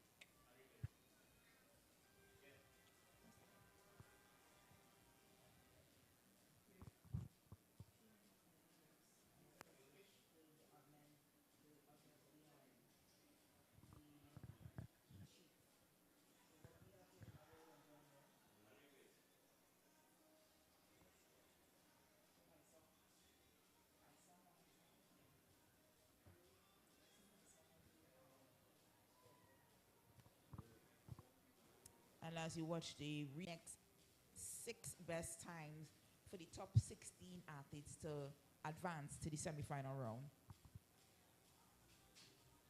We move on to heat 2 of 5.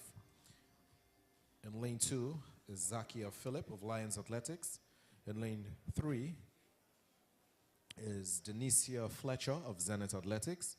In lane 4 is Desiree Campbell of Faizabad. In lane 5 is Alicia Sampson of Mason Hall.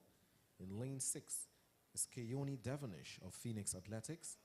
In lane 7 is Malana Patrick of Cougars. And in lane 8 is Janicia Harris of Mova Jets. And they are on and racing, blazing around the track.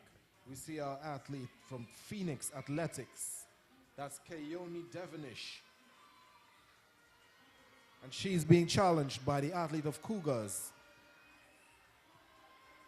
Patrick, pulling away from the field. Excellent running there by Patrick for an easy win, followed by Devonish of Phoenix Athletics.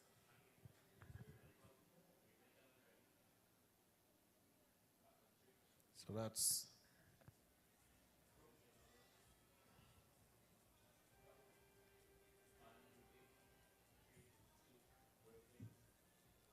the replay. As we can see, the athlete of Cougars with an early lead out of the blocks, dominating the field as she comes around to the 100-meter mark there, pulling away, and she was being challenged by Devonish. But she held strong, as you can see her stride. And her turnovers pretty well. Very easy, very comfortable win there for Patrick, Malana Patrick of Cougars. It's the Ferris wheel of Movie Town. So we move on to heat 3, sorry. We move on to heat 3 of 5. In lane 2, Nenriki Lalian. Lane 3, Akila Kudre, unattached. Lane 4, Jada Jones of Cougars. In lane 5, J.L. Archibald of Track Blazers. In lane 6, Egypt Regis Benjamin of NVP Inc. in Grenada. In lane 7 is O.J. Stewart of Zenith Athletics. And in lane 8, Kimora Young of Abilene Wildcats. This is the girls under 17 200-meter dash, heat 3. And they are on and rolling, coming around the bend. As they head to the 100-meter mark is the athlete Regis Benjamin of MVP Inc. And she's pulling away from the field. And right behind her is Stewart of Zenith Athletics. But Regis Benjamin is holding on for the win, followed by Stewart of Zenith Athletics.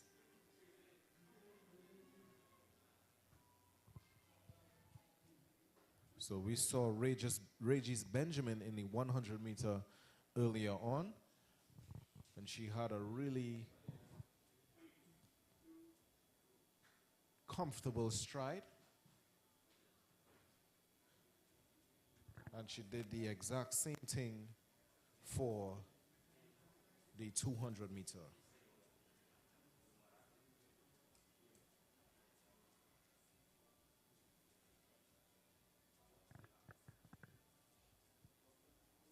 Easy run, arms pumping. Very good mechanics, very good turnovers there by her. For a nice and comfortable win there by the young Egypt Regis Benjamin, representing the 473 MVP Incorporated Club out of Grenada.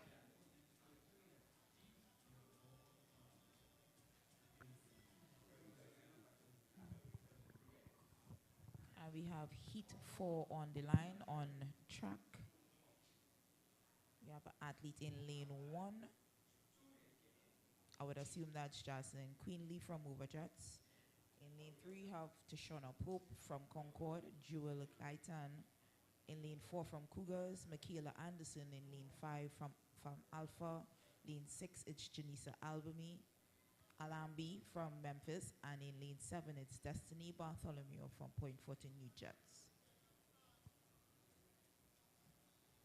Got the instruction to stand, so they had to reset.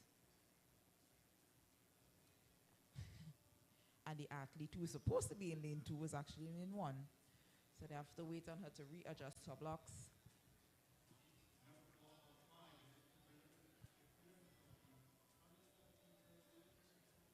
And that's Jasmine Queenly readjusting her blocks in lane 2 as the Westerby field await.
Heat 4 of 5 under starters orders.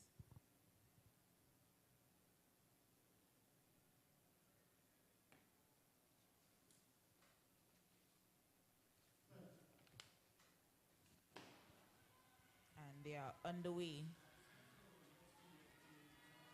And as expected, the athlete from Point Fortin New Jets and Memphis Pioneers.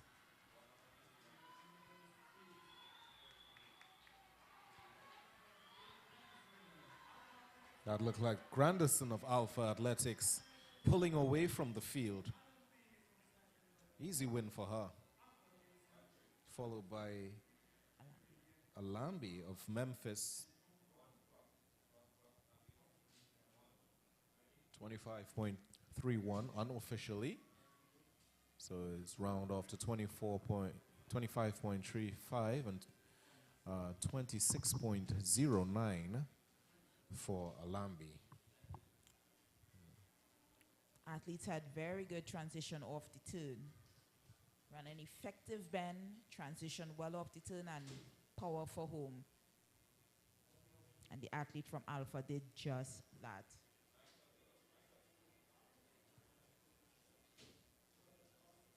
She looks very efficient. And it's the athlete in third place, Tashana Pope from Concord. So those are your top three.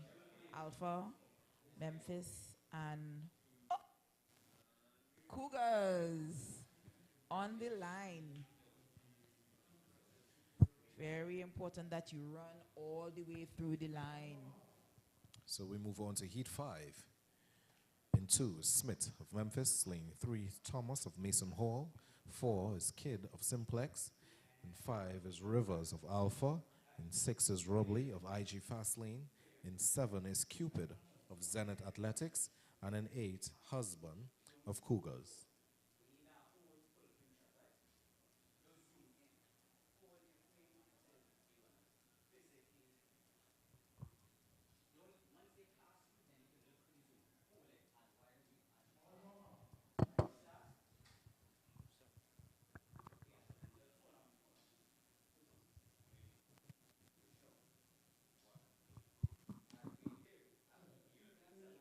A lot of athletes are missing from this heat. Out and Fine running. athletes.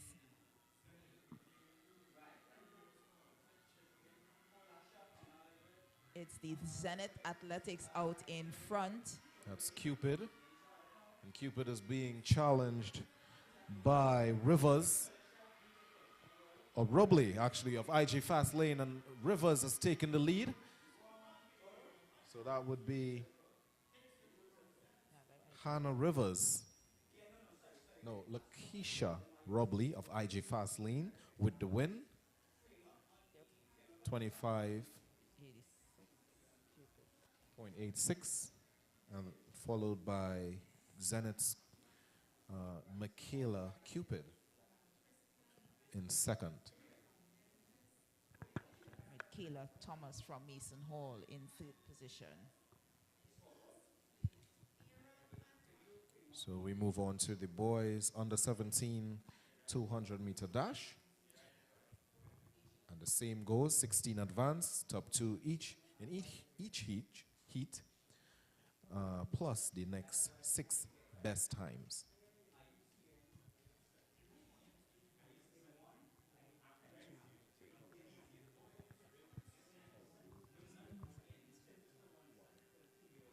Right, so in lane 2 of your first heat of these boys under 17 200 meters, we have Daniel Jones from Simplex.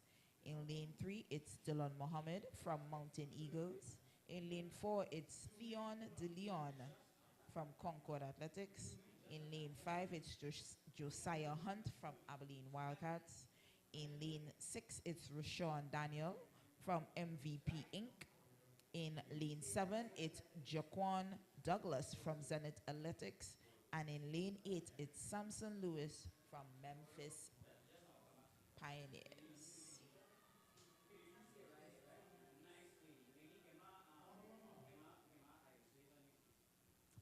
Probably looking at lane 6 and lane 4 as the athletes to watch, but not underestimating the athletes in lane 5 and in 7.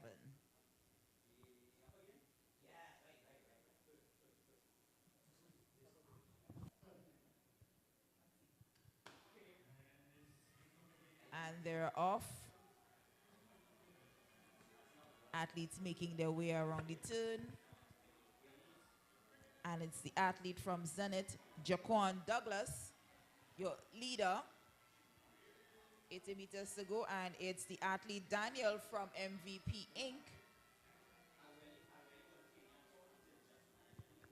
And the athlete Theon De Leon from Concord Athletics in third position. 23:04 unofficially on the clock.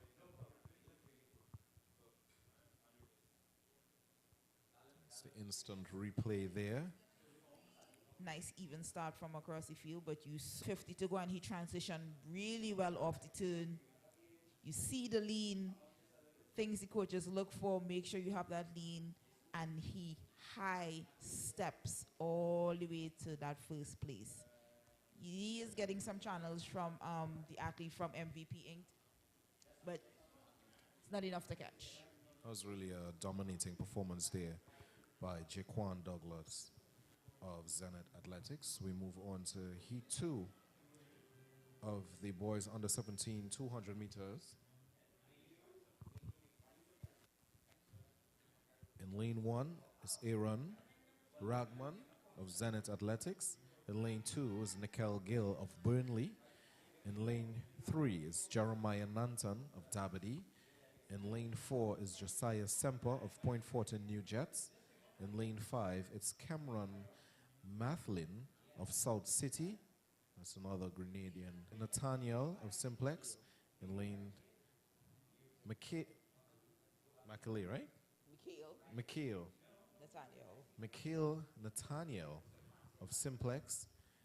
In lane 7 is Kyle Grant of Concord. And in lane 8, it's Tylan White of Mercury. We saw Aaron Ragman in the 400 meters earlier today. So I'm thinking he may have a slight edge, but being in lane 1, he may have a disadvantage for this 200 meters. Let's see if his strength can carry him through to a qualifying spot. And they're off. Pretty good start. I see athlete slowed down, but he's just pick back up the pace. But who's it going to be? I see an athlete in lane 2. That's Gill of Burnley, powering down the field. And he's being challenged on the outside by White.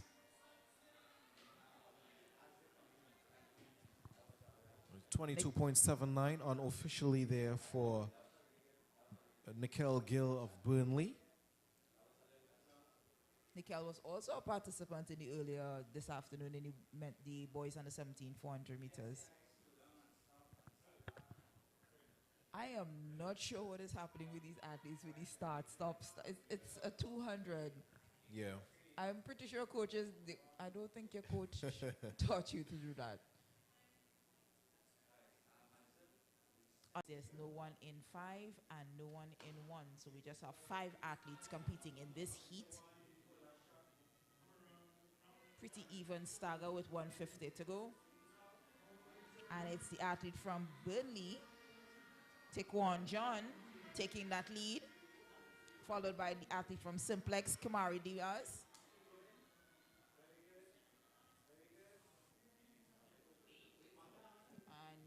Clock stops at 22:52. With Not Aidan bad Davidson. Looking to see what time. 6-4. Looks like 22:64 for Aidan. Aidan did not have the best start, but he definitely made up for it for the rest of the race. Caught the athlete on his outside, Kamari David from Simplex.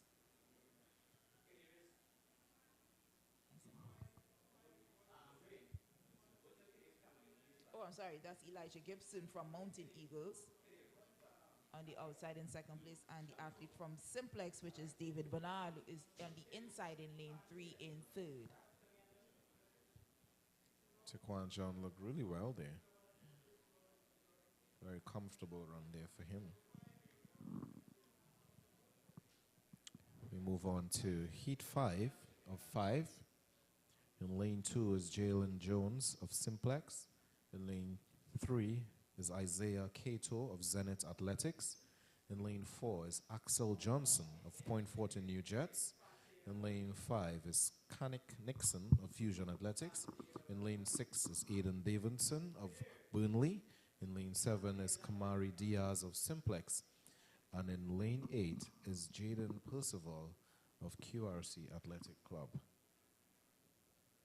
There's no athlete in lane 3, so that's no Isaiah Cato.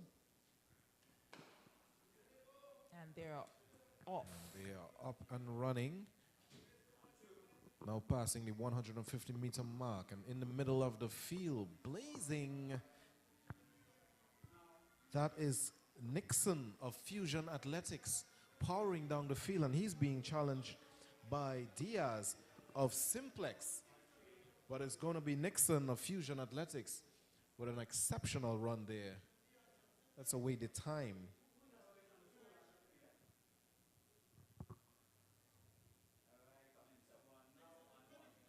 23.01 and 23.05 for Diaz. So that's Nixon and Diaz.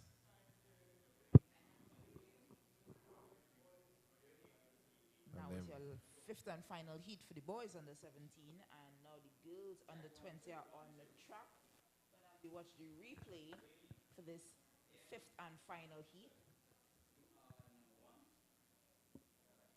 Both Nixon and Diaz run a superb turn. Very high knees there. Very good mechanics from Yes. Nixon. But Diaz has that closing speed. Yeah, you can see he's pumping and blowing like a steam train coming down. Now, if he gets his start together and actually has a better first part of the race, he will Yes. be able to catch Oh, yeah. Nixon and probably give him an even better run for his money.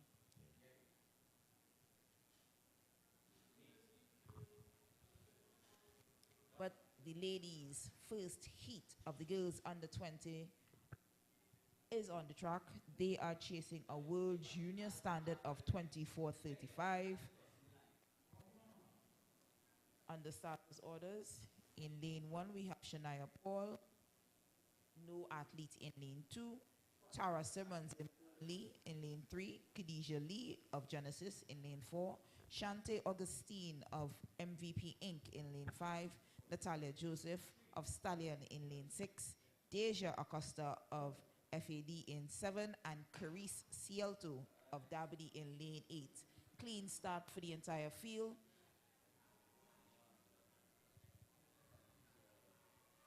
And it's the athlete from MVP Inc., Augustine, taking the early lead.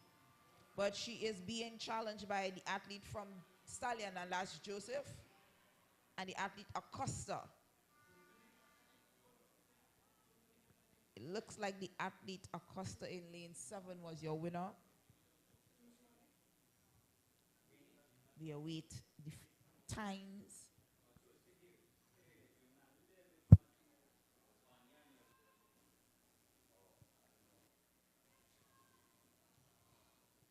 So Grenadian athletes are running really well here.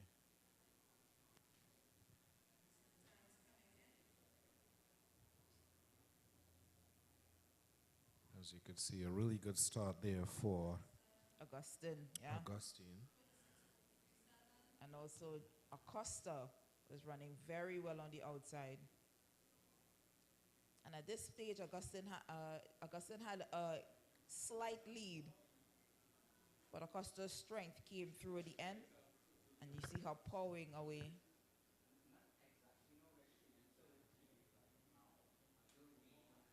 Very, very close.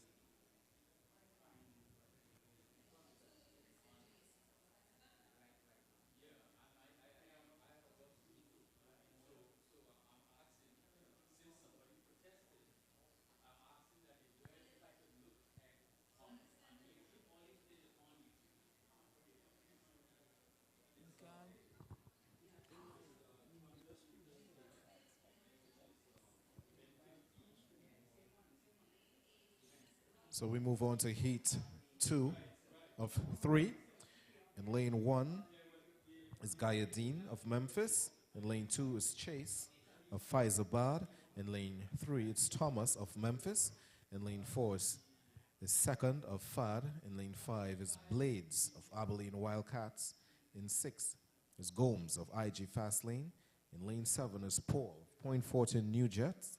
And in lane 8 is Rodriguez of Stallion. And they are up and running. In the center of the field is the athlete of Abilene Wildcats. But right next to her is second of Fad. But taking over the field is Gomes of IG Fast Lane, and she is pulling and powering away. And she is right behind her is Rodriguez. It's Paul, sorry, of Point Fortin New Jets. So that was a really good run there by Gomes of IG Fast Lane. We saw Gomes in the 100-meter earlier running a really good race. We await the times.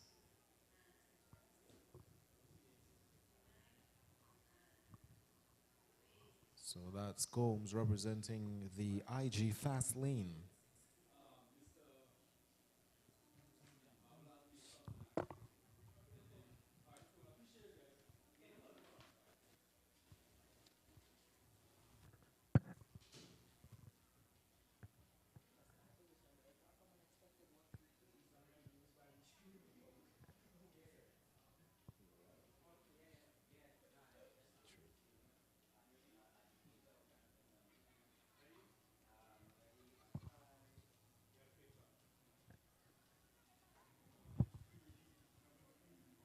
As we watch the replay of Heat 2 of 3 preliminaries, you watch Gomes of IG Fast Lane powering. She's running in a very efficient turn, no extra movements, no wasted effort, no energy. Very good transition of the turn. Very good mechanics. You want everything moving forward to give you that momentum to keep going. And she starts to pull away from the rest of the field, and it's Diamond Paul from Point Fortin New Jets, gritting her teeth, making sure she's in that second position. But it's the top 4 in each sheet that qualify to the next rounds.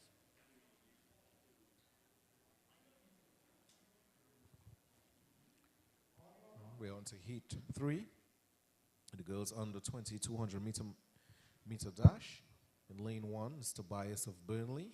In lane 2 is Lewis of Genesis. In lane 3 is Charles of Tranquility. In lane 4, Melville of IG Fast Lane. In lane 5, Houston of South City. In lane 6, Dikutu of 473 MVP. In lane 7 is Balchan, and in lane 8 is Shepherd.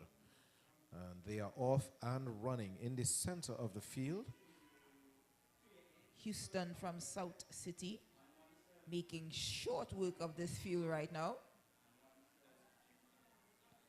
and in second position looks like Melville from Fast Lane. yes. But it looks like the Kotu from MVP Inc. slipping in for that second place.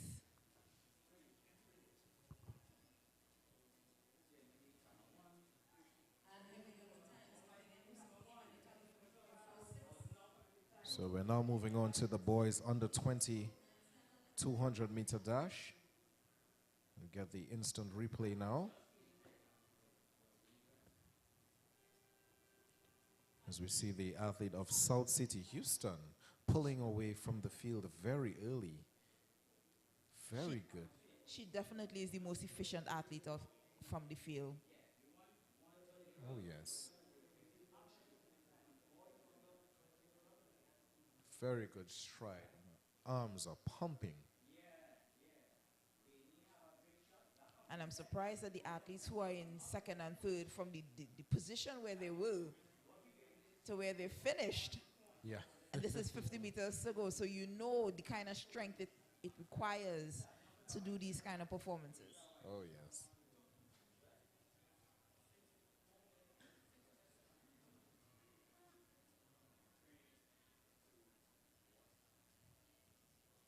This is the first heat of the boys under 20 200 meter dash at the N.G.C. Entry A Junior and Senior Championships 2024. These young men are facing a qualifying standard of 21:35. Very steep standard indeed, but I know a lot of them are up to the challenge. Let's see at the first heat. We have Jaden James in lane 2 from the Abilene Wildcats. Cadell Coffey from Sapari Athletics is in lane 2. Kareem Gibson from Mountain Eagles is in lane 3. Tyree Dimsoy from Faizabad is in lane 5. Tygon Peterkin from MVP Inc. is in lane 6. Michaela Bayer from Simplex in lane 7. And Jaden Phillips from Zenith Athletics in lane 8.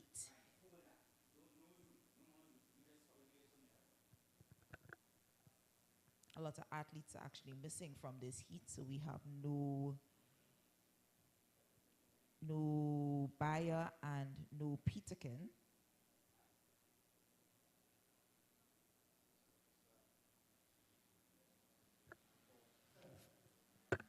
Five athletes, and they're off, and it's a false start. That's the first false start in the 200-meter heats thus far. Everything seems to be going really smooth. We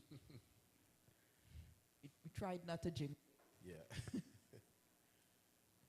There's so much trouble happening in the 100-meter with regards to that starter. And a lot of athletes already started doing their protest. As we could see some of them coming up here to see some replays. Inquire for footage. Yeah. But it looked like the athlete under scrutiny might be Dimsoy. Seems like everything is... I am not seeing. Dimsoy is gone? No, Dimsoy is not gone. It's Jaden Phillip in lane 8 from Zenith Athletics, who was the identified as the false starter in this event, in this heat. Right. So we are operating with 4 athletes now. Another false start. I did hear the announcer said stand up. So this time it may be a warning, but we will see. But the athlete is under the impression that he did false start. So with the official's decision.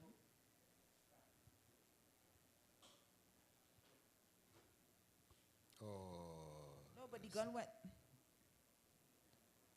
The gun went off. I swear I heard the gun went off.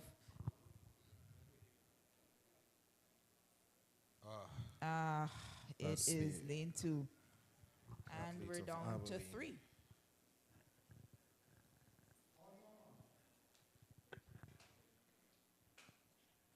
Now these boys under 20 require the top 2 in each heat and the next 6 best times to qualify into the semi-final round.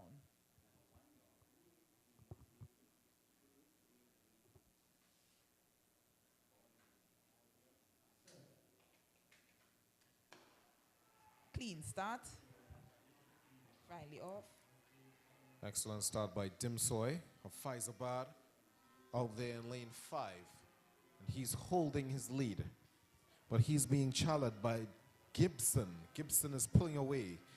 Gibson of Mountain Eagles is blazing to the track at 22.55 unofficially. That's Kareem Gibson of Mountain Eagles. So only 3 of these athletes got to compete in this first prelim, this first heat.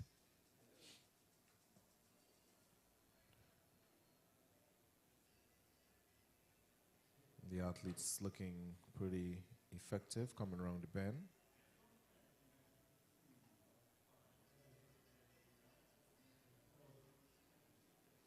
There's Gibson actually making his pull. He's pulling away from Dimsoy with his long strides and pumping and powering his way to the finish line.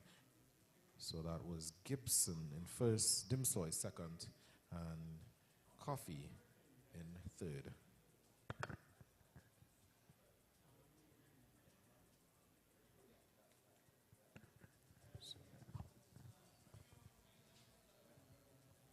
As we see the lineup for the second heat of these boys under 20 preliminaries. In lane 1, we have Alessandro Govia of Eastern Flyers. Nicholas Bob Cougars in lane 2, Adrian Bailey Unattached in lane 3, Josiah Peters Burnley in lane 4, Samuel Green Fusion Athletics lane 5, Ethan Sam MVP Inc. in lane 6, Noel Jordan IG Fast lane in 7, and Kayla Prince in lane 8.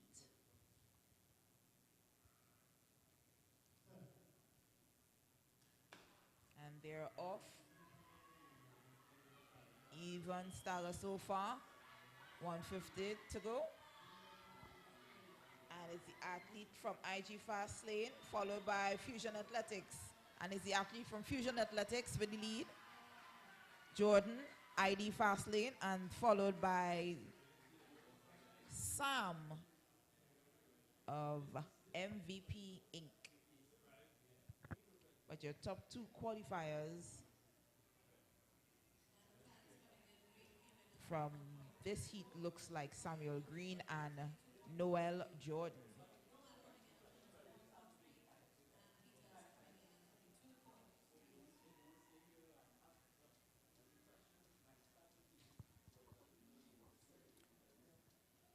So we're moving on to heat 3 of 5.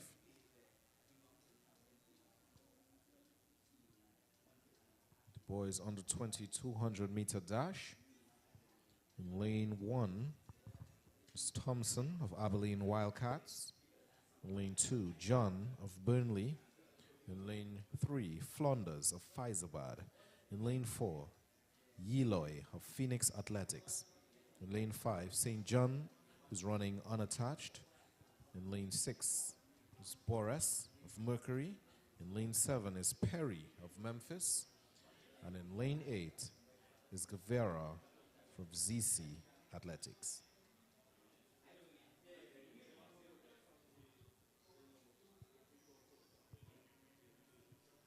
This seems to be a full field. I'm keeping our fingers crossed. We don't want to see any false starts on athletes.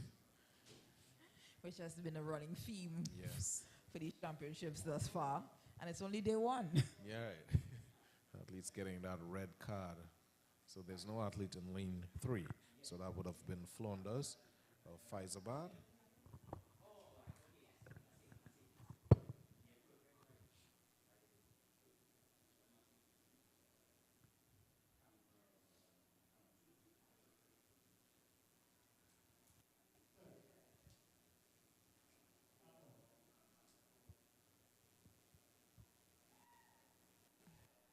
Been given the instructions to stand up by the officials.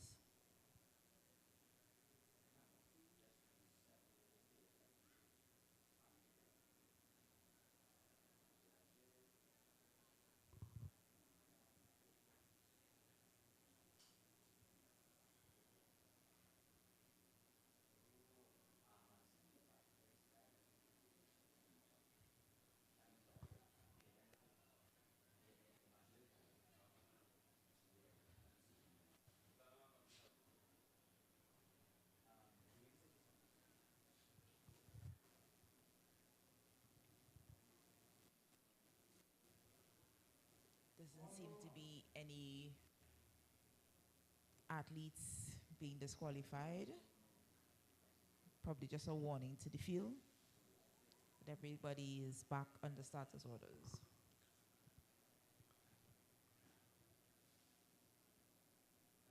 On paper, we're probably looking at Jeremiah St. John.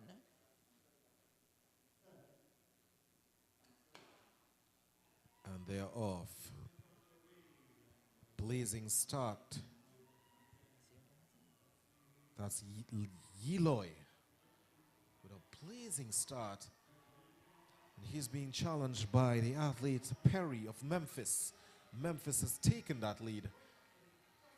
Easy and comfortable there for Joshua Perry of Memphis, taking the lead over Jaron Lee Yeloy of Phoenix Athletics.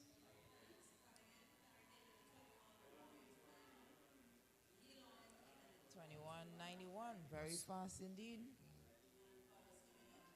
Not quite the World Junior standard, but Fastest time so fastest far. time thus far, yeah. See them, see the start of your this previous heat.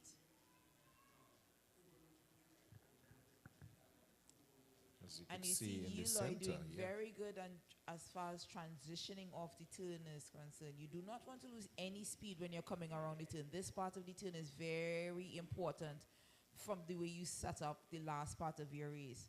So you don't want to be doing too much work. And then like we see the athlete from Memphis Pioneers, Mr. That's Perry. Joshua Perry, saving all his energy for the last part of the race.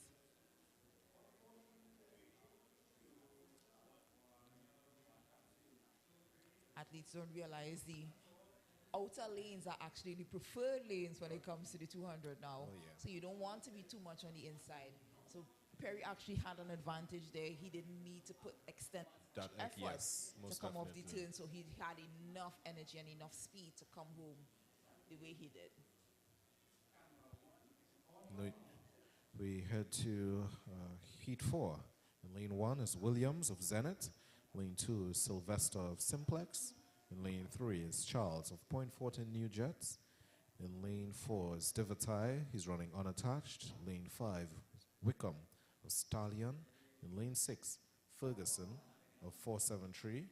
Lane 7 is Pharrell of Simplex. And in lane 8 is Grant of Memphis. You're probably looking at lane 6, 7, and 8 to be the ones to watch in this heat, just the fact that they're outside on those preferred lanes.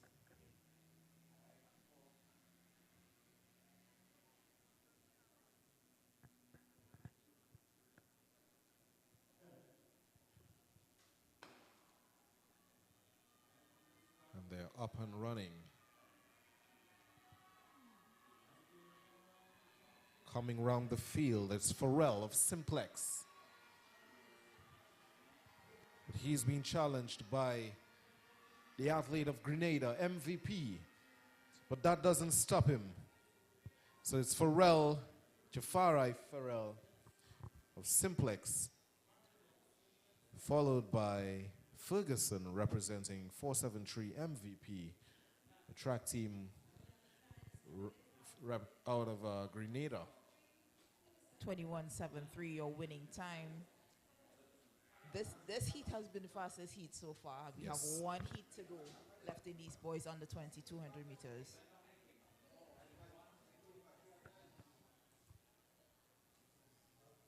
In lane 2 for this last and final heat, we have Jonathan Laldio from Stallion, followed by Kayan Morris, Abilene Wildcat.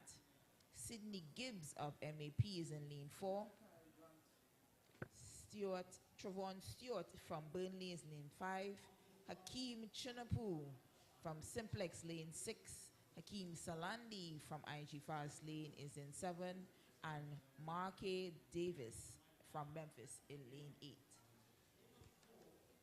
Definitely one to watch in this race is lane 6, Hakeem Chinapu, brother of Kadeem Chinapu. The Chinapu brothers. Kadeem made a splash in Grenada this year, Yeah. calling the Jamaican soft, Yes, yes. but it was definitely all in good fun. Yeah. I love moments like that when you have those Of course. I think Those track and banter field, between the track and athletes, field yeah. needs that. make things interesting. But all eyes will be on Hakeem in lane 6. He's definitely the one to watch, but also Travon Stewart from Burnley and Hakeem Salandi from IG Fast Lane.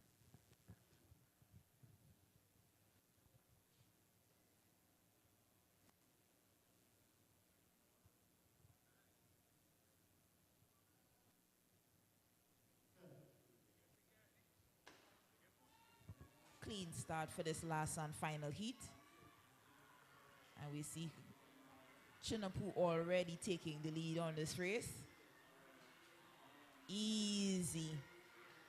Just doing the bare minimum, looking around his shoulder. And Travon Stewart and Burnley. And those are the top two qualifiers from this heat. So 21.79 unofficially there for Chinapoo. Rounded down to 21. 21.088. Wow, that's quick. That's very quick. And he slowed down at the line. If that time is legal, he will have achieved the World Junior Standard. Yeah, really easy. He is running so effortlessly around this turn. Minimum effort expended. Just enough to transition himself into first place. Trevor and Stewart is also doing the same, but there was an easy win for Chinapoo and an easy qualification for Stewart in second place. So we're moving on to the men 200-meter dash.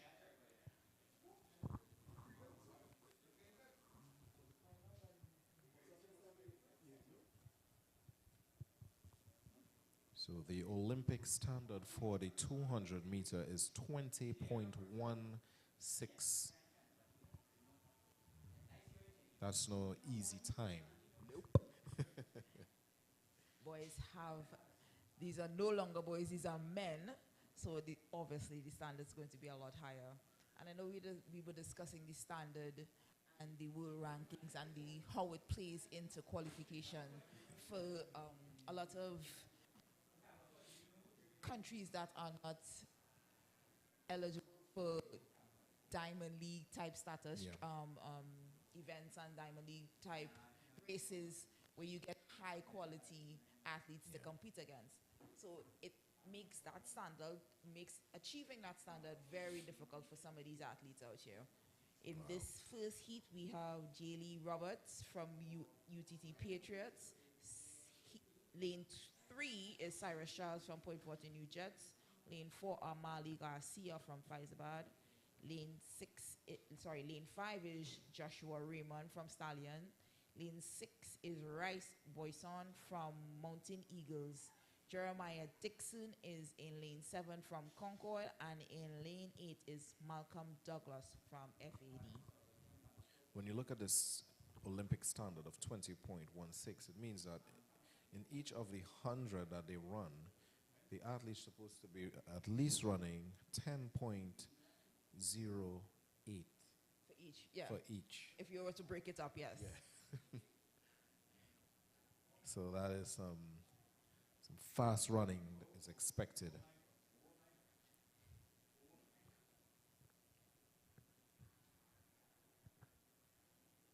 So I'm not seeing athlete. There's no athlete in lane 4, and lane 4 would have been Amali Garcia from Faizabad.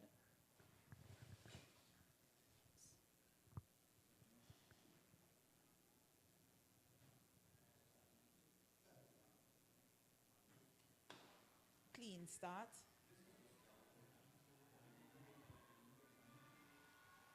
Up and out. Looks like Dixon on the outside in lane 7. But in lane 3 is Cyrus Charles. But look at this athlete in lane 1. That's Roberts of UTA Patriots pulling away from the field for 21.68 unofficially. Wow. He came there very unexpected out of lane 1. Lane 1, that is definitely what you call those sleeper lanes. You're Oh, really yeah. not looking for an athlete to come out of lane 1, but when you're running a race, you never underestimate any of your competitors either. So it was really unusual that he came out of lane 1 and did such a phenomenal job, but he actually definitely ran his own race.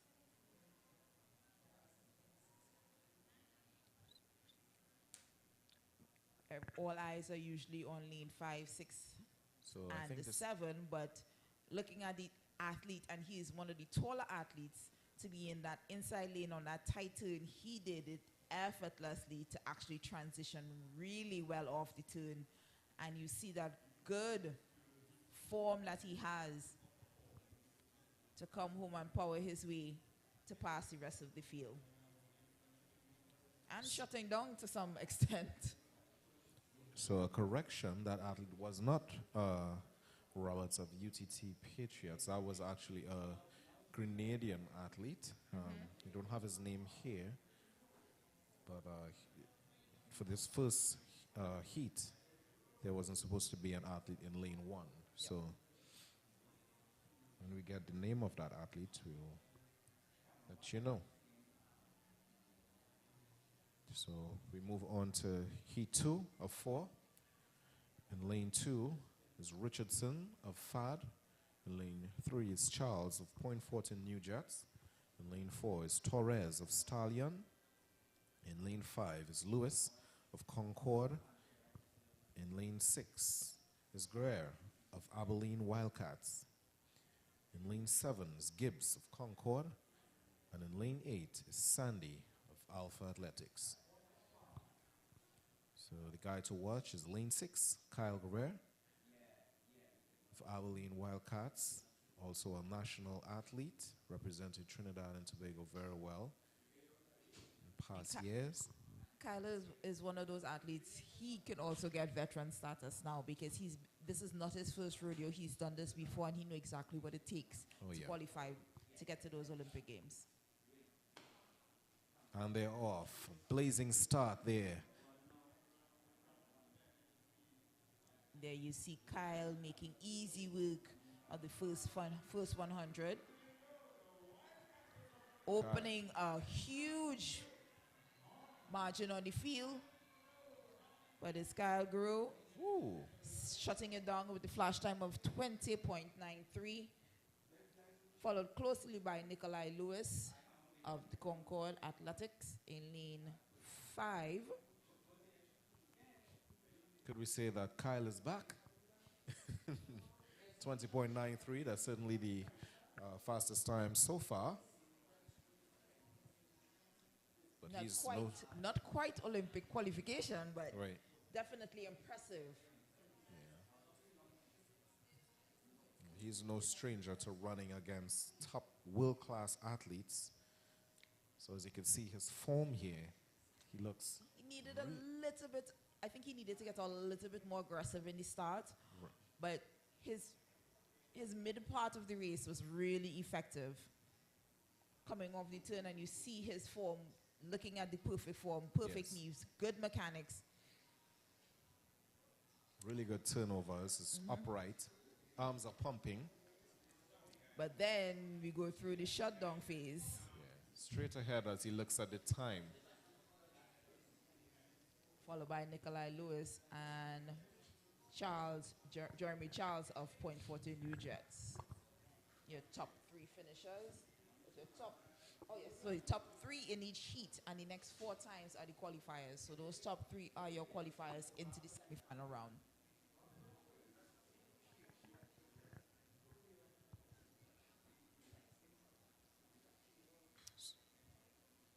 In heat 3 of these 4 rounds, we see Moses McConney of Tobago Falcons is supposed to be in lane 1. David Sarant from the Trinidad and Tobago Defense Forces in 2. Joshua Williams of Concord Athletics in lane 3. Jelani Franklin of MVP Inc. in lane 4 out of Grenada. Danion Alexis of Point Fortin New Jets is in lane 5. Jahi Hernandez of Abilene Wildcats in lane 6. Sherlan King, unattached, in lane 7. And Zuriel Edwards of Point Fortin New Jets is in 8. And seeing Jahi Hernandez in lane 6 seems to be empty.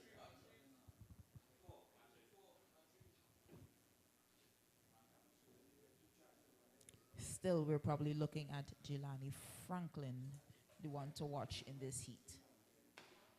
And they are off. Even turn as we see Williams making effort, quick work, and it's Alexis of Point Fortin New Jets.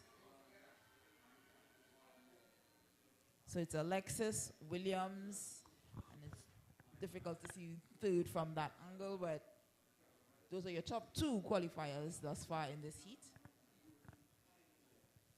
21.91 for Alexis. 22.40 for Williams and And 22.80 for King. Lon King, unattached, was your third place winner, third place qualifier in this heat. So definitely we saw the most dominant performance, and that was by Kyle Greer of Abilene Wildcats with his 20.83. Watch that replay.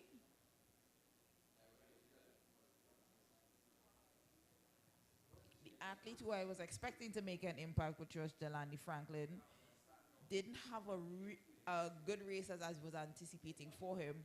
But we see Williams and Alexis from New Jet actually doing really good work on the turn.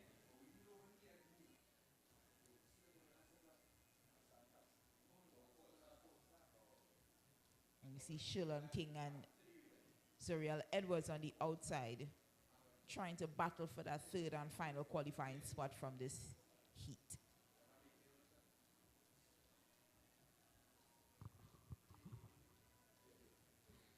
So we're moving on to heat 4 of the men's 200-meter dash. Again, the Olympic Games standards for the 200-meter is 20.16. So in heat 4, in lane 1, we have Christoph Belgrove. So we have an athlete down on the track.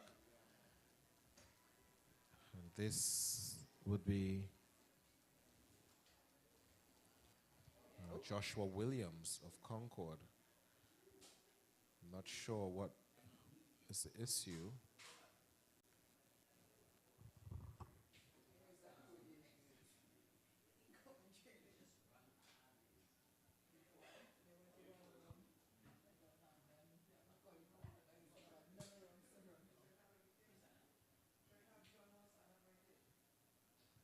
The athletes getting ready for the heat 4. They're up and running.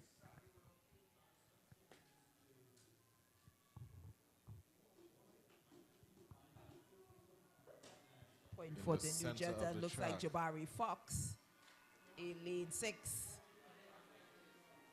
And getting challenged from Matthew Graham from the UTT Patriots.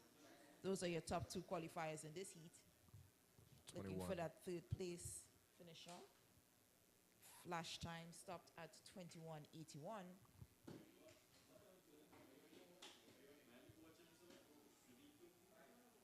But your winner from that first heat definitely looks like Jabari Fox. Okay. We were supposed to see the likes of Ravel Webster in this heat. But as we Athlete focus, out there in lane 4 looks really well. Really good form, knee lifts. that's Matthew Graham from UTT Patriots. But we're looking at your winner, Jabari Fox.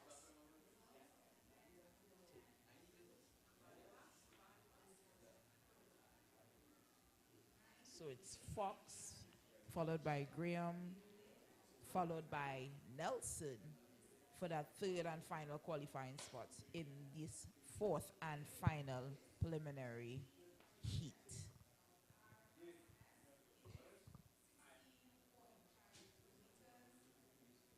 So up next will be the boys under 17 800-meter run.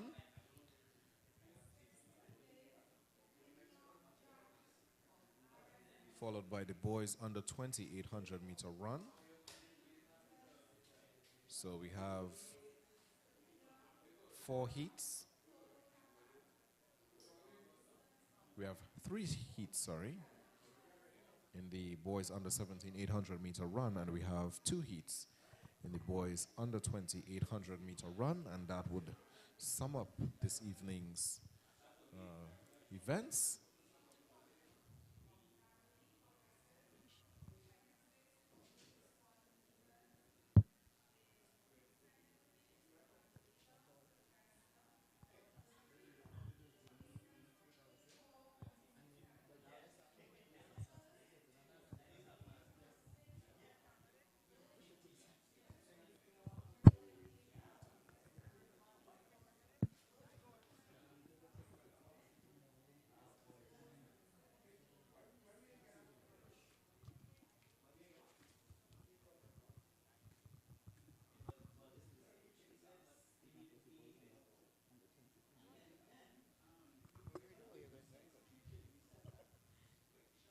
as we wait for the 800 meters athletes to take the track, let me give you some more results from earlier events.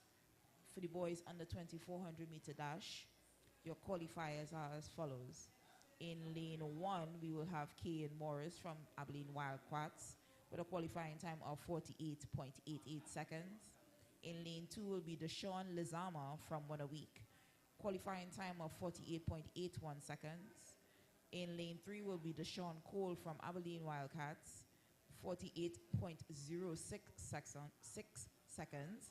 In lane 4 will be Jaden Clement, maximizing athletic potential, with a qualifying time of 47.46 seconds. In lane 5, it will be Joshua Perry from Memphis Pioneers with a qualifying time of 47.97 seconds. Lane 6, Kyrell Thomas, Cougars Track and Field with a qualifying time of 48.2 seconds. In lane 7 will be Keone John, Memphis Athletics, in qualifying time of 49.13. And in lane 8, Ben Israel Bannister with RSX Phoenix with a time of 48.39 seconds. Those are your qualifiers for the boys under 400 meter dash.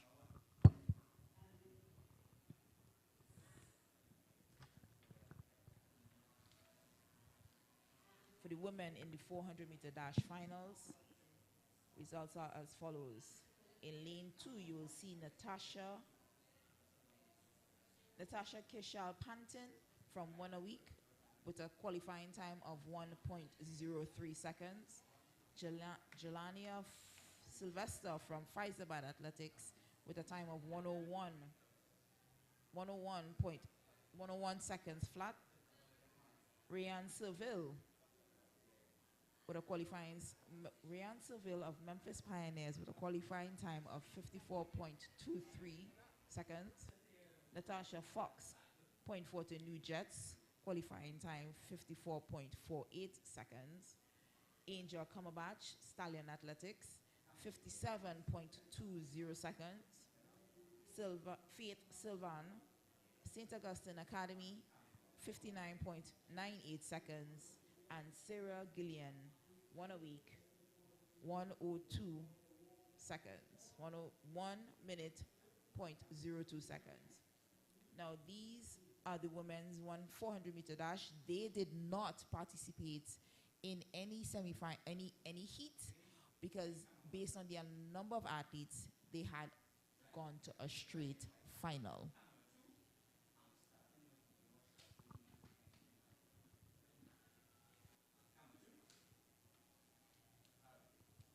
As we see the athletes taking their positions for the first 800 meter run.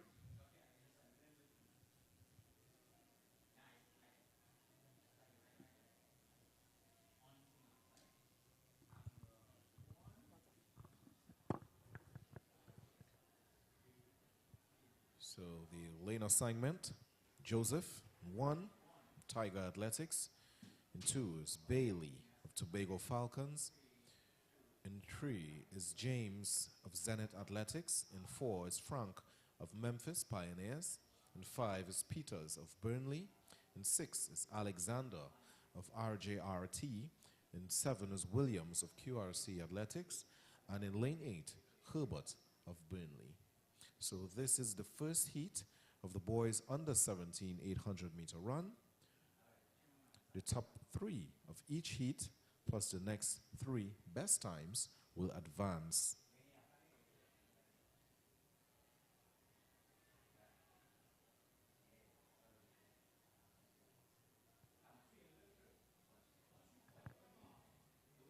The athletes take their mark and they are off.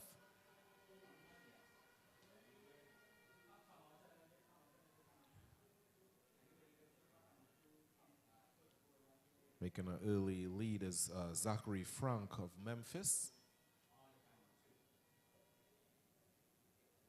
As they break away into lane 1, it's Frank of Memphis, and in second, it's Williams of QRC, followed by Peters of Burnley.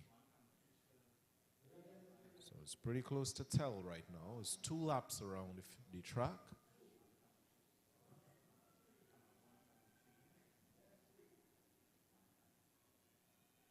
And Frank is holding on,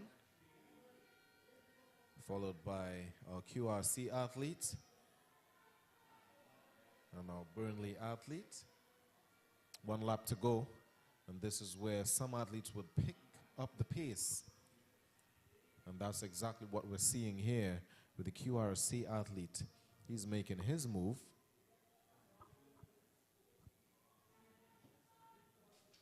That's Luke Williams in the lead right now. And Frank, so it's between Frank and Williams. Burnley in third. They come to the final 200-meter mark. And this is where we're going to see some action. Here comes Frank. Frank, followed by Williams. Frank looks back and he's going. This is his final 100 with not much of a challenge. The challenge seemed to be for the second place position. And that's the Burnley athlete Peters. But Frank takes it for Memphis Pioneers.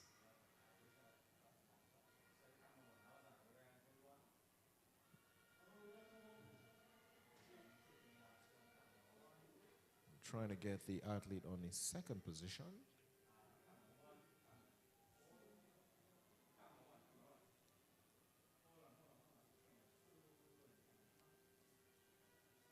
So that was heat 1. You see the time of Frank, 2 minutes, 5 seconds, 5.58.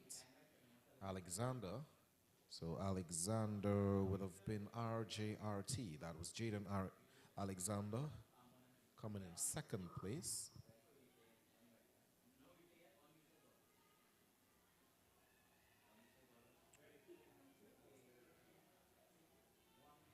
On the field, we saw, this is a replay of the 800 meter.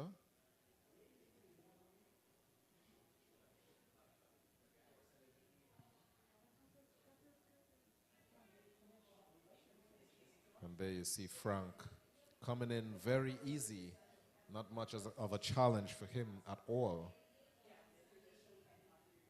And that athlete, Alexander, sneaking up behind the QRC and Burnley athlete for his second place. So we head to heat 2 of the 3 prelims of the boys under 17 800 meter run. In lane 1 is Tion Monroe of Zenith Athletics. In lane 2 is Zaid Hamid of RJRT. In lane 3 is Asias Liet of One a Week. In lane 4 is Adriel Mitchell of Fusion Athletics. In lane 5 is Darian Whiteman of RSS Phoenix. In lane 6 is Isaiah Alder of Cougars. In lane 7 is Armani Dillon of Burnley. And in lane 8 is Joshua Sandy of Abilene Wildcats. Isaiah Alder is the previous winner of the 3,000 meters earlier tonight. And he is doubling up in this 800 meters now. Interesting to see how he will fare.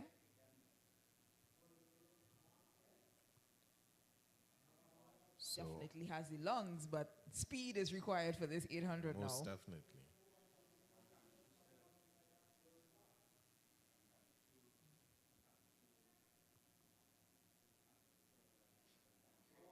I think that's Adriel Mitchell in the lead of Fusion Athletics. And he is next to Darian Whiteman of RSS Phoenix. So that's 1-2, Mitchell and Whiteman.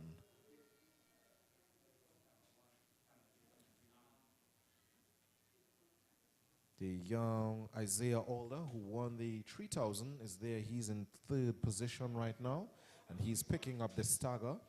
But right now, the race is between Whiteman and Mitchell.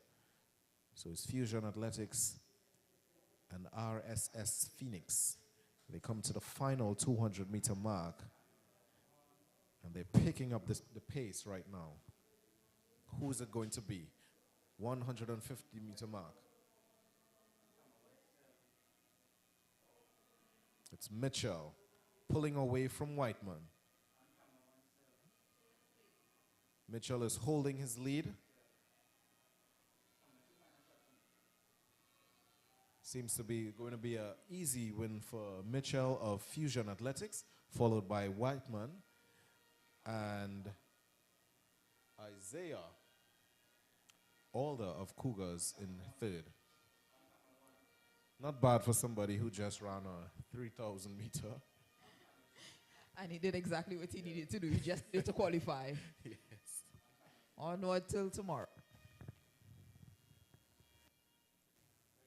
But that's a tough double to do. It's not. If you're running 3,000, you would expect to run a 1,500, not an 800. So that's a really tough double for him to do. And in I think it was less than an hour ago that.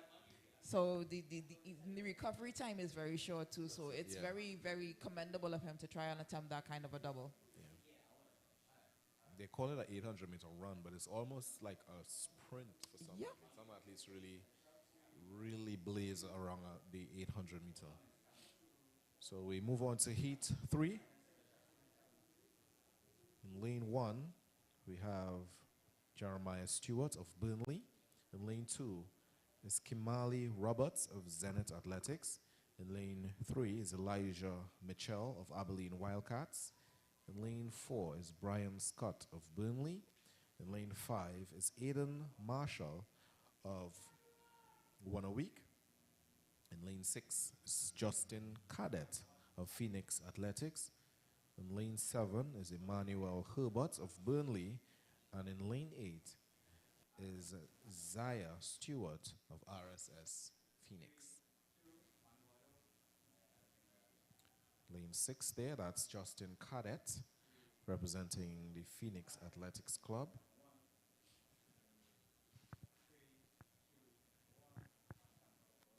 And that's lane 5, that's Aidan Marshall of One a Week. There's no athlete in lane 3, so that's Elijah Mitchell of Abilene Wildcats will not be competing. So that's Brian Scott we're looking at in lane 4.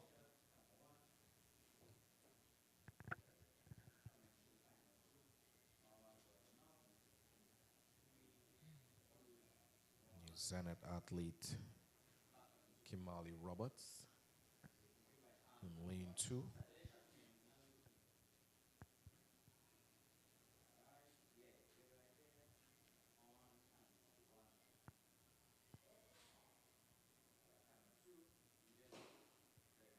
And they're off.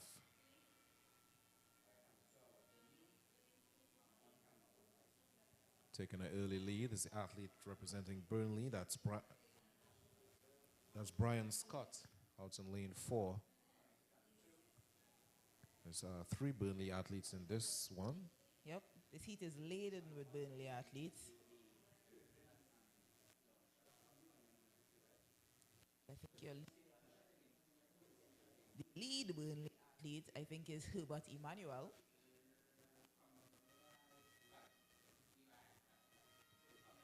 And he's being challenged by Alden Marshall from One a Week. Marshall now taking the lead, heading up to the bell lap.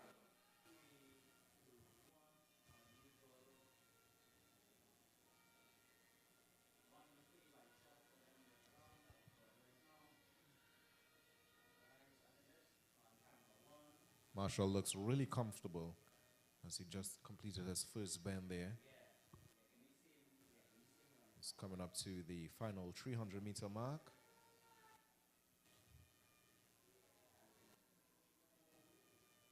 And he has at least about 10 meters lead. Coming on to the final 200. Not much of a challenge there for Marshall of one a week.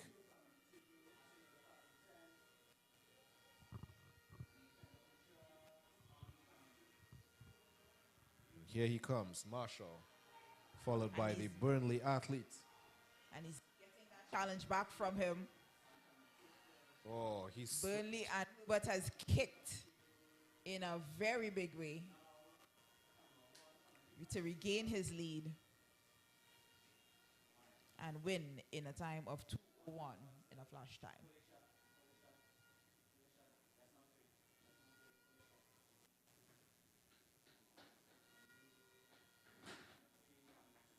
No camaraderie there. Almost makes you think that the one-a-week athlete misjudged Yeah. his ability to kick and hold his position when he did so, Yeah, yeah. underestimating his competition.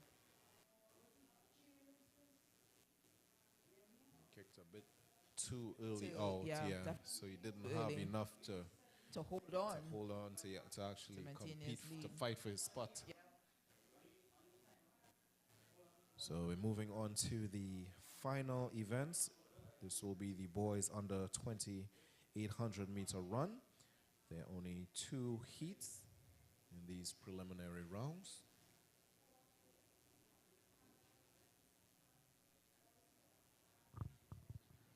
As we watch the replay,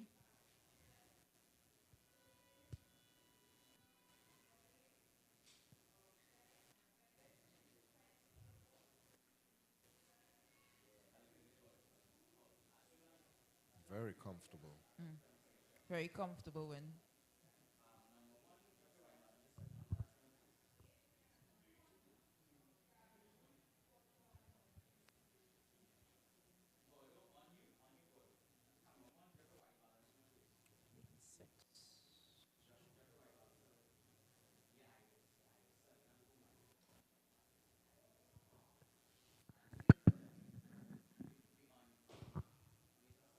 And race is underway. The boys under 20, 200 meters. We have Shane Besson, Trailblazers, Emmanuel James, Mason Hall, Cornell Pierre of MVP Inc., Tyreek Springer of Memphis, Omari George of Dabity, Antoine Blackett of Fusion Athletics, Caleb John of Point Fortin New Jets, Hakeem Kuh of RSS Phoenix, and Jaimon Manspring of One a Week.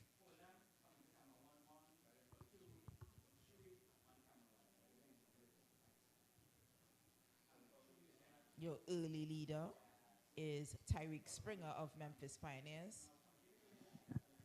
And now it's Antoine Blackett of Fusion Athletics taking the lead.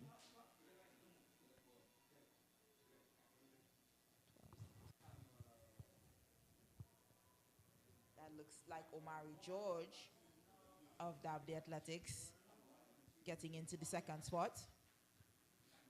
But it's still Antoine Blackett, your leader, with at 700 meters.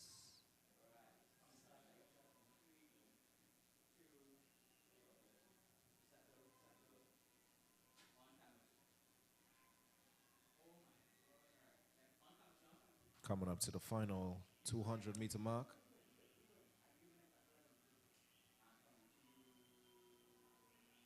This one is going to be close.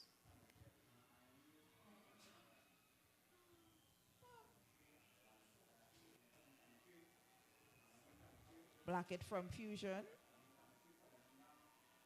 followed by Omari George from Dabdi Athletics. Here's an athlete of Grenada, MVP, fighting for that 3rd spot. That's Pierre of MVP Inc. in 3rd.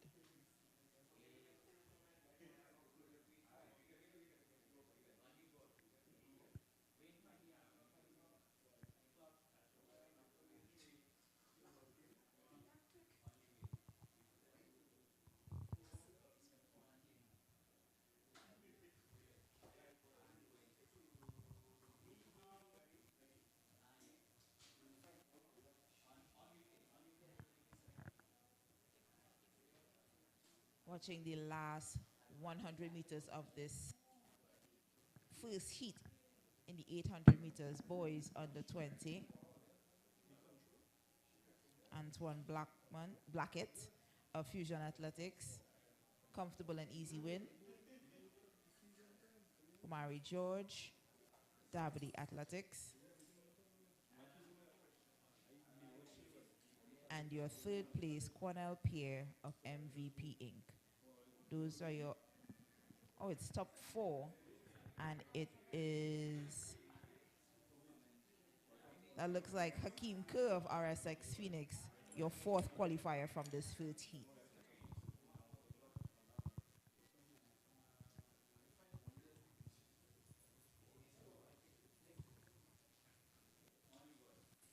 Second heat, final event of the evening is boys at 20, 800 meters.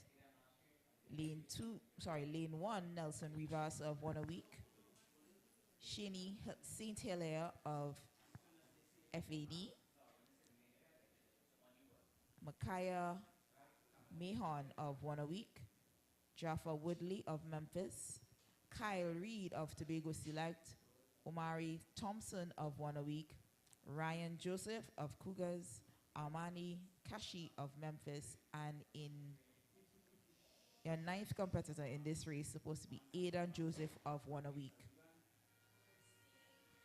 And they're off.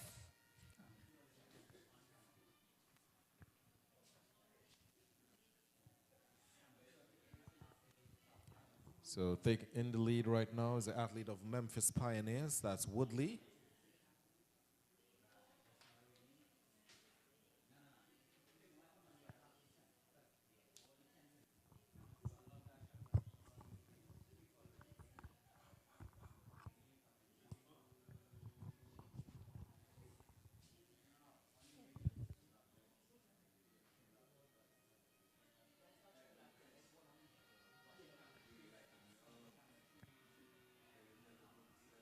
So that's Woodley of Memphis in the lead. And he's being trailed by Thompson and Mahan of One a Week as they come up to the final 300-meter mark.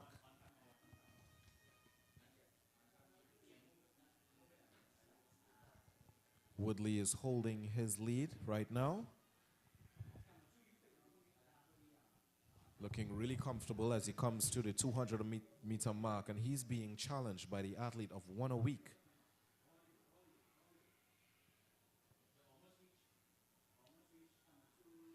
This might be a war for the finish as they approach the final 100. It's Woodley not giving up his position that easily. He's looking really comfortable coming home, looking to his right. And here he comes, pulling away. That's the Memphis athlete, Jaffa Woodley. And he was followed by the One a Week athlete for second position. We await the times.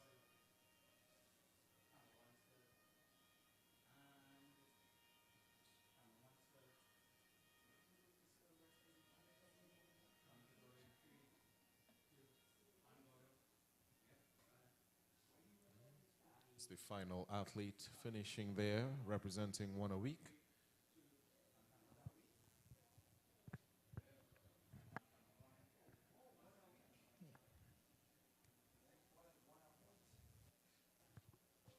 So the first position is Woodley.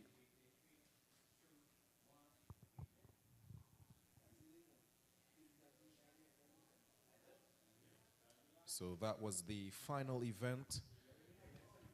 This is day 1, the preliminary rounds of the N.G.C. N.AATT National Junior and Senior Championships. Right here at the Hazley Crawford Stadium. It was a pleasure being here with you. I'm Javon Brown. I was alongside my lovely co-host, Ayana Hutchinson Britton.